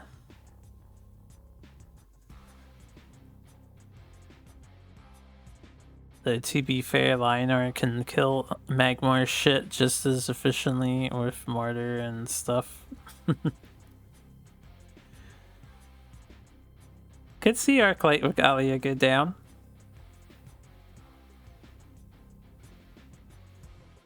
Unfortunately, no Healing Mystic in hand. It could be a good incentive to do a Sunriser play and heal up a whole bunch. I don't think it's worth it with just Rejuvenator, though you could Staircase and Rejuvenator. You could play around Mecantor. Do like Sunriser, move top right with Argent, Sunriser above you, and then Rejuvenator behind you. Make that sort of L shape. This works too. This play hopes they don't have another crawler. It could be really good against Magmar doing this. Veteran trades unfavorably into that Lightbender as well.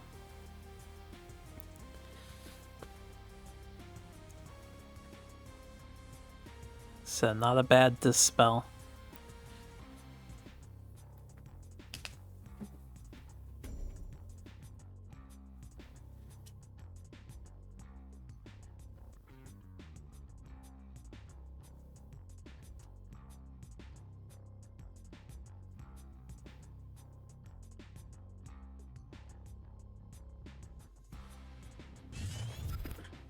Ooh. A very temptatious replace. I think Lady Lock was on the table. Would still be very good to do Lady Lock Flash. Probably Flash Lady Lock and then Veteran Rusty, right? Because you deal with a Regalia. But now you can play Elder if you want. Alright, we do see Flash Lady Lock with the posse.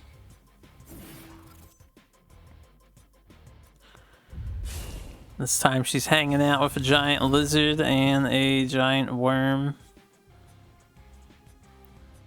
It'd be really awkward to ride on the back of a Veteran Silithar, assuming it's big enough to carry someone as a mount. It's got that removable metal blade.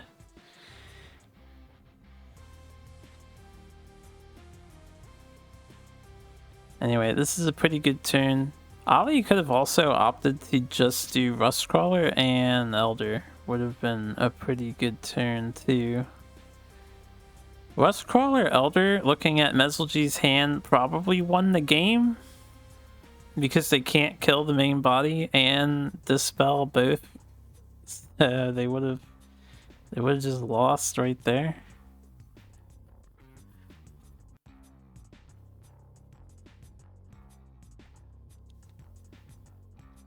To be fair, Mezelgee's in a difficult position right now. Veteran dodging Circle of Life. You were sure they were hoarding a Martyrdom Tempest. That's a fair thing to be sure of. If we look back on the history of Team Wars over these 9 weeks, I think nearly every single Elder that went up against Lionar, except one, got Martyr Tempested. The only time it didn't was when Jay was playing Lionar, and then he walked into range of 2 Elders and promptly died. Or no, he dodged death because the Magmar didn't have Elder, but I think he lost anyway.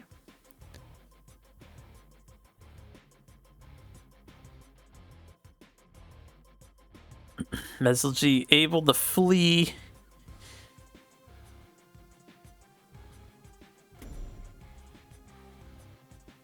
Two removals are gone. Could see Elder time. It's Elder time. Oh yeah.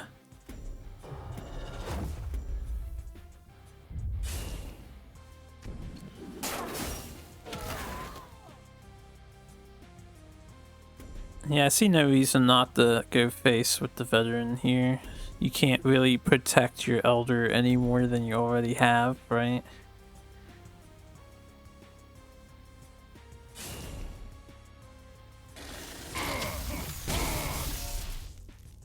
Could put the Celithar behind Arjun so he can't run as far away, unless you don't care about him running. Because now your game plan is to just let the Elder population grow. Mezelgee needs an answer for this egg where disaster will strike. Sinja is not going to do it. Sunriser is not going to do it. If they want to try and kill Ollie, Sunriser can do 4 damage to face, I guess. Actually, no, it can't. Well, it could, but Ollie has to heal something else, as he is... Yeah, you know what? Never mind, I forgot. Sundrop was nerfed. It heals for 4, not 5. You could always just punch the young Silithar.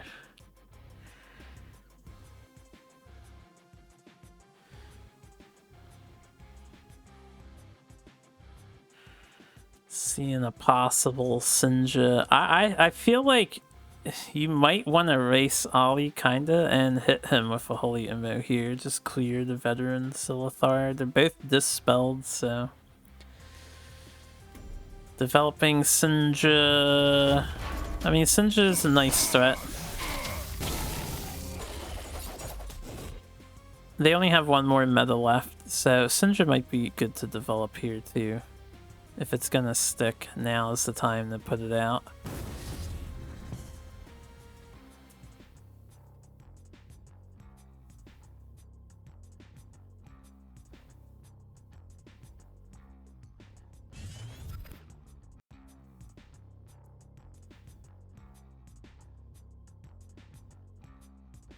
Kind of awkward for Ollie a little bit.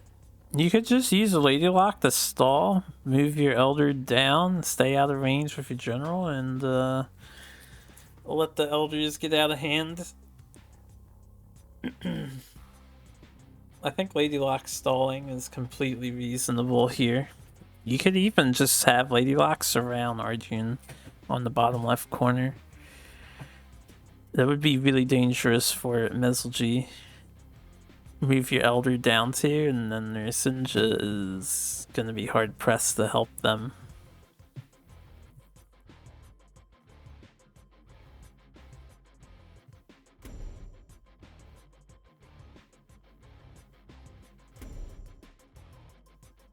Looks like we're trying to figure out how we're doing this. We're going for stalling the Sinja.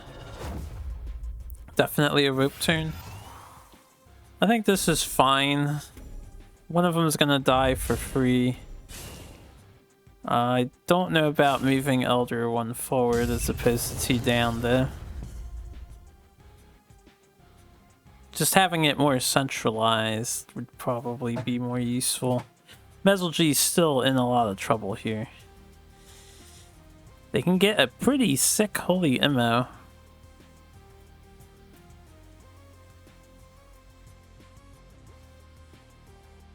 Yeah, General is in range of Sinja is also something I would have not done just in case.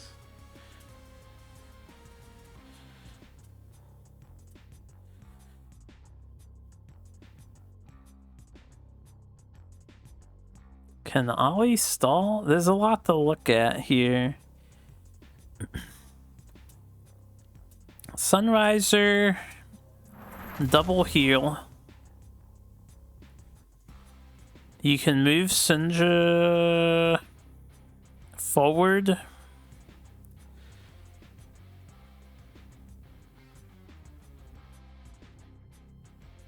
You can actually triple heal with Sinja. You can quadra heal with Sinja. Damn. Not Sinja, Sunriser. Imagine if we lived in a world where Mezelgee went face on the previous turn.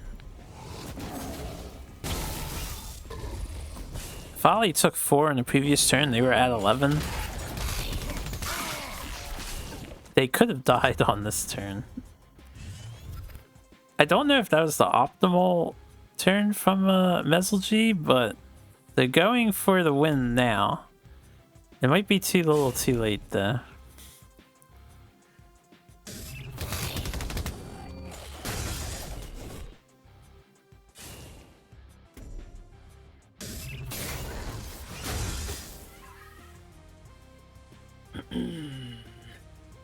Is Ollie gonna hit this healing mystic?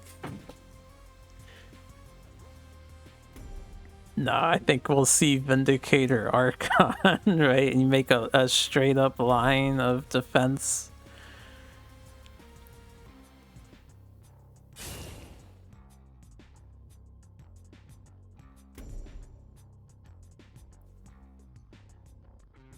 If Lady Locke had 1 less HP, this is lethal.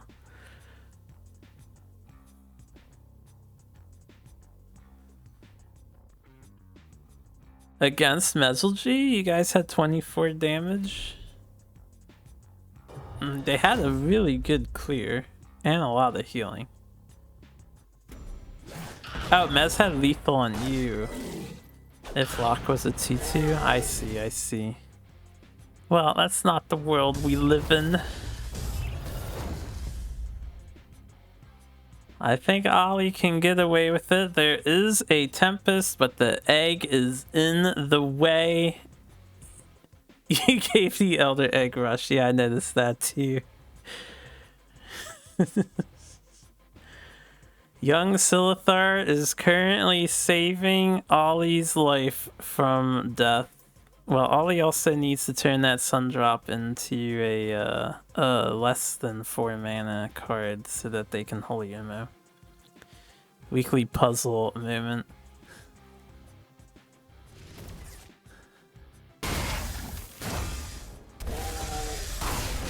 What a Tempest. Seemed destructive. Mezelgee does have a lot of HP. They can try to play the long con. You can simply let your Windblade get in there and holy ammo it.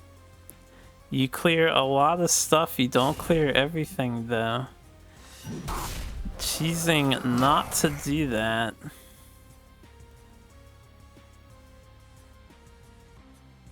Could be a bit of a mistake. Yeah, so focused on getting the kill. I can understand why. Mezelgee's thought must be, I have to put him to 4, and then we have to land this holy ammo. Ollie with the double rejuvenator, though, will get comfortably out of lethal range. Damn, what a final game. Intense series. If the fight for first place has been most enjoyable. It's so close for both sides, but Ollie looks like they're going to be able to escape death 2 times over. They shouldn't even be in this position, to be fair. Walking into range of the Sinja was a huge error, but they're, you know, never punished. Yeah, patching up your mistakes over the last 2 turns. That was a good way to put it. Holding back with the Elder too. That's how much respect's being paid here in this match. Ollie is not even sure if it's safe to hit with the Elder. Lionar on 3 cards. It's probably safe to hit with the Elder.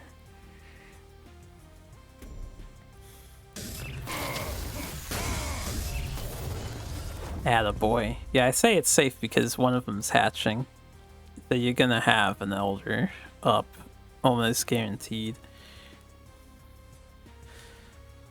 Mezelgi, I can't think of a single combination of cards in their deck that can get them out of the situation. You can't like Ironcliff Immo anymore since they healed past it. You can't make a pathway to get there, and even if you could, your Lionar, you're healing Lionar, you're not doing 12 damage. They don't have the burst. In fact, they're just fucked at this point. Hate to break it to Mezelgi, but they are not going to be able to answer 4 Elders. Well, 2 of them are eggs, but they can only answer 1 egg and 2 Elders, healing Ollie to full HP. And then die on the following turn.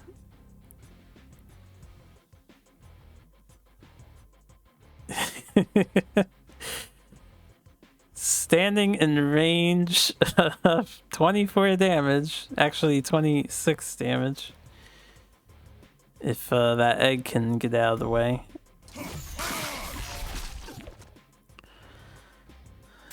That's 1 martyr.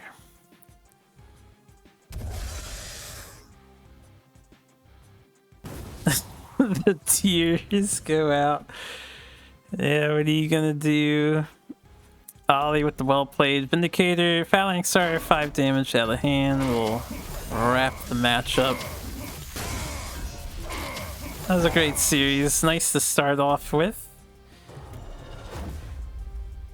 Now with that, Juve's Disciples will secure first place. Humans, because they won 5 games in the set, will secure 2nd place. That was the end of that set. It was a rocky road, but you got there. Yeah, well played to both squads.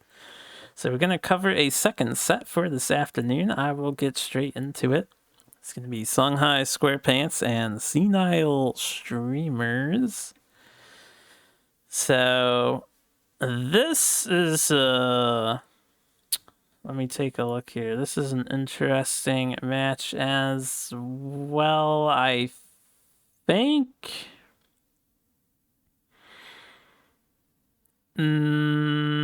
Senile Streamer. No, I forget what the scores are as of week 8. I only have the week 9 stuff now. They're either 4-4 or they're 3-5. If they're 4 and I think they're 4-4, and if they're 4-4, winning is a pretty big deal because if you can hit that 5 threshold, you'll be in a good position. But I might be mistaken. These 2 teams might be eliminated from the top 8 contention, but I'm sure we'll have some good showings overall. Let me just get the something loaded here, and then I'll review the teams. So on Songhai Squarepants side, we have Captain Illis, Top deck Timmy, Cody, Rockin, Sinbred, and Mad Mac on the Senile Streamers side. Captain Robno with Grincher's Lucrative, Kolos, It Is Just Cosmic, and Tuka. So that is who is available. Game 1. Looks like we're going to have some more lizard action to see, as lizards will be featured on one of the sides. I need to adjust this graphic. It's very dark because that's how they sent it to me. So hopefully you guys can see. We have Untitled Magmar. For Songha SquarePants side, it is, I guess, a replace Trilucidator Magmar deck. Maximum cheese. If you're going to use one cheese, why not throw in 2 cheeses instead, right? So we have White Widow replace, as well as the full amplification, fractal replication, Elucidator, aka Trilucidator combo. Lots of stalling cards. We see some Earth Spheres as well. Merc Bloods. Merc Bloods are probably cluttering the deck a bit. I'm a little surprised no Dream Gazers to go with the Lady Lock personally, and to help thin the deck faster. What happened to that mag list? Looks like it's from the 70s. It's on like a dark, rough paper. It got lost in the mail. I don't know. I think all their lists look like this. No, not all of them, but yeah, it's a weird image. I don't even know how you do that. They like took a picture of the picture and uploaded the picture, you know? It's like a camera snapshot. Senile Streamer side, we have Novad. Or Nova Ed, if it's Nova Education. I don't know if it's Nova Education or Get Novad. But Creep Abyssian through and through. Juggernauts are featured. Full suite of crawlers as well. We do have a couple of Vorpal Reavers that seems to be popular now.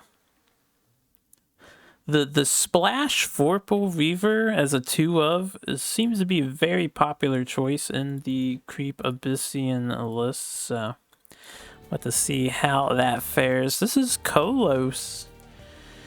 So Kolos joined Team Wars. We did not get to see his patented Sarlacc cheese. Kolos had mentioned at the beginning when they joined Team Wars. They were kind of turned off because of all the random Zenruis, so they were scared away from using Zenrui.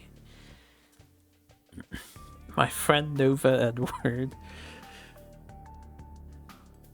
Alright, Mad Mac. So Magmar versus Abyssian. Abyss actually has a slight edge against Magmar typically, however. This is combo Mag. They only need to last until turn 8 and then find said combo. If they can do that, they can secure victory pretty easily. Kolos is an endgame focused deck as well, being Shadow Nova, so slightly more susceptible to the combo actually proccing.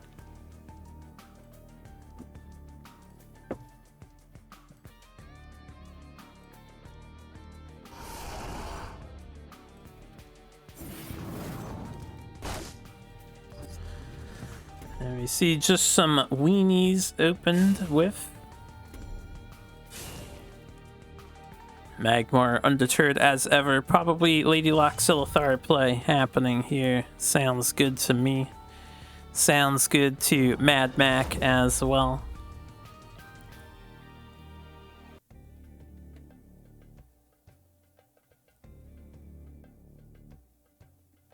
Just thinking about where they want to put it.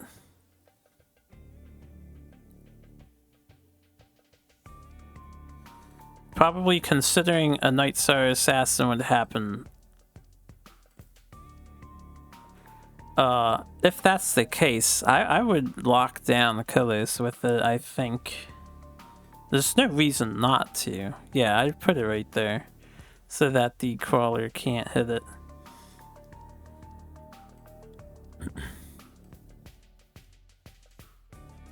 I guess General and one of the 2/1s can trade in the Lady Lock, and if Silithar was bottom right of that, then the other minion can get into that space where Lady Lock is and hit the Silithar. And maybe that's undesirable. But I mean, putting it over here, it just gets hit regardless and offers the mana tile to your opponent, so I don't know about this positioning. Maybe you should have just... Maybe we're playing around Grasp. Could be playing around Grasp. Excuse me. I'm burping a bit over here. I don't know if that's coming through on the mic. Hopefully not.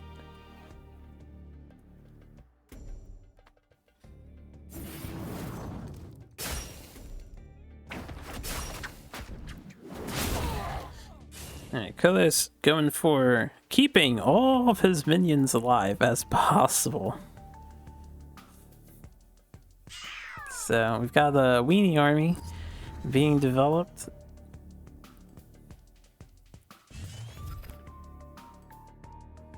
Also noticing Kolos has that prismatic Mach 2 Mave skin. One of the few Mave users.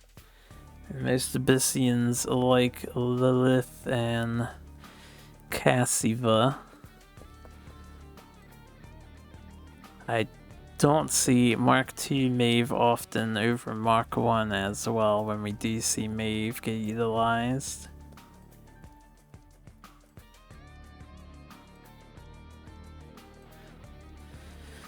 Mad Mac has 2 pieces of the combo. It could be really tempting to flash your Harvester out here, but that takes a flash out of your win con. Because you could have sacrificed your Silithar, take out the Jaxi, flash Harvester, wipe the entire board.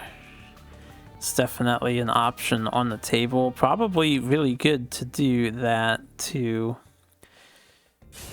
Just playing a Mercblood, I don't know. Doesn't feel proactive enough, but that's what we see happening.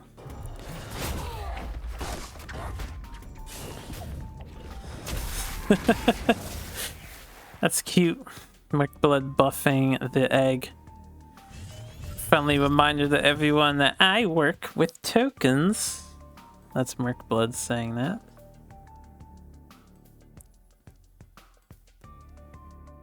Please use me more, Duelyst community.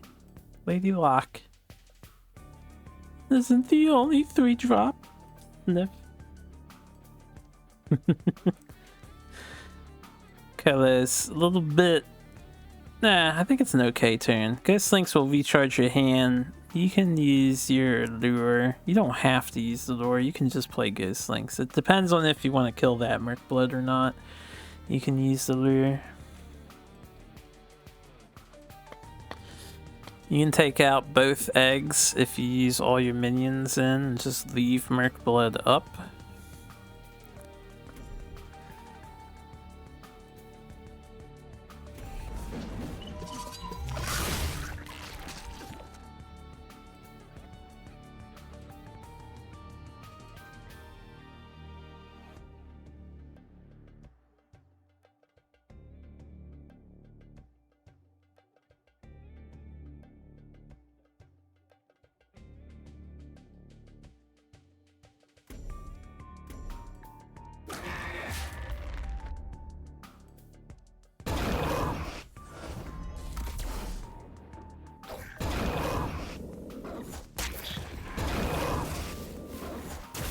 Alright, looks like Mercblood was treated as the priority target. Kolos comfortable enough sitting in Provoke.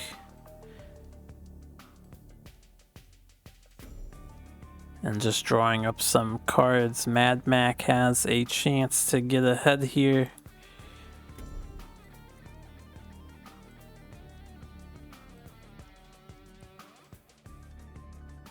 can't do a full board clear actually. Could do another Lady Lock play, which is Phalanxar. If your goal is just to get to combo, you're already halfway there because you did 1 damage to the enemy general. What you could do alternatively is not rely on amplification and bring your opponent down to 15 health. So I would get aggressive here, maybe. You're fighting Abyssian, they're on 6 mana, they aren't going to do a whole lot to you. You don't really need to clear their board. I think there could be merit to doing 5 face damage on this turn. Mad Mac taking it slow though, nothing wrong taking it slow.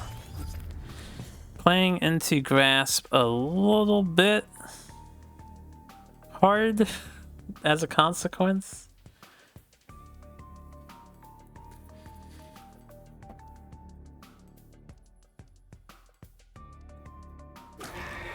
Lord goes down on Phalanxar, so that's basically a hard removal. Because Phalanxar is not coming back anytime ever before the game ends. Moving only 1 space at a time is pretty rough when they get sent to the corner.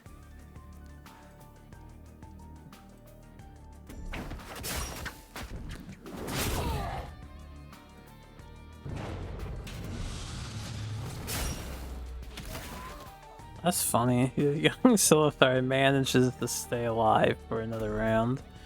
And this Jaxi just hanging out. Double Void Pulse.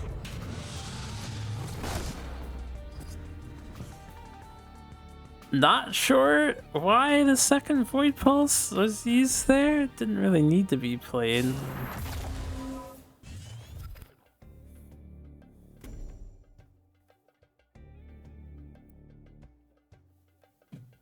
I guess Duelyst didn't want to float 3 mana, so floats 2 instead.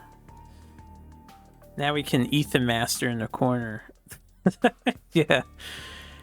You can engage in your fishing for a combo.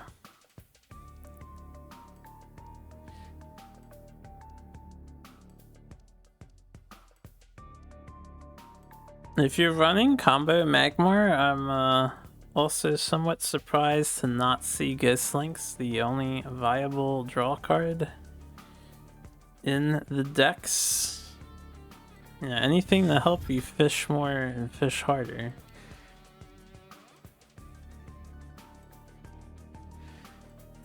Man, this Silithar has gotten some insane value. Nice Healing Mystic replace.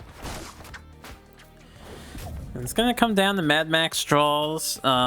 He's very healthy at this mana threshold. He really only needs a fractal replication, don't need an amplification. Now, I can't see from my perspective on this Magmar list if there's 3 or 2.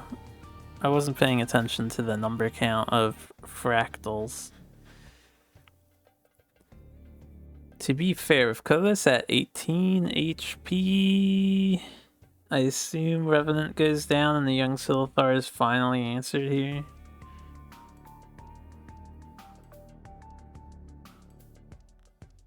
If you had to guess, fishing your combos usually jams your hands in the late game anyways. Really? Well, if you're doing a combo, you should have a lot of cards you can play on the low curve, right? And then just combo pieces that you want to hold on to. I guess it depends on how much stalling you're incorporating into it. I also didn't check to see if this is a 40 card Magmar list or not. I think it is.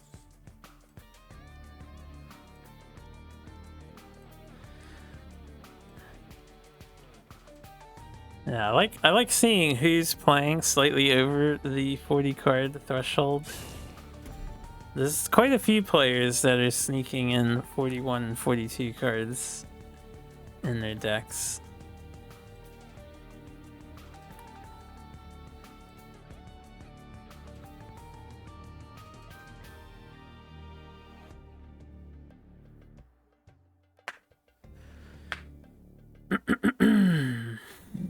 Huh.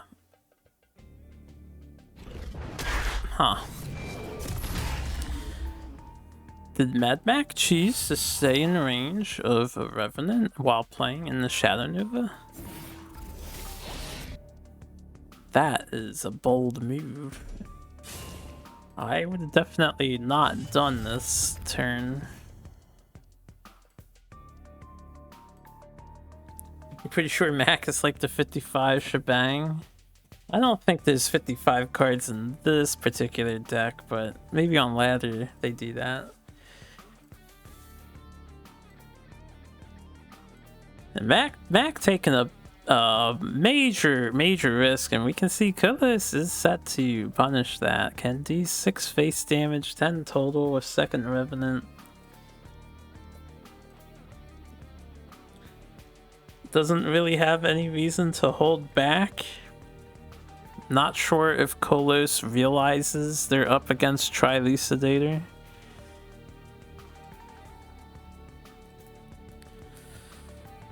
Yeah, I got wrecked by Trilucidator. I think it was Demi Remy got me when I was playing a little bit of ladder just to hit gold rank, and I was like, ah, damn it. I was so far ahead on board, and then I get tri-leaked. I knew it was coming. I was hoping I was in a good spot because they used an Elucidator to clear my Spirit Harvester, but not. They had 2 in hand. Yeah, I think for this game here, Mad Mac's gonna want to think about Flash Harvester with a heal Earth Sphere, but they kinda asked for this by how they played. They're in a rough spot. They'll get back up to 16. They can't kill the one Revenant though, the undispelled one. So that's still able to deal another 4 damage.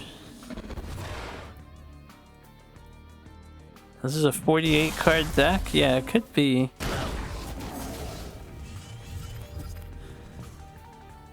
I can't see the numbers myself, but I think it's 34 minions and 14 spells. If my eyes aren't deceiving me. It could be 24, 14.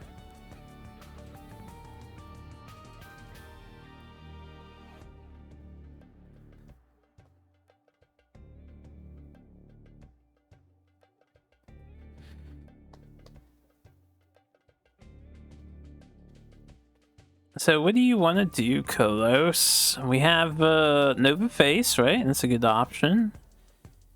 You could play Assassin and do 6 face damage with your Revenant. And then you can set up a Juggernaut. Oh, a pretty spicy turn.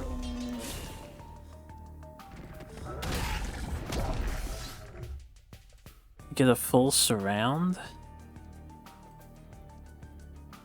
Kolos could have just dropped Nova, which would have done 5 damage. Have Revenant kill the Phalanxar, because why the hell not? But this turn sets up lethal for next as well. It's a lot for Magmar to answer. Kolos feeling confident. That could be a fatal error. If Fractal Replication is replaced into, it will be... Oh no, it does 8 damage to you because of the flash on the first Elucidator. So actually, that hit was smart. That forced a tie. 8 HP on the Magmar is where you want to be at now with new Fractal Luke. And we saw the Elucidator was just thrown away. It's no longer viable to win with Tri-Elucidator unless Mad Mac can heal. They can only tie. I am dropping frames, apparently. Hopefully that stops. How is Comcast gonna let me do like 4 hours of purity and then just start dropping frames for no reason? Why you gotta be like this? Anyway, Lady Locke going down, Mechanitor doing what it can. Mad Mac hiding behind Colas. It's not going to be enough because of the Dispel. And Colas just rapidly tried to punch with their Night Sorrow, but it's... can't do that. Colas thought he had it. I mean, you can bring him to 1, right? There's 2 spikes on the ground. One's going to be overwritten by this placement, so there will be 5. Which means Colas does not have lethal yet.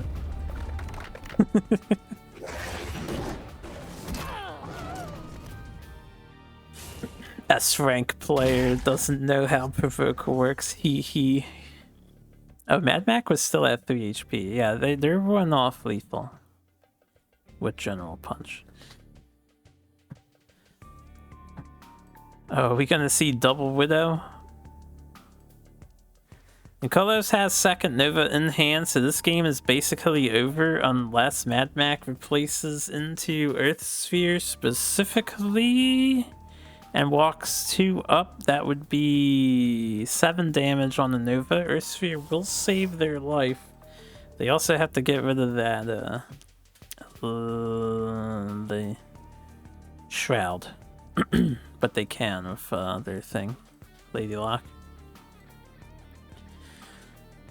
So, need an Earth Sphere. Anything else insufficient. You get 1 more replace. Nice assassination on the Shroud, by the way. With the White Widow. Oh! Well, that's game. Well played by both sides, but Kolos has lethal in hand. There's naught Mad Mac can do. So Bissian getting another tally against Magmar.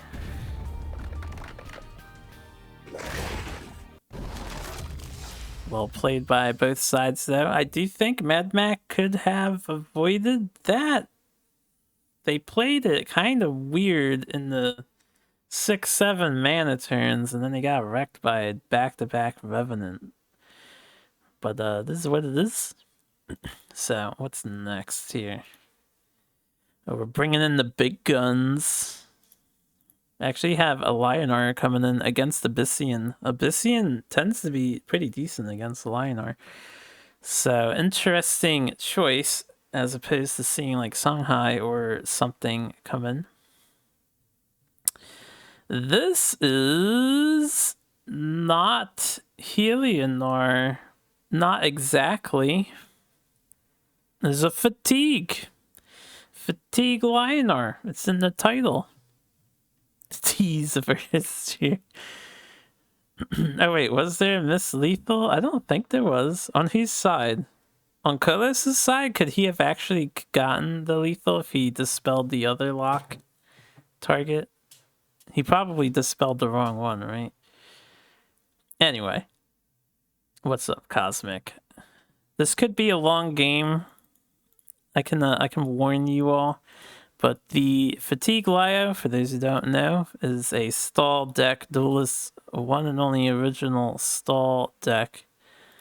Designed to not really win, but to let the match just carry on and on and on and on. It's designed to troll. It's actually pretty competitive at the same time because it's really good at reaching fatigue. So I can say from the match length, this is going to be decently lengthy. That's all I'll say. It won't be egregious, though.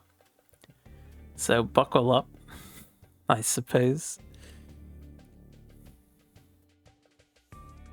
We're in for a bit of a ride. Actually, while this gets started, I do need to use the bathroom, so I'll be back. We'll just let it play because it's fatigue. It won't be long.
Okay, I'm back. You can set an alarm. A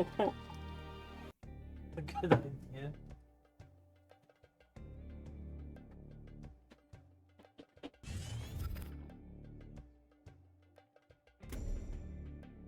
Okay, took a moment to refill my drink too. So, what do we got? There's a crawler. It's all the way the fuck over by Kolos. We got whipped. And there's another crawler. Both crawlers are on the field. The Abyssian one and the Rusty one. Excellent.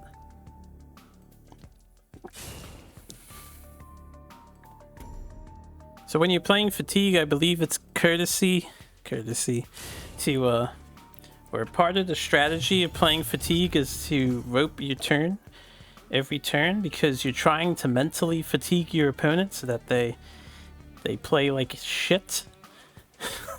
You can see the turn 2 pass, which is totally fine because it's Fatigue Lionheart. You can pass all the turns you want. All Sinbred has to do is survive Kolos' Nova spam, and there are Lightbenders in this list, so they can delete Nova spikes too. You need to survive the Nova spam and the Revenant spam. Kolos does have 2 Vorpal Reavers. That could be a big deal in this match. Sinbred's gonna have to answer those as well, but if he gets past all that, then Kolos loses. It's pretty much nothing they can do without the Nova. You remember how this game turns out? No spoilers, please. We shall all witness. Slowly. As we get into it. Ghost Links goes down. You know, I'm not sure if Kolos is aware that they're up against Fatigue quite yet, because they only passed turn 2 and play the Rust Crawler. They might think their hand is just really bad, but playing Ghost Links against Fatigue, not the smartest idea. You're drawing your deck out faster. That's exactly what Fatigue wants you to do.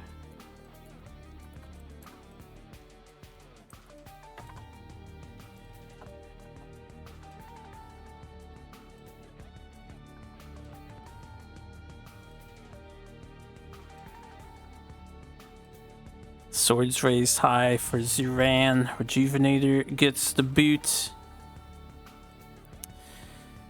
So realistically, we could see Regalia get equipped here.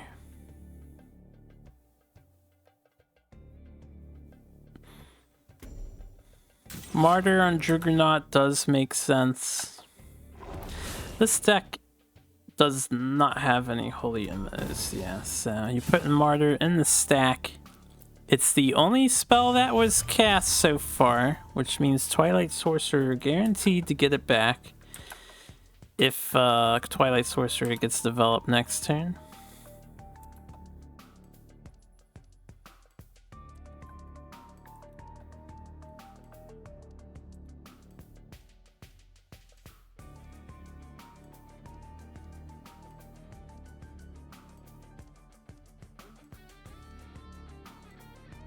Kolos could take 4 damage and develop Night Sorrow.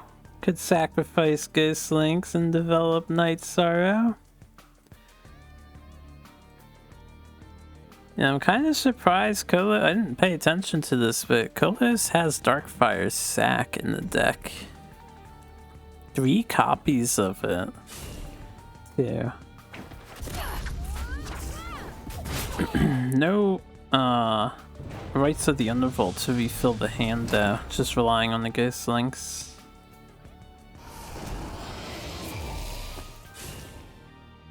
It makes the deck a little swingier. You can have some very high rolls and get out early Reavers and Revs. It can also fall a little short if you draw your sacks, but nothing to sack into.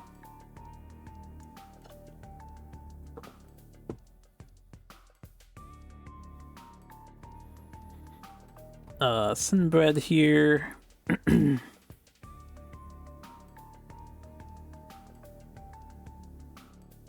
I would think they just play a Twilight Sorcerer.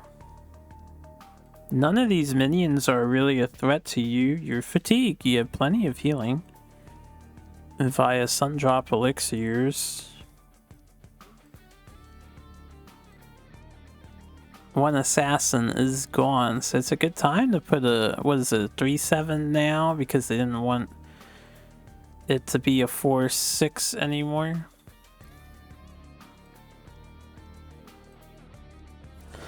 Deciding to go with Aerial Rift, that's going to put a copy of Martyrdom into the deck, replacing Alsuine, Lord Master. That's a pretty good Tempest. Tempest will clear the board.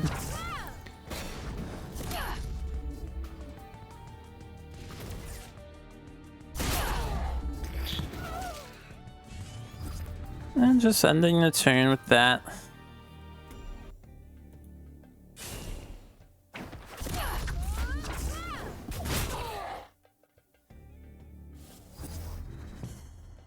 Koda's content to just play Ghost Links and fill up their hand.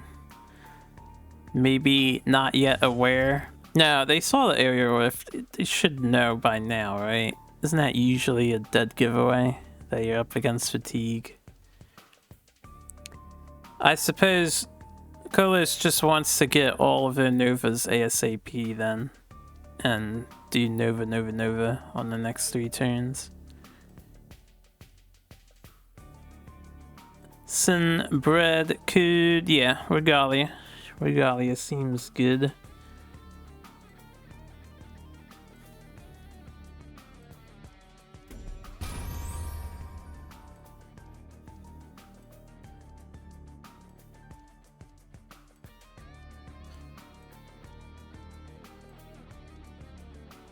Do you want to stay standing there, or do you want to move down 2? Maybe move right 1. Could even move right 2.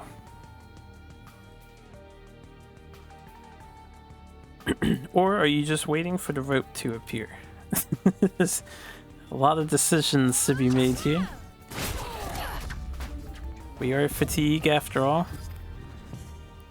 Choosing to just stay still, equip up the pants, and pass. Kolos. Honestly, you probably retreat to use Ghost Links as a giant wall and just Nova your opponent's face.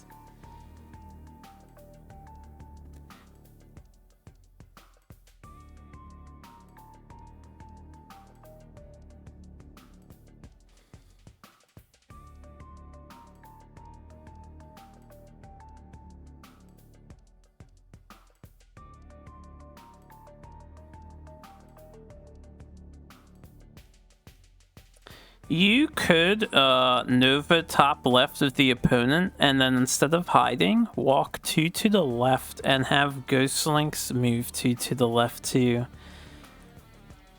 Nah, that doesn't stop your opponent unless you can play the other minion in hand. I don't think there's a way you can position where... Maybe it's up. You could maybe Nova the top 4 tiles above your general and on the enemy general. Move up 2 and then move Ghost Links up 2. And that way, if your opponent wants to hit you, they have to stand and Nova. Yeah, that's the ticket.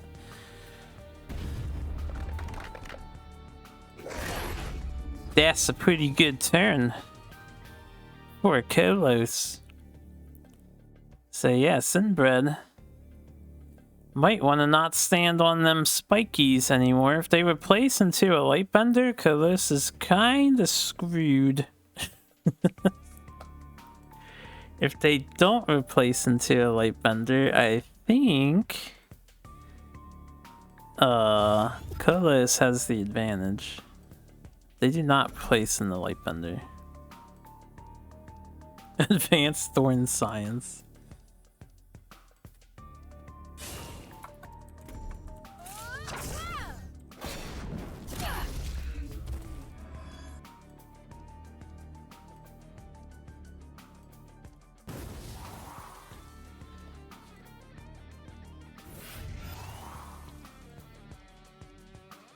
Yeah, just doing some healing, you know, feeling good about ourselves. Refresh the body and mind. I'm sure Zuran is all about that sort of stuff. Maybe have a nice spa day with your pet mystic and pal Juvie. Duelyst just removing a thing, staying by spikes.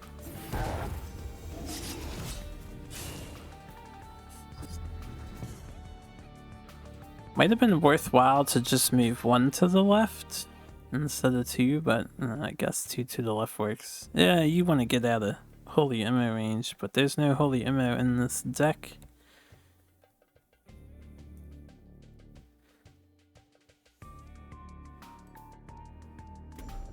Right, besides the aerial rift from Duelyst's perspective, it might not yet be superbly obvious that it's fatigue. I'm not sure what their thought process is. I think they should know again, but I don't know if the senile streamers know.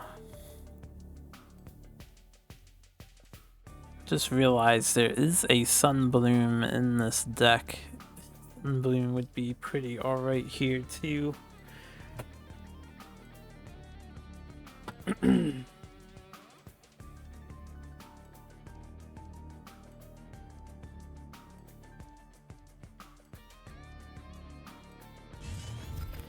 Just another Circle of Life, so I guess Circle of Life is what's gonna be played with Tempest. Yep.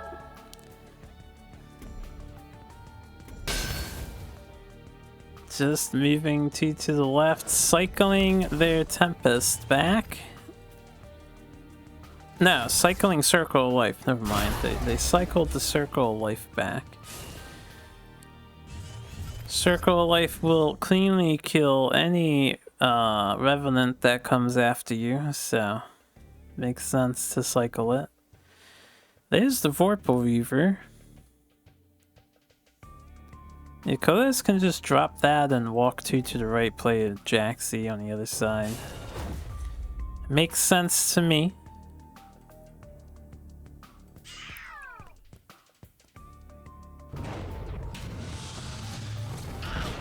Oh, even enough mana left to use the Void Pulse, finish off the Mystic.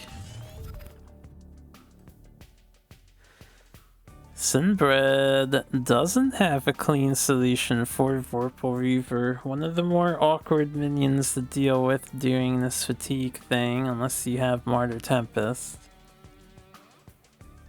I guess Vorpal Reaver is like dealing with a Silithar Elder.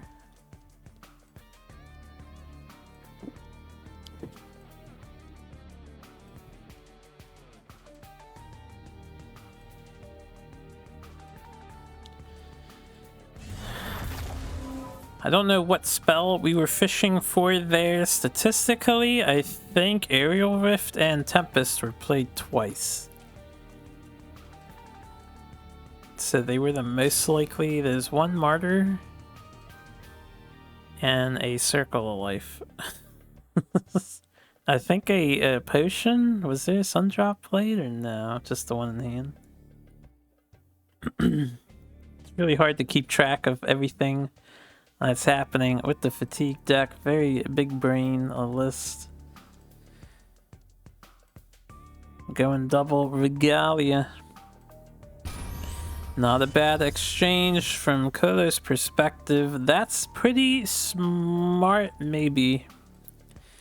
So holding back, not attacking, doesn't want to spawn all the Wraithlings for Kodos to throw them in, which, depending on their positioning, could kill his Regalia. And Reaver can only hit you once like this, so good idea to restrain yourself. You debated whether to attack or not for a good minute. I think it's a good idea to restrain yourself there. Reaver is in a position to like hit the Twilight Sork and then it'll die to a ping. And then go face there.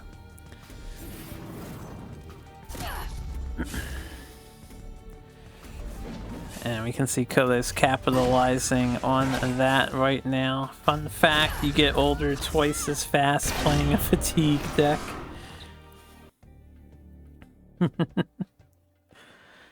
Yeah, probably. You and your opponent. See, not only you get older, your opponent gets older too.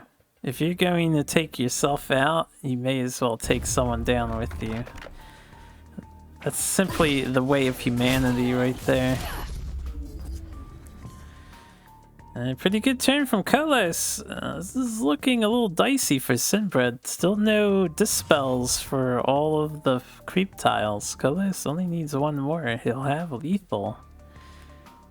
Alright, maybe he won't have lethal. So there's 8 healing, possibly 12 healing, depending on how Sinbred plays this. There's also a Tempest. Sinbred can triple Elixir with Alcuin and Tempest. Since you've just seen a Vorpal Reaver, maybe you want to copy the Tempest back instead of copying a Elixir. You could also copy a Shadow Nova and then overwrite some Nova tiles on the following turn. That is a possibility. I don't know if it's worth it, but Sinbred's keeping that option on the table. And unfortunately, they kill their own Alcuin doing that. And they leave up a mini Jaxi. Mini Jax. Or just Jaxi. Pretty good against Tempest because it survives with a 1-1 ranged.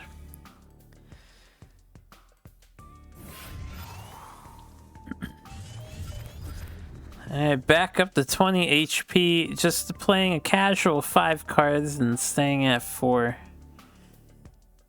Not bad. For Sinbred, Kolos can clear Mystic and break the armor. Shoot face. I would replace and look for a 3rd Nova maybe before your Nova gets overwritten by the enemy Nova.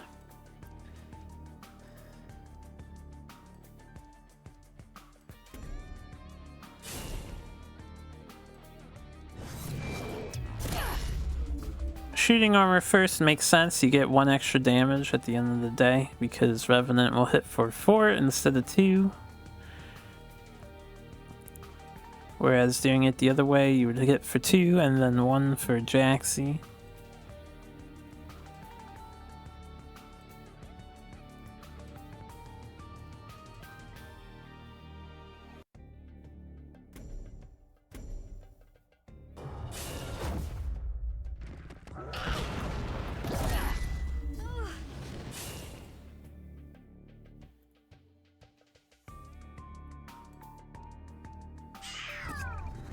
Alright, second Jaxi hits the field. Sinbred can Nova. There is finally a Dispel in hand, so you could Circle of Life. You can get an okay Light Bender. It's not fantastic, but it would be okay. Actually, I think you heal up to 21. You go back down to 19 because you probably punched the Jaxi, right? And you dispel 2 tiles at best, no matter where you put the bender. You could just leave the Jaxi up.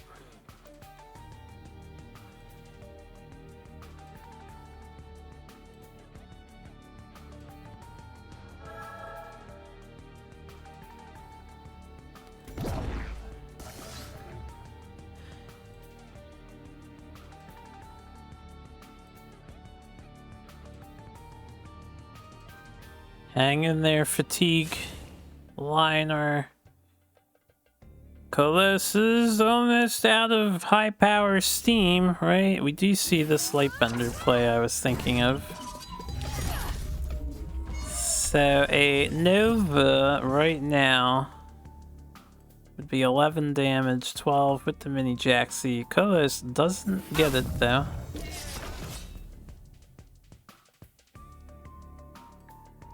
I think Dancing Blade Juggernaut's reasonable. And just use your mini Jaxi to poke your opponent down. Kolos actually going in.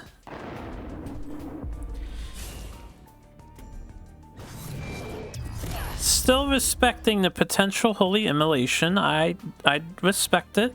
You know, sometimes these lists run one copy of it.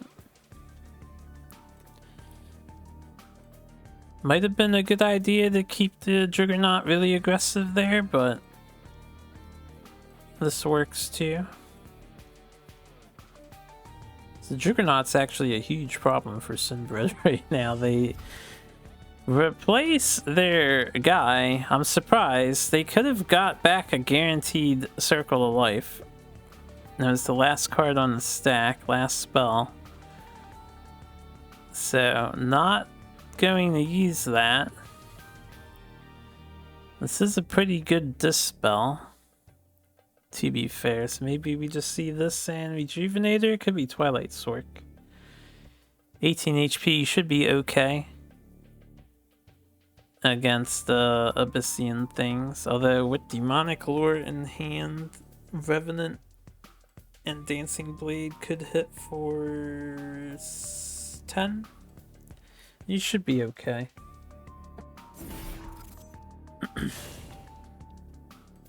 I see. Sinbred walking out of range of the Dancing Blade regardless. Tempest, not what you want to see. I mean, it could be. If another Reaver comes down, it could be what you want to see. So maybe it's okay. Just feels like it's not what you want to see.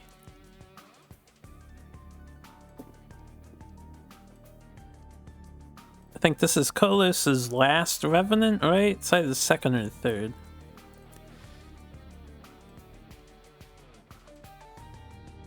There's one Nova left in the deck, one Reaver left in the deck, so almost out of gas. Only 15 cards left for Kolos. Can't see Sinbred's count because the hand covers up the bottom left deck zone, but I think Sinbred would be higher than 15 remaining. Probably by about 5 cards, just guesstimating, because they skipped a turn going to 6. And they spent most of their turns drawing only one or none.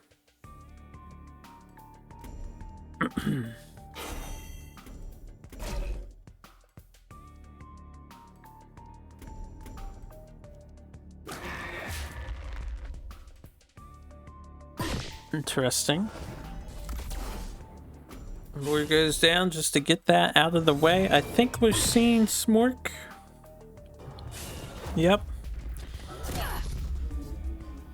I'm surprised Kolos shot the Twilight Sork to 1 HP. It doesn't really do a whole lot. He could have just shot Sinbred for 1 damage.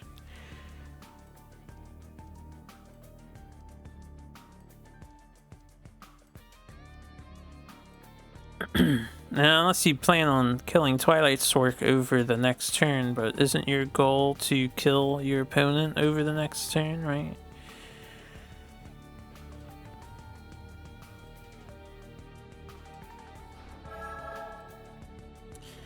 Another Circle of Life going down. Might see that get copied again. The Sinbred survived the swath of Revenants. And I think the one Lightbender was damaging enough that Kolos is going to be hard-pressed to finish this match. They're gonna have to get a couple of hits with these medium-sized creatures, or they're gonna need to find their other Reaver and have it stick.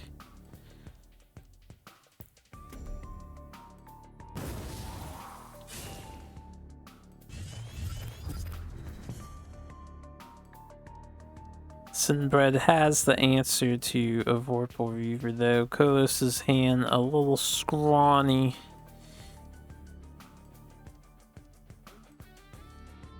Can clear board, you can full surround your opponent. Kolos? No, can't do like a perfect surround. Where, because like Jaxi would replace itself with a body, but you can't, everything else is 2 HP or less, so.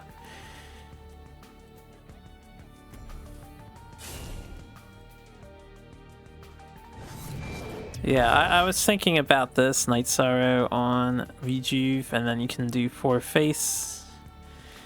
You have to keep in mind your opponent does have a Shadow Nova. Need to be careful with how you position exactly, especially if you plan on hitting with that Dancing Blade.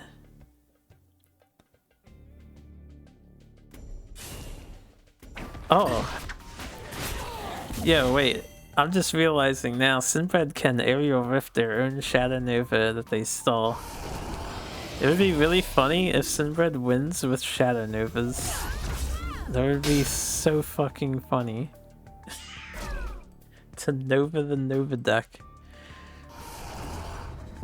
Kolos does opt for a full surround. We'll probably see Nova. It could be Nova Tempest, but it could be Nova Aerial Rift.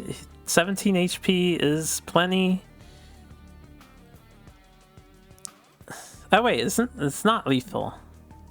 2 off lethal. Doesn't have enough mana to Nova Face and then Tempest. Aerial Rift is played, so that's gonna get back a Circle of Life. Double Tempest here makes a lot of sense. And then you can play nothing else with that. This sets up for lethal on the next turn with your Nova.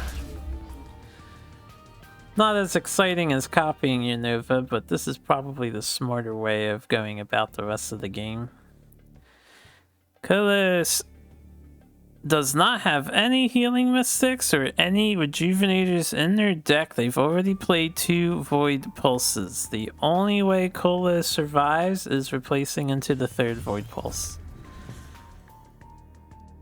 And Kolos loses. Death by Shadow Nova. That's still good. That's pretty great. I like it.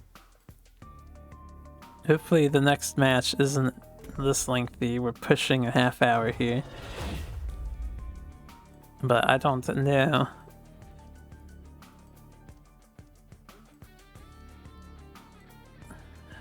Fatigue Lionar strikes again. Vorpal Weaver is a pretty good replace if your opponent didn't keep the Shadow Nova they stole turns ago. What a way to go out. They never replaced that either. they took it and kept it. Alright. Fatigue Lionar wins the day. We have interesting choice coming in again, a Magmar. Actually, I understand why. So this is also 48 is optimal. This is a 48 card deck. Yeah, I guess so. 30 and 17 makes sense. So apparently 48 is optimal. This is a Tri-Lucidator deck. Tri-Lucidator is very decent against Fatigue. Almost guaranteed to beat Fatigue on average as long as your opponent doesn't stack Regalias early on. A very hard counter to the Fatigue Lionar, I would think. So it makes sense to see Magmar come in. Yeah, this matchup conceptually. Alright, I didn't really talk about it. Let's take a look at this variation. I would say a little more standardized here than the one we saw earlier. They're very close, though, overall, in cards. Plasma Storm is in this list, as well as Nat Select. I think both of those were lacking from the other. Mad Max. Tri-Lucidator.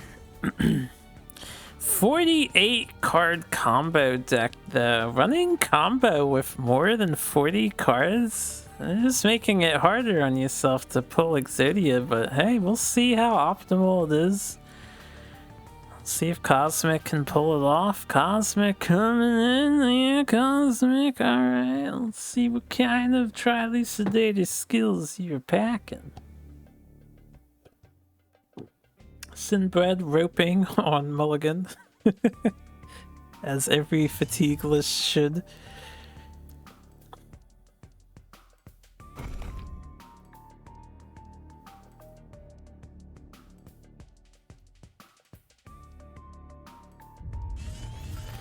The boy Phalanx are in center. Pretty decent turn one for Magmar. Sinbred actually has a turn one play themselves. Very powerful turn one with the Martyrdom.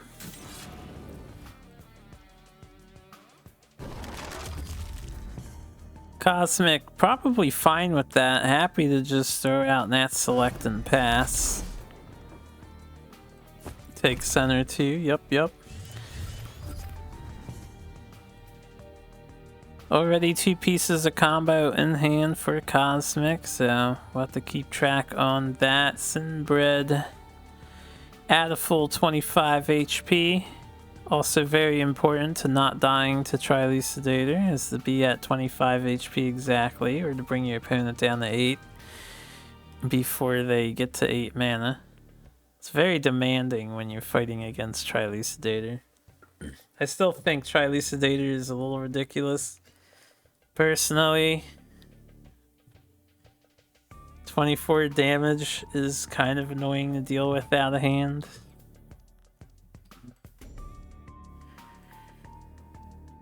But I guess we'll see.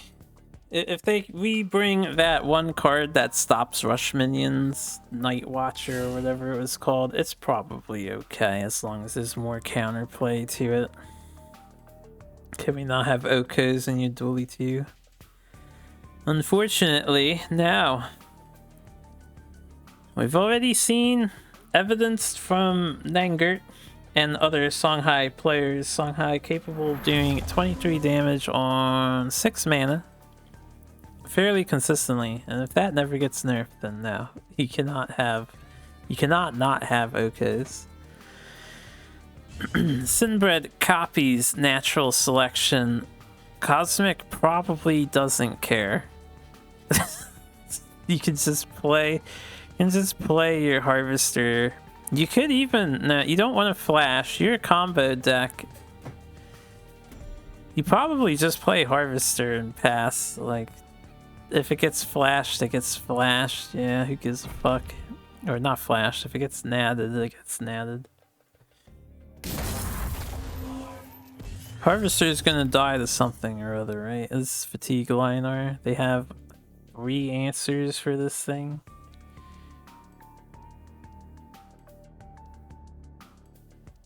Well, 2. Circle and Martyr. Sinbred could nat and get it back.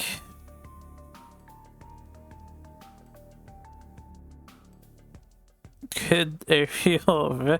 I don't think you want to hyper copy the nat select, so I'm not sure I would have Aerial Rifted there.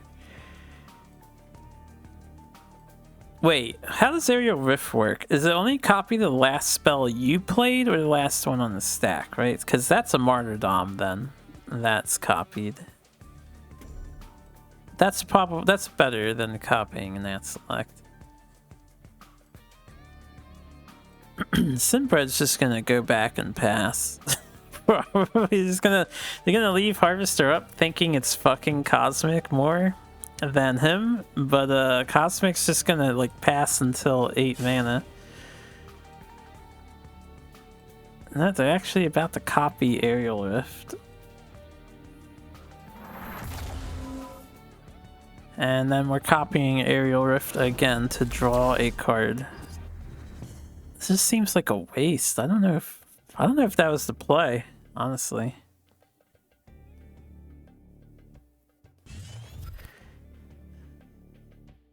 What did they achieve by doing the turn that they did? They still drew 2 cards out of the deck. All they did was throw an extra copy of Aerial Rift in there and an extra copy of Martyr.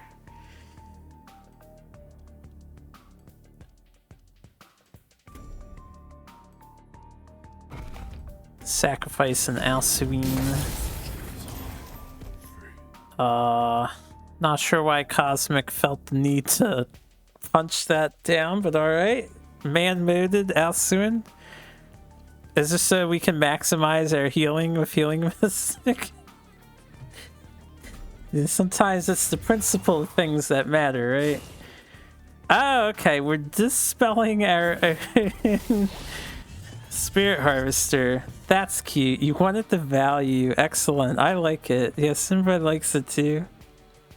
I wasn't thinking about dispelling the Harvester, but I like it a lot. That's pretty cute. Now Sinbad has to actually interact with your board, right? And they have to do something. Can't just sit around and twiddle their thumbs all day.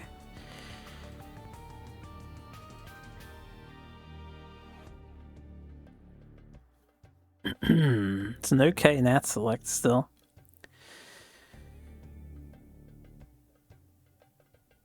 Should probably replace the Dispel. I don't know what they want to Dispel with Lightbender, but I would at least pitch that first and then see what their options are. Circle of Life feels like a waste since you're at max HP, but you could Circle of Life, I guess, and get rid of the 5/5. Throws away the Nat Select. But you just copied the Nat Select. Why are you throwing it away? Alright, we're hiding in the corner. I think Cosmic just wins then. He wins when he gets combo, and we're at 3 pieces out of 4. Sinbred doesn't realize it's combo, and they're gonna die because of that.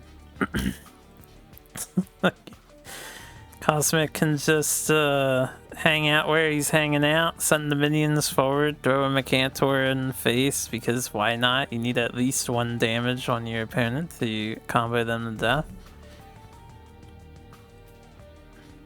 And Cosmic doesn't have to hang back too, he can play aggressive with his general.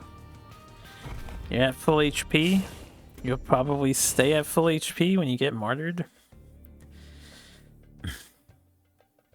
Ah, Cody is saying, nah, we did. Mac told us to be aggressor, but that also felt impossible.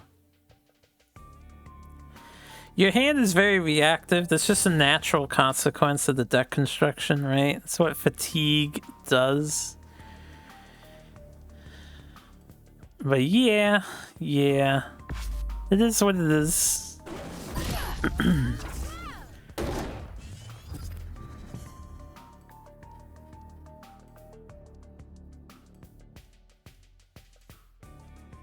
This is a very passive game. You know, for Fatigue Lionar, it's kind of amazing that Cosmic has 4 minions developed on board right now.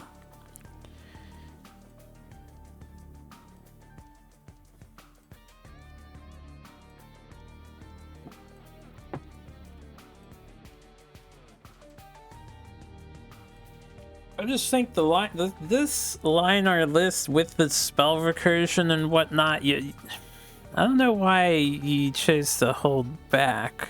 You could have just dumped some cards out, copied them again. Probably should have hit with your general first.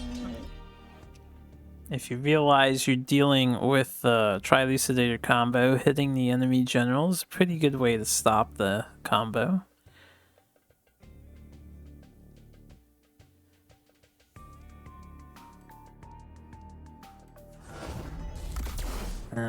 Copying Circle of Life isn't going to save you from the inevitable here.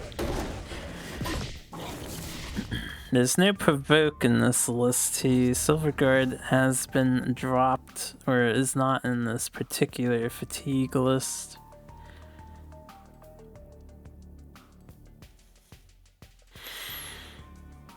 1 mana off from Wombo Combo, still looking for the card.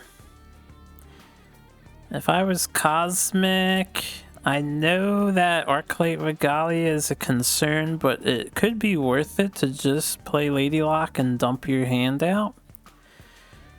More than likely, you can manually remove the armor if it gets equipped, and that's half of Sinbred's mana. They're not going to clear your board and equip armor. So if you do get combo, you will kill him.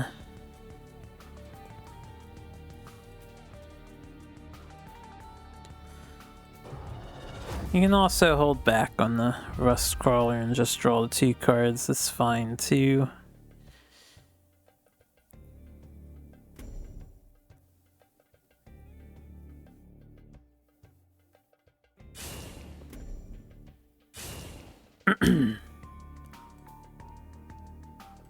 I would punch.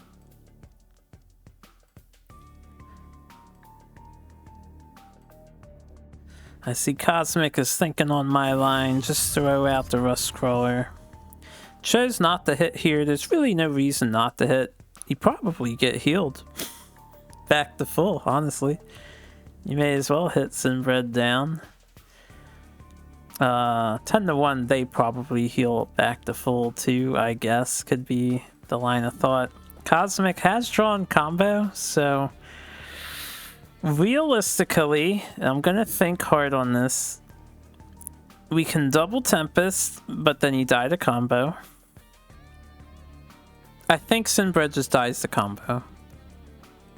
There's zero way to get out of this and not die to Duelyst. They only need 1 open hole with which to reach you.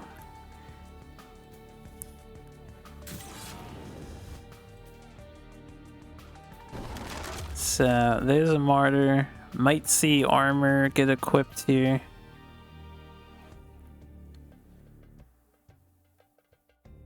Armor Windblade kill Lady Lock. Going for Tempest instead. That is the damage that Cosmic needed.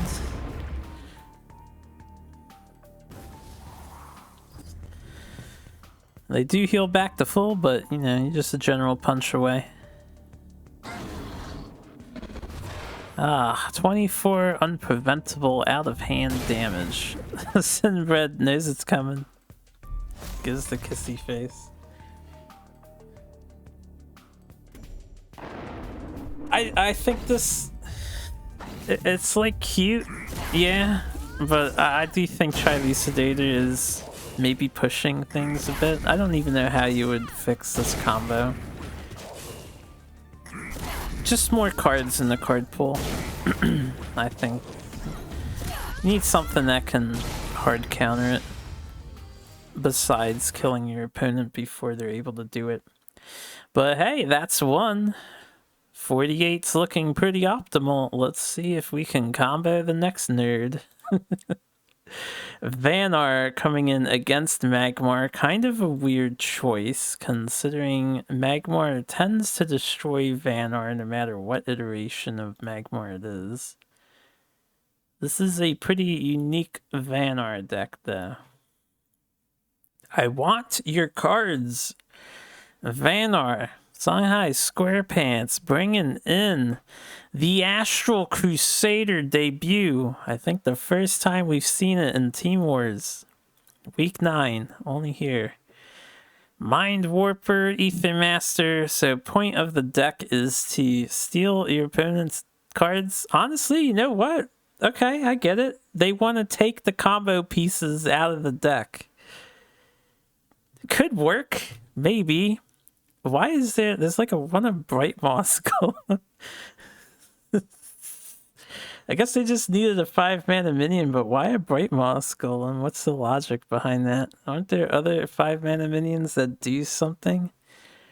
A couple of Cold Biters. We have an aspect of the Drake for reasons beyond me. We have Gravity Wells for stall. That Gravity Well is also good against Triluke. So, you know what? This Vanar deck might have a chance. Maybe it's not good against Tri-Leak because of Harvester, but it forces Harvester to happen first. It buys you time. I loaded up the wrong game. Let me load up the right game. There we go. Oh, it was supposed to be meme week for you guys. You brought Fatigue Laya. Fatigue Laya is like borderline not an actual meme though. It's a very much functioning strategy. So what's the idea with Astral Crusader in this deck? I am quite curious. I kind of want to see it get played. I'm hoping we do get to see it get played.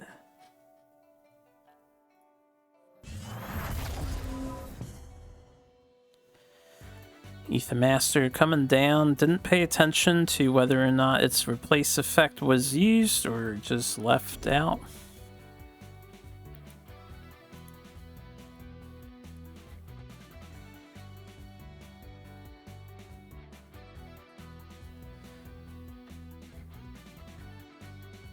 Cosmic chilling with a crawler in hand. Against Vanar, you may want to hold both of those cards, honestly. They're both pretty good against Vanar. Plasma and Harvester.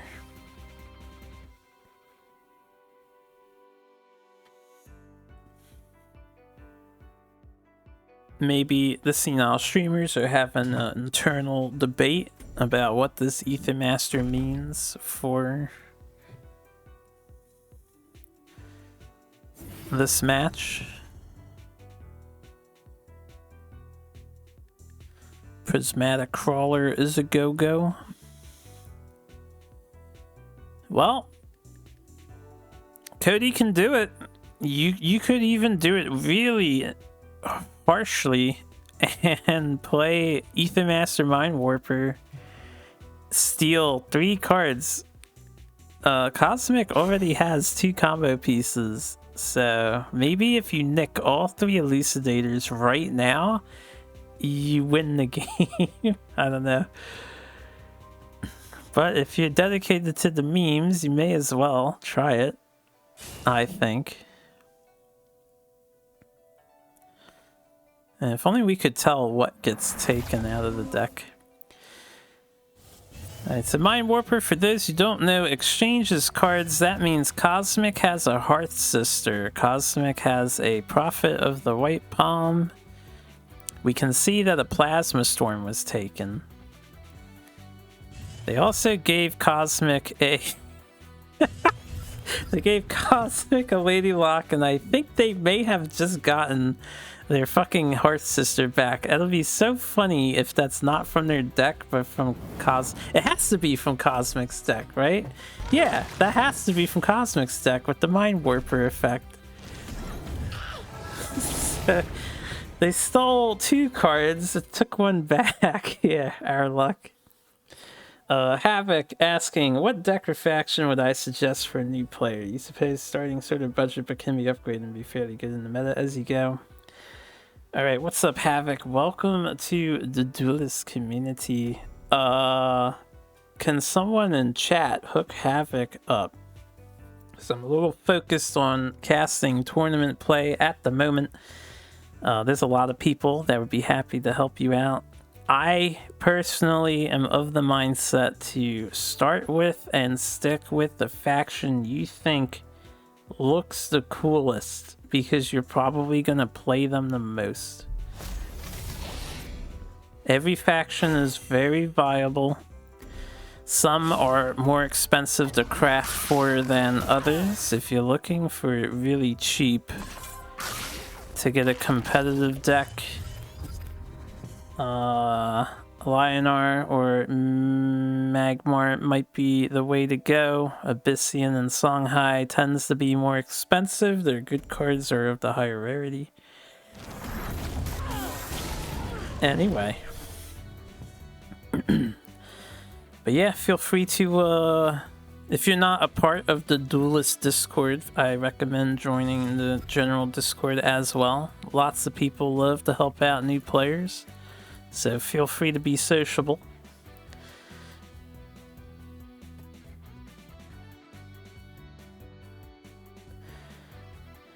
Going back to this match though, we had a nice Harvester clear in response to a Cold Biter being equipped. And this was 2 turns of clearing. Plasma Storm happened, then Harvester happened. Cody can't do anything about this Harvester. They can play a nice Bright Moss Golem. A pretty big sturdy boy.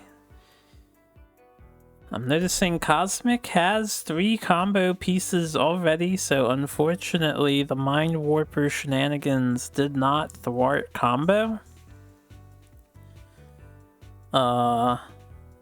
They just need a flash.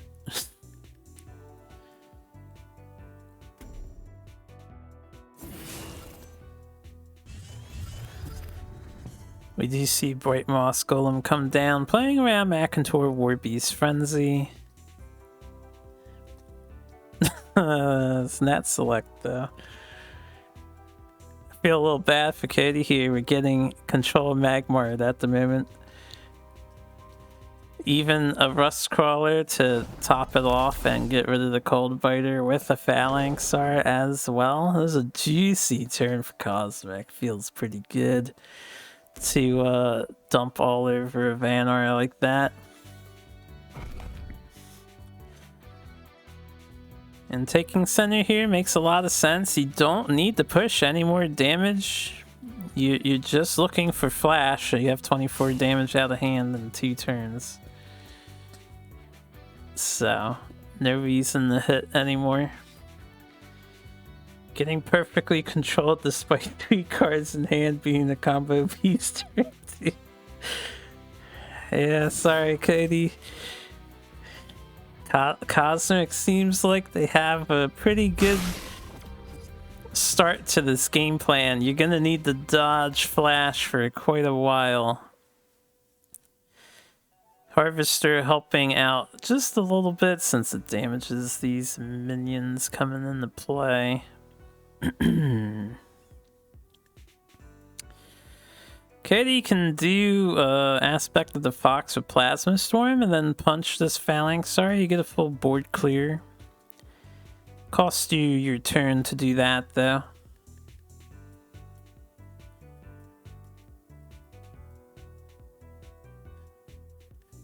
Do you count as a new player if you joined 2 months ago? Is that question directed at Cosmic in response to his gifting of orbs? I would say sure, but they're not my orbs to give.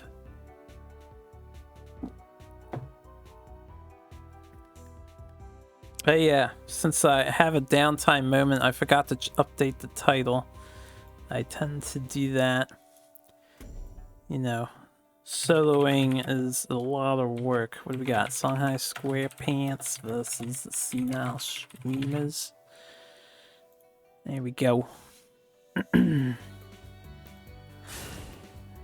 to make sure our titles are relevant to the situation.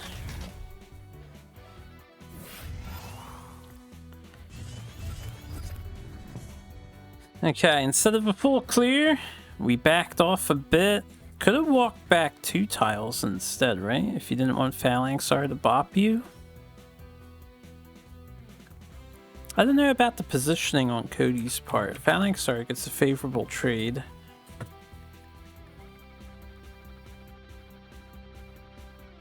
Into Mystic, if Cosmic wants.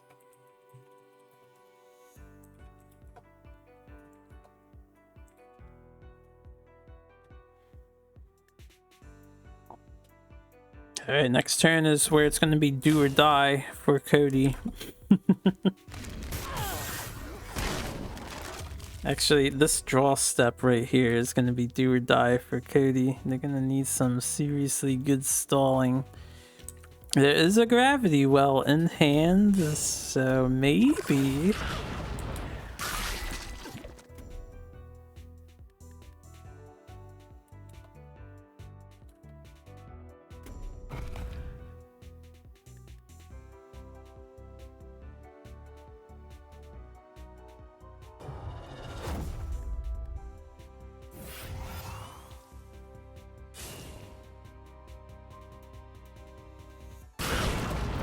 Cosmic's got that lockdown. Doesn't draw it. This could be Cody's chance to come back here. There's a full board wipe. Full board wipe does not protect you from the death of this Trilucidator, but it does save you from the current board state.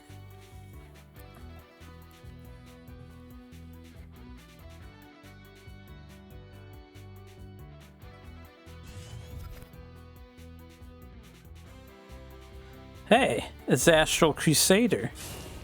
Oh, I hope we get to see that played. I don't know what it's going to do when the generals are next to each other, but it's still a pretty beefy... I don't even know what its stats are off the top of my head. It's like a 613 or some weird number like that.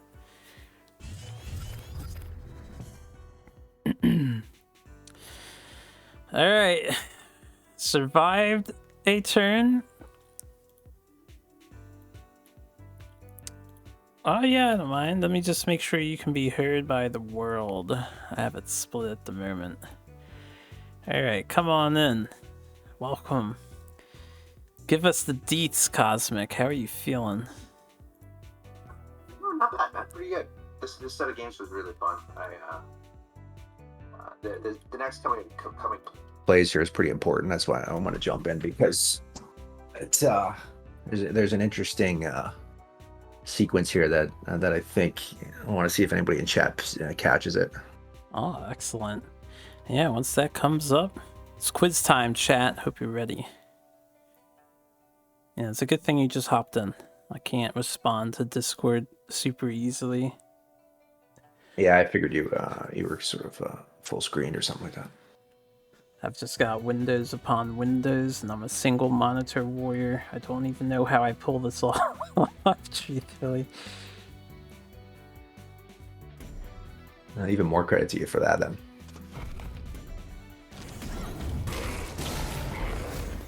McLaren always starts a new player, but yeah. Sorry, buddy, disqualified. Disqualified. Feels disqualified, man. Alright, Cody, we need to buy time. Cosmic has drawn combo.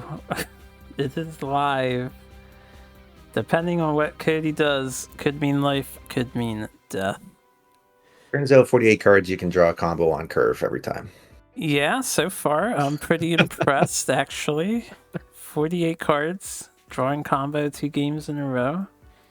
Staying over 20 HP, too. Granted, the first game was against Fatigue Lion Armor.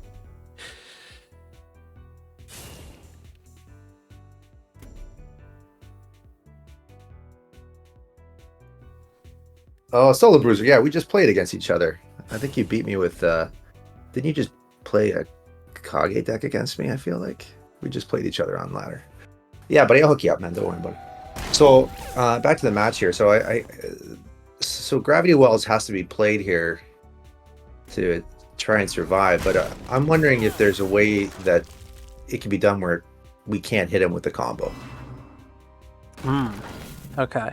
So that's the like puzzle with the question. That's the puzzle. So the other part of the puzzle is how do you lethal him with this positioning with combo? Okay. Spoilers.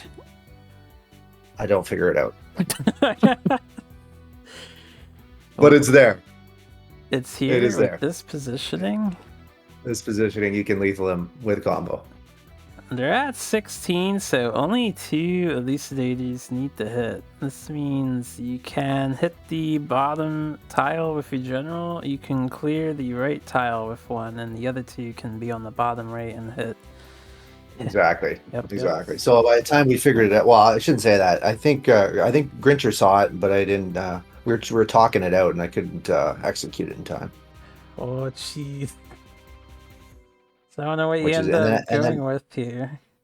And then I make a costly error followed because of that.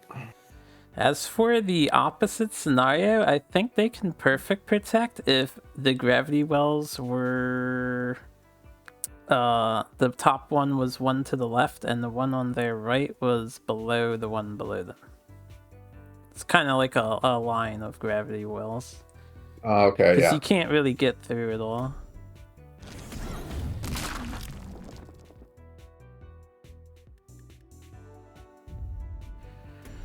Well, there's the Tri-Luki.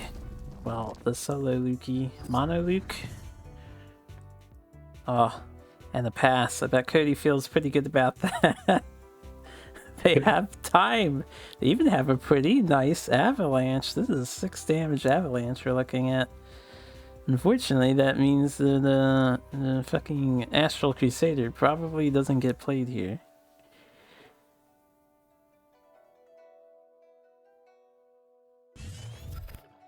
Stole the Rejuvenator. Oh, I didn't see too. You opted not to replace anything, so you didn't take anything from their deck, right? Or did you replace? No, we didn't. We didn't replace. Yeah. Because I think we already had everything we needed. So Makes sense. All right, Avalanche could potentially buy time. Cody not running away. No, maybe running away.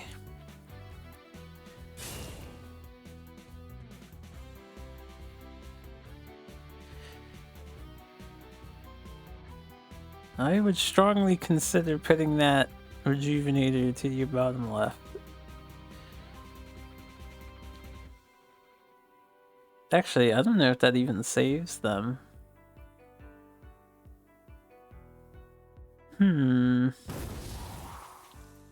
They would have had to, like, put that Rejuvenator below the gravity well. Or something. They have to prevent your Elucidator from getting onto that specific tile, because you can fractal rep things on the top right. You can only get one there. yeah, there we did replace. That's right. On this turn. Metamorph turning into an aspect of the box. Actually, that could be the Cody just killed themselves with that. That could be huge. Mind Warper betrayed. They have enough mana to do that and try Elucidator. So the Provoker wall is down. Yeah, see, I think we... Well, again, is there a position... Well, we can't move, though, right? So is there a way... We'd have to have all three go to them. Yeah, you're right. They would survive on 4 if only 2 hit.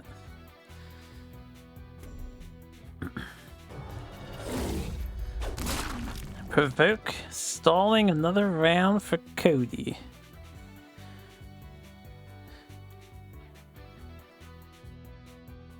I would have to like look at that a lot longer. I'm not sure if they could do it. Yeah, if there was a way to do it, yeah.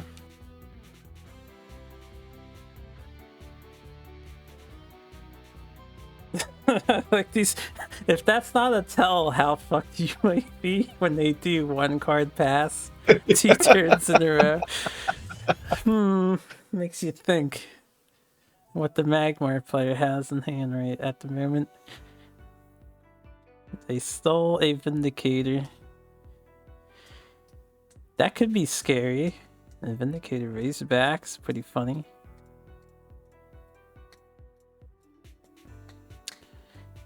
Razorback and aspect of the Drake, that would be 10. Potentially 16. They only need 16. Wait, can...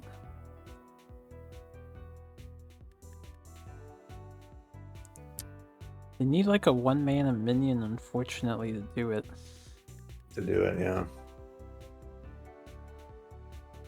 And the problem is they can't use the Drake and fly Rejuvenator. They need the Rejuvenator to hit.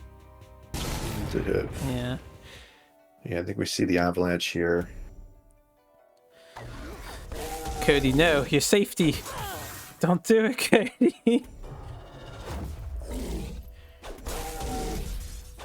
Yeah, so here I think Cody lagged out. That's why the Rejuvenator didn't go face, and that obviously was the turning point in the game. Oh no, Cody! Because now we have enough health We to do the combo. Yeah, Cody just mentioned in chat, game lagged real bad that turn, real bad choice overload. No, Cody, you almost survived. Well, it's funny because seeing your hand now, Cody, I could see why there was a delay because it looked like there may have been a way to do it, but Yeah, it didn't look like there was lethal. If there was a way to do it, I'm not sure how to pull it off. Unfortunately, playing around Matt Cantor, I assume, or just spreading their minions out, they couldn't follow up with a good Drake aspect. Alright, that's 2 for Cosmic. 48 is looking pretty optimal. Can the Cosmic wipe out 3 more? Songhai coming in to deal with the Magmar. Threat for player 1. Let me just cue that up. And move the deck list a bit. Zap, zap. I love this list, obviously. Oh, Been a yeah. big Kage fan. Big Kage fan. So, Kage making his first appearance in Team Wars. Is this your, like, combo? It does look like the deck that you like to play a bit. No, mine's more of an Arcanist list. So Right, he's not running right. he's not running the Owl, and he's not running the Chakris. But otherwise, it's pretty close. Well, he actually said he does run the Celestial Phantom, which I don't use, and the Haman. Yeah, Celestium Phantom off-scene card. Or not off, what's the opposite of that? It's just never seen card. Never seen card. A perfectly fine 3-drop, in my opinion. Songhai just has no need for it with their spell stuff. And the ever illustrious Storm Kage, also never seen. How senile are the senile streamers, Ramses asks. Care to answer that, Cosmic? Well, Ramses, we've missed lethal 2 games now, so I know there was lethal there in Coolios' game, and I missed lethal, so apparently we're pretty senile, man. All right, someone else had mentioned the lethal thing on the Colos match. Yeah.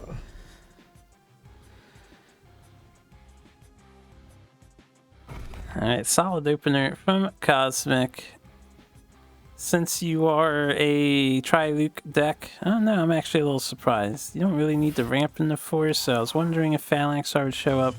You're facing Songhai, though. Maybe you want the minion movement over... Yeah, I typically like to go with anything that can test the tile over going with Farlaxer. Okay. But, I think the hope was we were going to do it, yeah. So in this case, the not select into thing, which worked out pretty well for us. Into the Farlaxer, sorry. Very strong turn. Yeah. And if you hit with Mystic here, I don't know if you do, but that will be your 2 damage quota. Already fulfilled. We opt to not. I think that's okay. And just keep it around for dealing with Songhai things. Yo, is this gonna be Celestial Phantom Inner Focus value on a Phalanxar? What? With a full board clear with the Phoenix Fire follow-up. Wow. So obviously at this point we didn't really know what we were going up against. But I certainly didn't put them on Kage. I mean, even seeing Celestial Phantom, I still wouldn't know it's Kage if it was me. Yeah. Celestial Phantom. It's gotta kill. If anyone's keeping track of what cards are played and how much work they do, Celestial Phantom is on the tally board now. That's more than some other cards can say. And I feel like this is the second time in a row Cosmic gets a comfortable Harvester on curve. Yeah, we've been able to take tile and get Harvester out a couple games now, which is nice. 48 card deck, by the way, guys.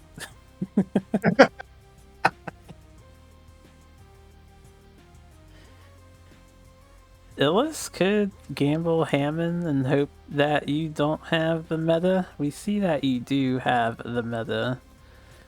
Hammond might still be their best play. Just backlined.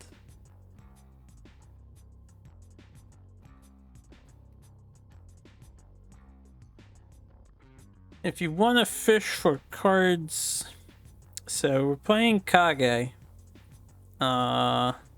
There is a one of Onyx Bear Seal for dealing with Spirit Harvester. Other than that, gonna need to find a Phoenix Fire, of which there's only 2 left. There were actually no Saberspine Seals in this deck. So besides Celestial Phantom, 5 HP minions, kind of tricky to deal with. Oh, there's also Tuskboar. Do you see defensive placement? Well, general hiding behind Haman. I probably would have just kept Haman far back. But it doesn't matter in this situation.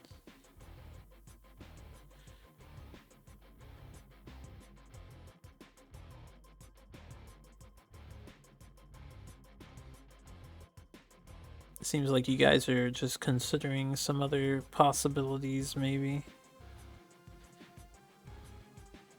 Yeah, I don't think we made a replacement yet at this point either.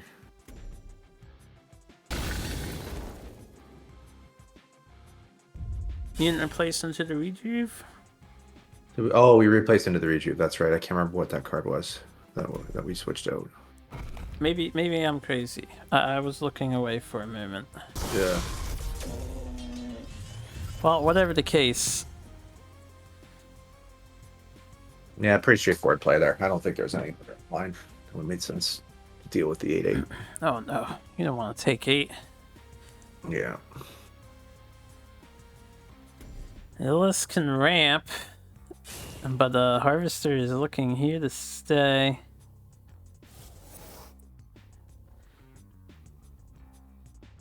Not ramp. Ramp hand size, I guess. Can draw a lot of cards.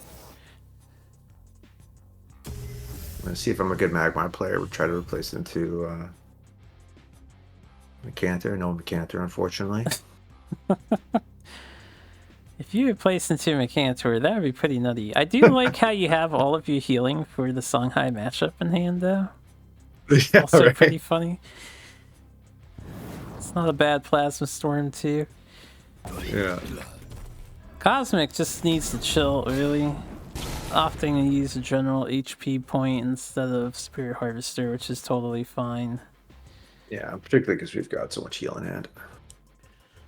Illis already took 2 damage, so they are in the kill range of amplification combo.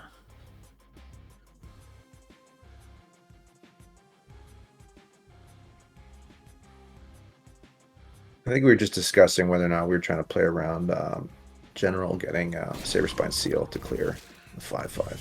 I think we were just fine with it if it did. Normally a pretty good thing to consider, but off the table in this deck, they cannot Saberspine you.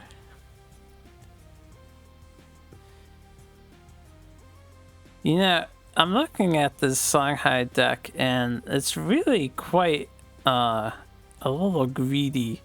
They have 1 Ghost Lightning, I think, and Is it only 1? I think, if I'm seeing that right, it's 1 Ghost Lightning. They have the Phoenix Fires, but that's the only damage spells that exist in this deck. Wow. So, like, how do you proc Kage? Second Celestial Phantom Inner Focus! Oh shit.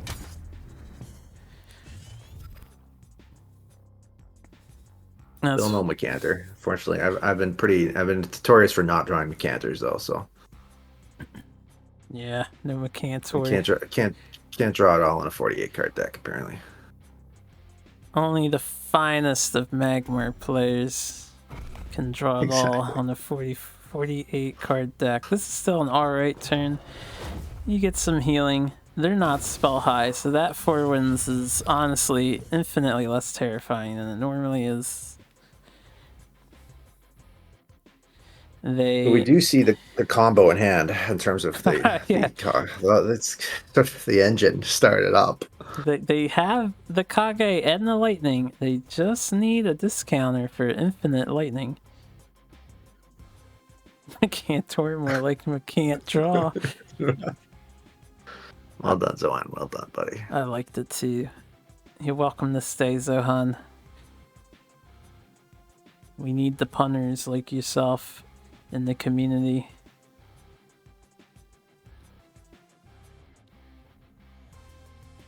I'm not sure what Duelyst does here. I mean, they could get a Kage Lightning in hand. They can't Look at really the lightning, spend but it. it's but exactly in the end, it's not really how you want to use the Kage. You want to be able to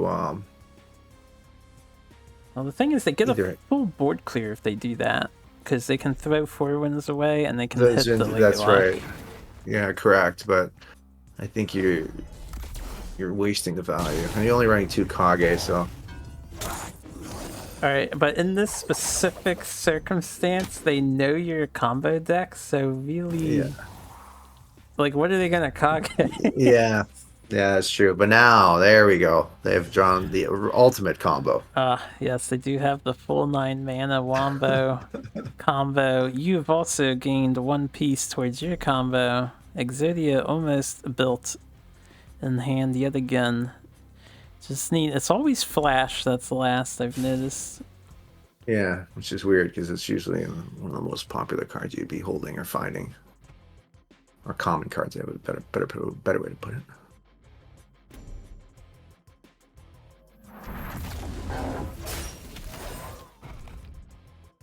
Alright, we've got the stare down. We might see Kage combo. If Duelyst plays his cards right, needed the body block the general to avoid death. So never mind. But we do have infinite. Obviously, my face says it all there. My emoji says it all, I should say. I bet you were pretty stoked to see this. That you, I was, you yeah, I was quite thrown, to be honest with you, and jelly because I wanted to bring Kage this week.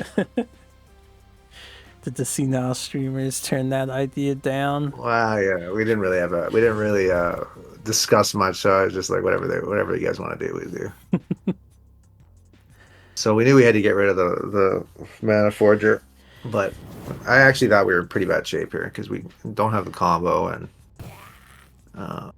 we need to figure, like, everything we put down is just going to get cleared, right? So That's true. That's true. You only need the stall.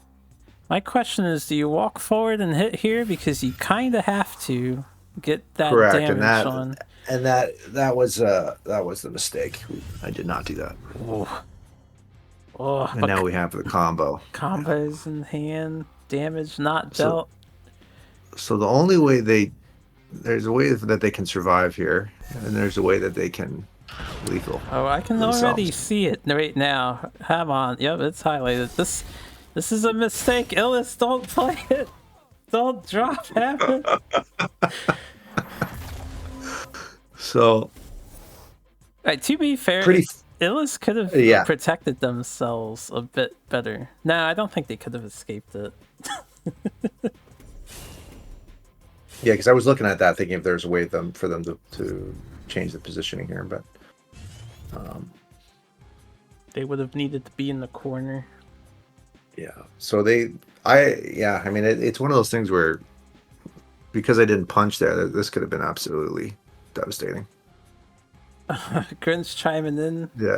He remembers you were about to do something else and then realized Hammond was on board. Correct. We were debating. I'm like, oh my god, we missed lethal, and then he's like, no, you have it. I'm like, oh yeah, I'm just gonna do it. Yeah, not often being at 24 health is a misplay. Yeah. Come now, you've seen this 3 times in a row. That's actually pretty funny. Yeah, so pretty funny lethal here. Obviously, for any newer players in chat, Haman does 1 damage at the start of the turn, so We just had to play combo and then turn to get the victory there. And death by Haman. That's 3 combos in a row. I think this is the most success Trilucidator has had on Team Wars. You are really rolling here. Yeah, we've been pretty fortunate. We drew it either on 8 or 9 mana, I think, every turn, every game so far. So, well, let's see if they can do 4 for 4. But they have a nice lead regardless. Meme Mechazor coming in. It is Abyssian Mechazor. Often touted as okay because Abyss synergizes with Mech Dying Wish, but you never see it because it's just not as good as other mech decks. But here it is on display with Zurail for, you know what, I don't even know why Zurail is there. You have another summoning. You don't really need Zurail in this deck. it's all about that. Well, they have the dark stack, so I guess you could put it out a little earlier. Okay, that's dark sack Yeah. Zurail is fun to do. Yeah. This game was a banger. Alright, sounds like we're in for a good one. Combo versus mech combo. Exodia versus Exodia Necros, or whatever the other one's called. I forget. Rockin' in charge of Abyssian here. They had a 3 mech hand, I think I saw. On that replace. Yeah, I'm trying to think if I was contemplating keeping the plasma on this, but I think we just decided to toss it. I think against your average Abyssian list, unless you feel like it's aggro, probably not as good. Yeah, exactly. And because we only have the front, we can't contest the tile with the Phylaxer, so there's no point in keeping. Fucking Fractal Replication and Amp in hand again as early as turn 2. I'm just like... Just gotta draw your cards, man. It's an easy game, guys. It's not so... combo's good. Cosmic knows how to play duel. What else can we say? 48 card deck. Is that simple? Yeah. I have cut it down to 45, just for anyone curious. Oh, nice. Slowly work my way down to 40. Alright, ranged mech boy will be somewhat problematic, but I don't think it deters a double 2 drop here. Just makes sense. Yeah. Might consider placing that defensively so you could get the bottom tile if you lose the top one somehow. If you absolutely want to ramp into your harvester. Yeah, which we do every turn, every game so far. So I noticed you chose to replace your amp into another fractal replication. It's an interesting choice. Yeah.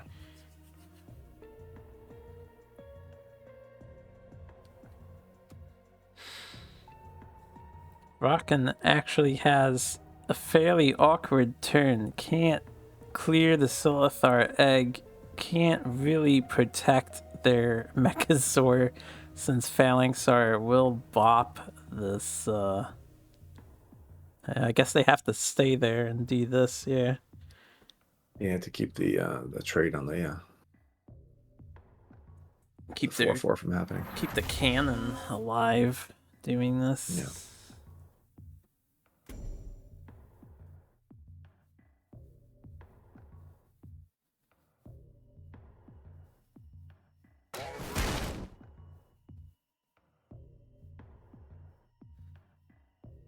Does anyone know what the Mechazor says when it attacks? To me, it sounds like forward in a very distorted voice, but that's just what I hear.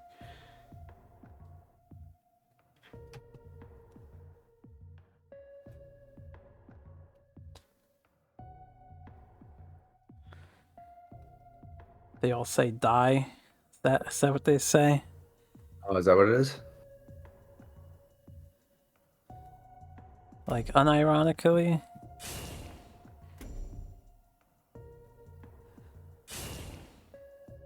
So, I guess, fourth game in a row with a Harvester on turn 3 is pretty good. Pretty good. Yeah. I think the Songhai Squarepants should probably stop conceding the middle to you in the early game. It's not working out for them. Granted, 40% Mechazord is built. They actually just drew all the mech they need. They can just throw out their hand and take the tile with the airdrop. Mechazord will be ready to go as long as they dodge Metamorph, so it's kind of a gamble.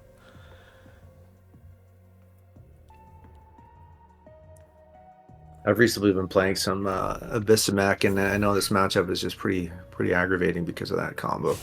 The Metamorphosis. It just kind of makes this deck unfun.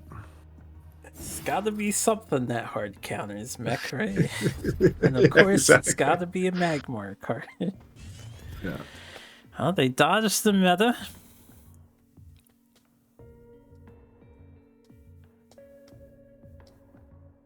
I'm surprised. Well, I guess it doesn't matter.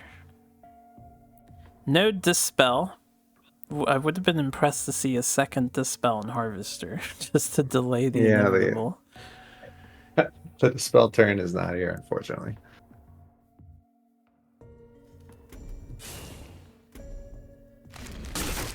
Interesting.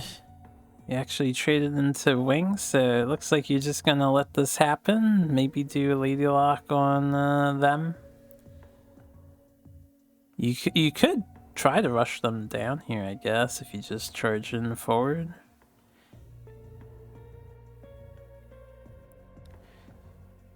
There's always the chance you draw meta to deal with the main Mechazord body itself.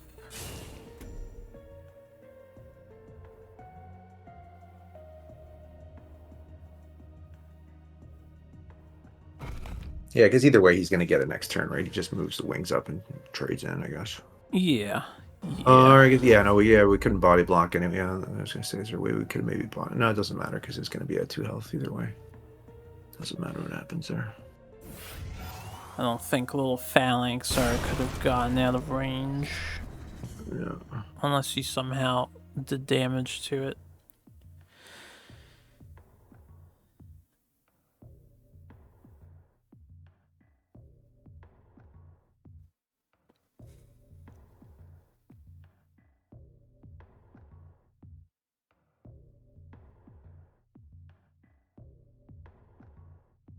So is that a glitch? Because I feel like we should have 2 more cards in our hand. I think the replay is bugged. I actually didn't even realize that initially.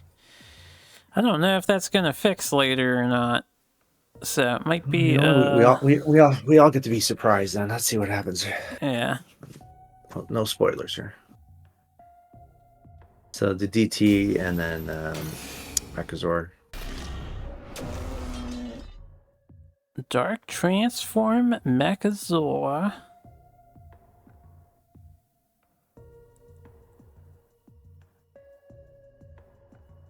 They seem to be considering where exactly they want it.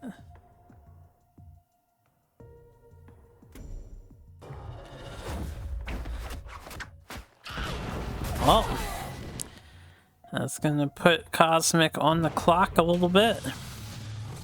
Nice full clear. Wait a second, did they just hit themselves with Void Pulse? Did I see that right? Yeah, I think they did. I wasn't ready for that. Had to spice the game up a little bit, right guys? Somehow you have 4 cards in hand now, so one of the mysteries were replaced back into a card. Actual cheating is happening. Nice Dispel, by the way. I guess that was the 5th card. Yeah, the mystery card was the Dispel, so we are able to. So at this point, I think there was a concern about them being able to another summoning the Mechazord somehow. So I was still pretty nervous that the Mechazord was on board. Oh, he forgot about new pulse, void Yeah, pulse. Okay, that makes understandable. sense. Yeah. Could he say Rockin' forgot new Void Pulse for those watching? That's pretty funny. I've never seen the replay do that before. It was like missing cards, but then it fixed itself.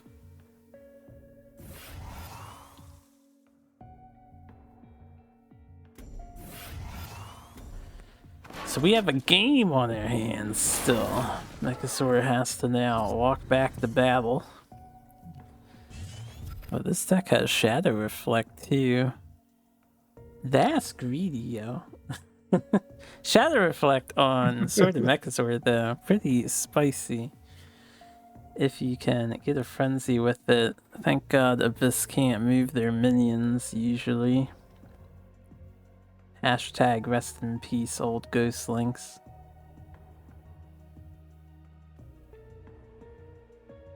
Here, I think you're going to see a plasma into and not select. Trade in the 1/3 just so we can, again, remove the Mechazor threat from any sort of another summoning. That's a really good idea.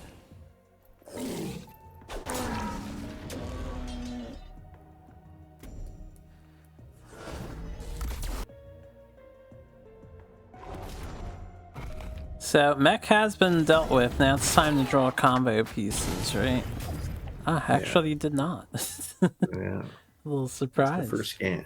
First game, the combo is the deck is betraying me.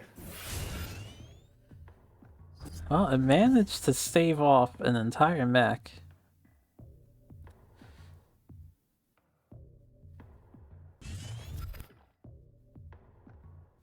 All the plasmas here. I wouldn't be surprised to see plasma go down. I think we thought about it, but ultimately we went with the. This makes sense too. Yeah. Yeah. There we go. There's another piece. This sword doesn't seem like a threat. Can throw an extra 5 damage at you, although you're at 24 health right now. Yeah, Shadow Reflection is not a card normally ran in this type of deck, eh? If I'm correct on that, or is it something that mech is? This mech runs. I wouldn't know. Yeah, it's not. I don't usually play mech. I do not get down with the mech. Gotcha.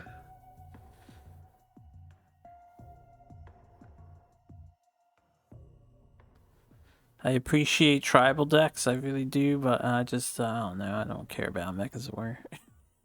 Yeah, I hear you. I just started playing it like this week just because we're pretty much out of sheer boredom. Yeah, I did notice you playing a little bit of it.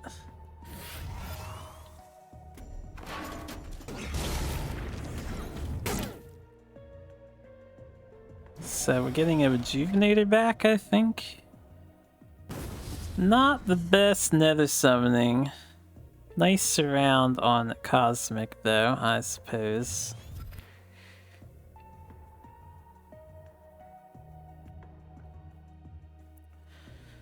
Where's your Canties? If anyone knows, Grincher knows best. I can't draw Mecanther, man. I cannot draw Mecanther. Like, you would think I don't even run it the way these games have been going. Yeah, we haven't really seen it, except in the one match, one time, against the Fatigue Lionor. I think Spirit Harvester would be preferred over here. With what's in hand, I'm not sure. You could do a Plasma? Yeah, I guess. Yeah, I think that's, really all we have. Plasma into Young Silithar. Oh, yes!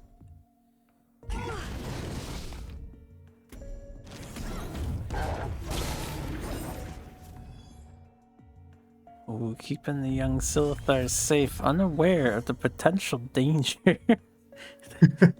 If they had double Shadow Reflect here, that's 14, 16, 1 off lethal if they had it. Oh my, this is going to be a Zerail.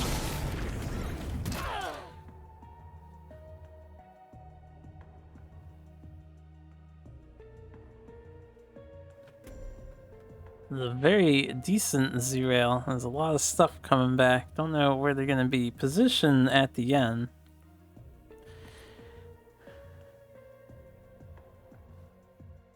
Now watch this spawn. I'm watching. Excellent spawn. It's completely irrelevant to the battle A. That's actually a really big deal. Unless Cosmic replaces into Elucidator right here, which he didn't. Yeah, those minions are now going to give Cosmic time to find combo. As they are doing nothing except for the Zerail is a very real threat. So we brick pretty hard here, and the only real line of play is to practically replicate the young Silithar from what I see here. Yeah. And to shield us from the Unite 7. So that's a great idea. You may as well stall, use your egg minions to stall. This allows us at least some because we're obviously needing one more piece here. Still can't find it. Nope, just got another flash at the moment. Okay, Rockin' though, can he break through the wall of young Silithars? I don't believe so, because all the minions are out of town, coming back in slowly.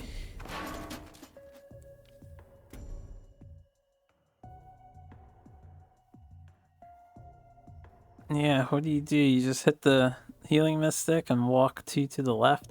I actually think Rockin' should probably consider surrounding themselves. So maybe have Zerail up above and then kill something with your sacrifice spell, Nether Summon. Yeah.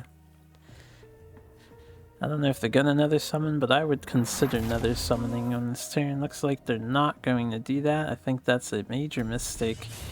Actually walking out of the corner, Zerail didn't do anything.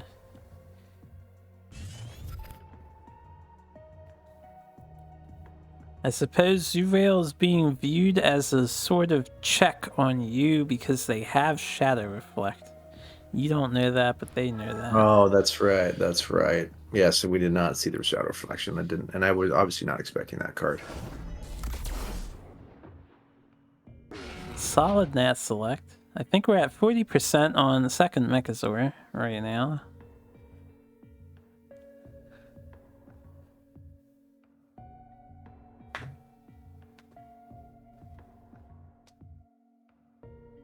I would have definitely brought Zerail in because they get blown out by a Meta Flash Harvester if you needed to do that and had it. Not sure it's worth leaving it.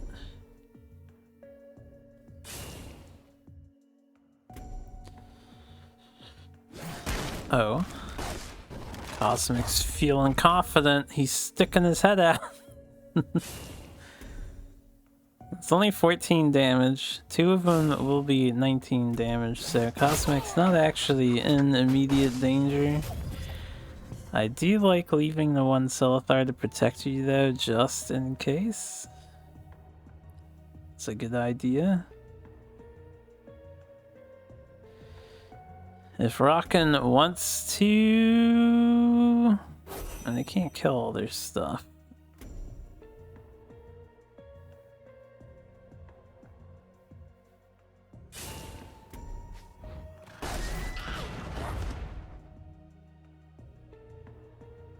Alright, Rocket could create a wall. They need to create a wall here. There's the Shadow Reflection. This is possibly an error. They're just gonna leave the eggs up, I guess.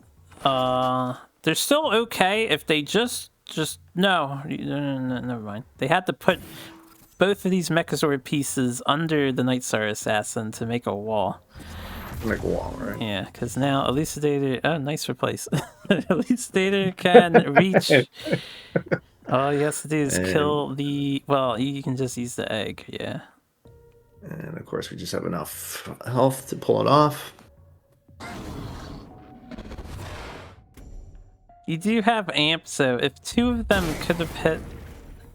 No, yeah, I think if you made a wall... Oh, you're right. Never mind. He's at 12, yeah. Sorry. Yeah, I think the wall wouldn't have saved them then, maybe. 4 games, 4 Trilucidators, 48 cards. It's optimal, boys. Alright, they're up against memes, to be fair. Yeah, plus the we got pretty lucky with the chicken response there. That was honestly a game. It would have been. I think we simply lose if the spawns are different there. Yeah, definitely. The Zurael spawns were a huge deal. So we have Duck coming in. I believe this is God damn it, come on. My brain is drawing a blank and I don't know why. Chocobo's deck.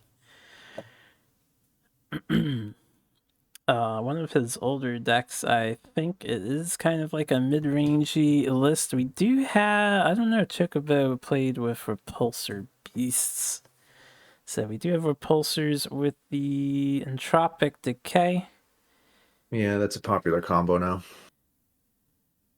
It does make sense. It does make sense. It works with Star's Fury and whatnot. So, this is Vitruvian. They have the worst record in Team Wars. Can they reverse sweep against Magmar? Combo Magmar at that. It all lies on Cody. To pull off the impossible.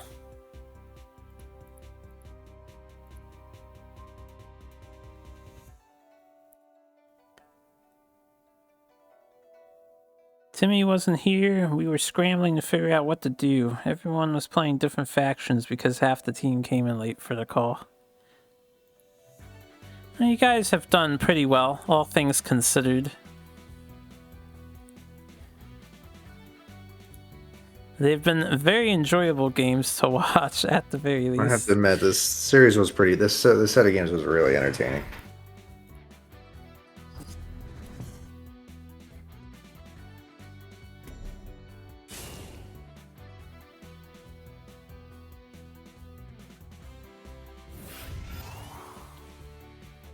Pretty standard opener here with the 2-drop.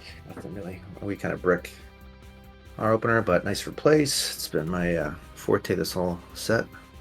Very solid replace. Give me something to play, replace.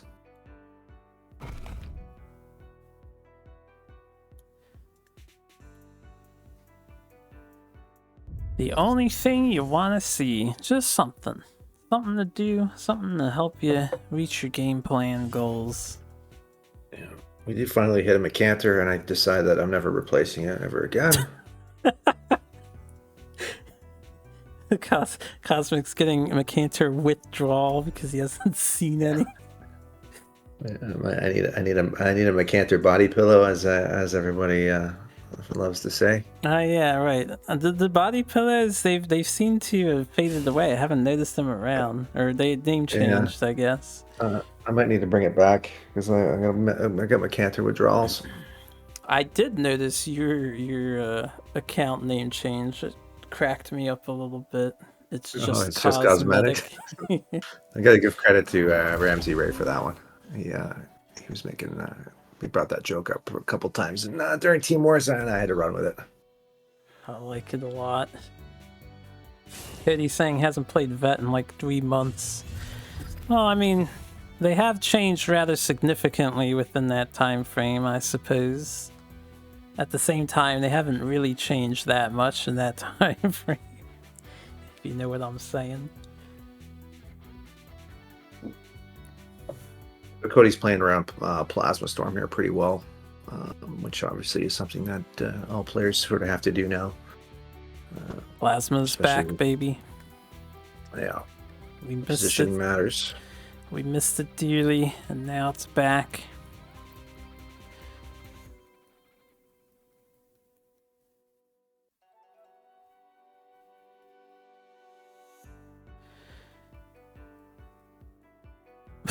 It's back, baby. Feels bad, man. I was wondering, what if they gave Plasma a weird sort of nerfed hitbox, adjusted per se? So if it hit a 2x2 square, but then it made sort of a spiral out and hit like Oh, yeah, okay. like the Like one square on each side sticking each out. side, yeah. I gotcha. Could be neat. Could also tone it down a tad. You know, you can do fun things like that, developers. You have the power. Yeah, I mean, anything that makes the board more meaningful, I think is good for the game. Absolutely. Certainly don't want to see nothing but opening gambits and target spells. Even ones that like maybe do a cross, like a one up, one down, and then front forward back, things like that. Actually, really am digging the entropic decay change overall. Yeah, agreed. I'm surprised. On paper, it seems too good, but in execution, it's alright, and it does make for some interesting positioning to go down. I will say though, Vitruvian's like a nightmare to position against. They can entropic, you could get bone swarmed, you could get stars furied, you could get blasted. It's just ridiculous. Yeah, they can Mirage Master your Mercanthers. Yeah, you gotta play around frenzy. They can fly their guys around. That's what makes them so cool.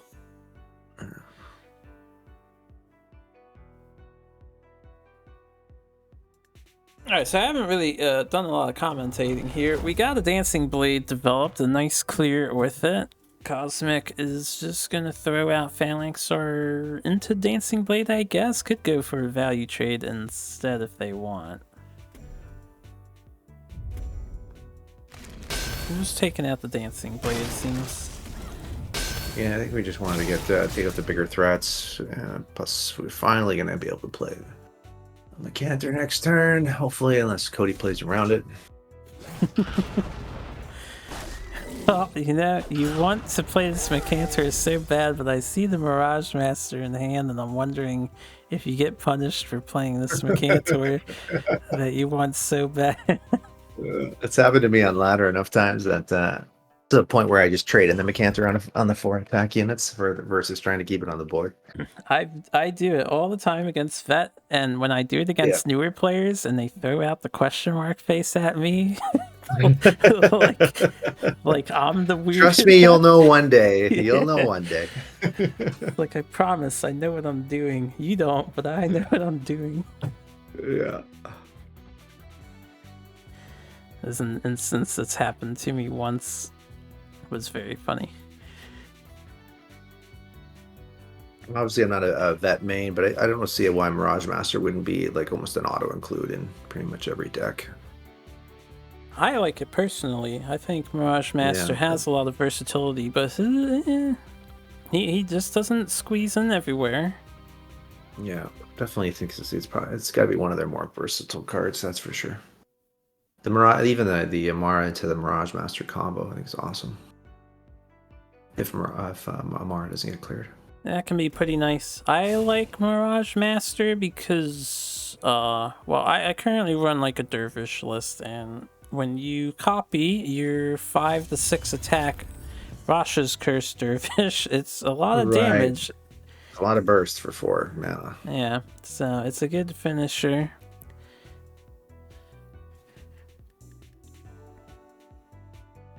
So we don't really have a good Mercantor here.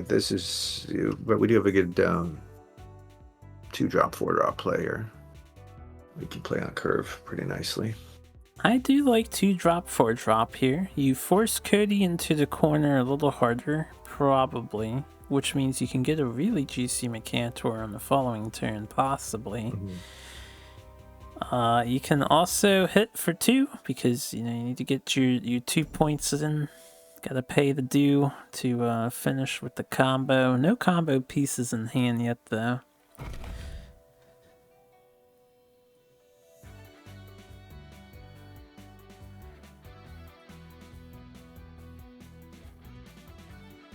Very precious Metamorph in hand. I'm not sure if you guys are like going to hold that in case Aymara shows up, but that would be a really good idea.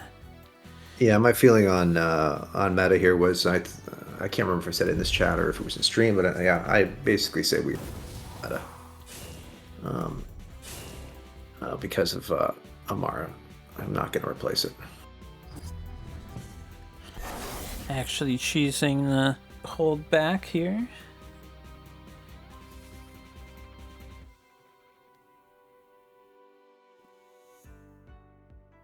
Cody, what do we do? Imara is an option. Vindicator's spent, yeah. So they don't really need this Dispel. Could replace that first. The answer you did not know. Wait, are you actually gonna do something with the Vindicator? So right now, I'm not sure what the what a strong turn would be. I feel like because you're cornered, you can't play around Plasma easily, so you probably don't develop the second Obelisk. First wish on the Dervish makes sense and just clear out one of the 4/4s.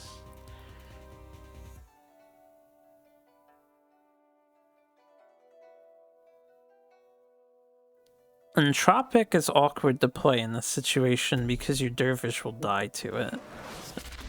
And then you can't hit anything else. Another first wish.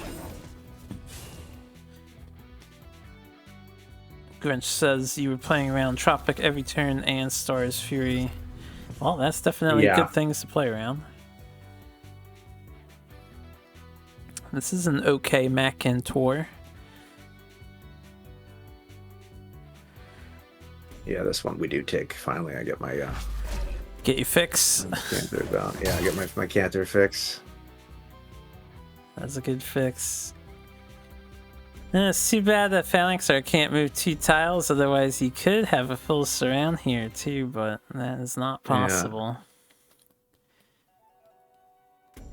Yeah, young Silithar hits this general, can move forward. Phalanxer can't close the gap though afterwards. Oh my. Now, I mentioned earlier about reverse Macintor happening. I think we did expect it. I think that was something that was discussed, that we knew that we were going to get punished by Mirage Master here. I think a fair risk to take. Yeah. You're pretty far ahead. Mirage Master, not the worst thing in the universe that can happen. This one is going to be a 5/5 or 6/6, but yeah, I would still do this turn too myself. It doesn't even answer you, young Silithar, so you may as well. Yeah, it's yeah. Ultimately, I think it was our best line of play there. Didn't want to use the Metamorphosis yet without, because I just felt Amara was going to be a thing. And Grinch saying he would have entropicked and Mecantor here. You can full clear. Can they clear the egg with entropic? Is that thing dispelled? I wasn't paying attention. The Silithar? Because I imagine you have to Mecantor first and you have to walk down too, right? To entropic. They can use their general. But how does the general hit the egg if you entropic? Well, it looks like they did the play you're suggesting. Oh, entropic the Mecantor Phalanxer.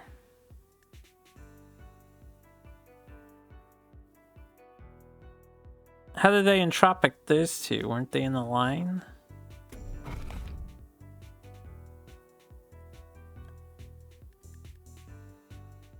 I need to look at it again. Yeah, Grinch, I don't think it was there. Yeah, they had to like. You just woke up. It's okay. I don't think you could entropic the Mecantor Phalanxer. They were conga lining with Senior Starhorn in the back. All right, nice surround.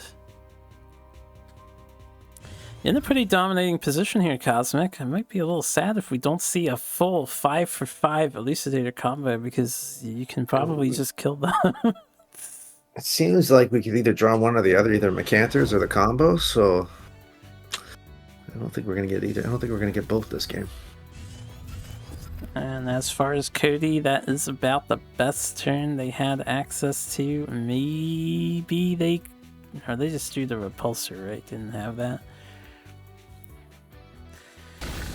This is a devastating blowout. Can't quite see the damage from my perspective. What we got? 4, 7, 9, 11. 9. Plus 5. So 16. 1 off lethal every time. Every single time. Typical.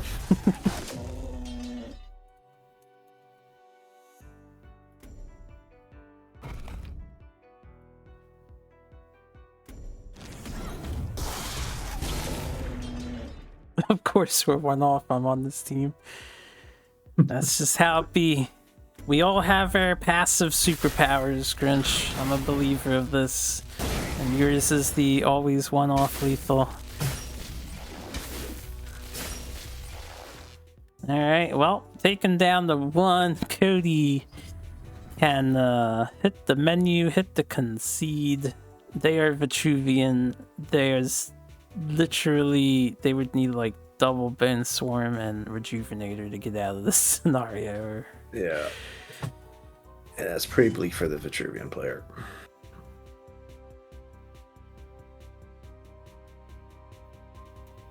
Well, I'm pretty impressed. Didn't expect to see a Trilucidator sweep, but here it is. Magmar sweep in effect. I think every faction has swept at least once now. 4 games or more, including Vitruvian too.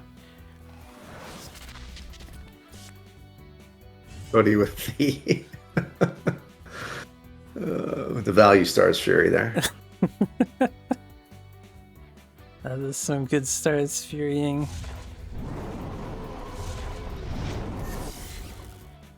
Oh man, they could have hit the Elucidator to do 2 whole damage. Yeah. Slight misplay there. No, well played, guys. Excellent sweep. So that concludes their set in favor of the Senile Streamers. With that, both teams are stationed. They're in the lower brackets, unfortunately, for their final scores. So I think that is 7th. Yeah, 7th place secured. Senile Streamers, Songhai SquarePants right behind them with 8th place. So that's all the games that I have for this afternoon. I can't believe it's already 4 o'clock. You gonna be streaming, Cosmic? Anybody streaming? Yeah, actually, sadly enough, I had a code for the DC, the new DC tactical card game, but they're having issues with the server, so the beta has been postponed. Yes, So, I've seen Mogwai play that DC Dual Strike or whatever the hell. yeah, Dual Force, DC Dual Force, yeah. So I will be streaming, but not sure what. I might do a little bit of Duelyst. I don't know. I was pretty sour last night on stream because I don't know, just wasn't having a good day. So maybe I'll take another run at it today with something else. Try to have some fun. That's all you can do. But Harper, I just want to say thanks a lot for running the tournament. I know it's still going on, so everybody check out the playoffs coming up. But I really enjoyed participating in it, and I just want to give you a big shout out for all the hard work you're doing, man. So thanks a lot for that. I appreciate it. Thanks for hanging out with me at the end here. We do have 3 more sets to cover. I'll be covering them over the course of the next couple days.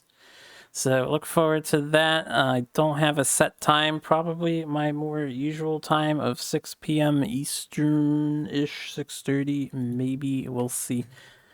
But thanks for tuning in, guys. I guess keep your eyes peeled for Cosmic when he goes live. I don't see anyone else playing Duelyst, so I'll just leave y'all to it. Take care.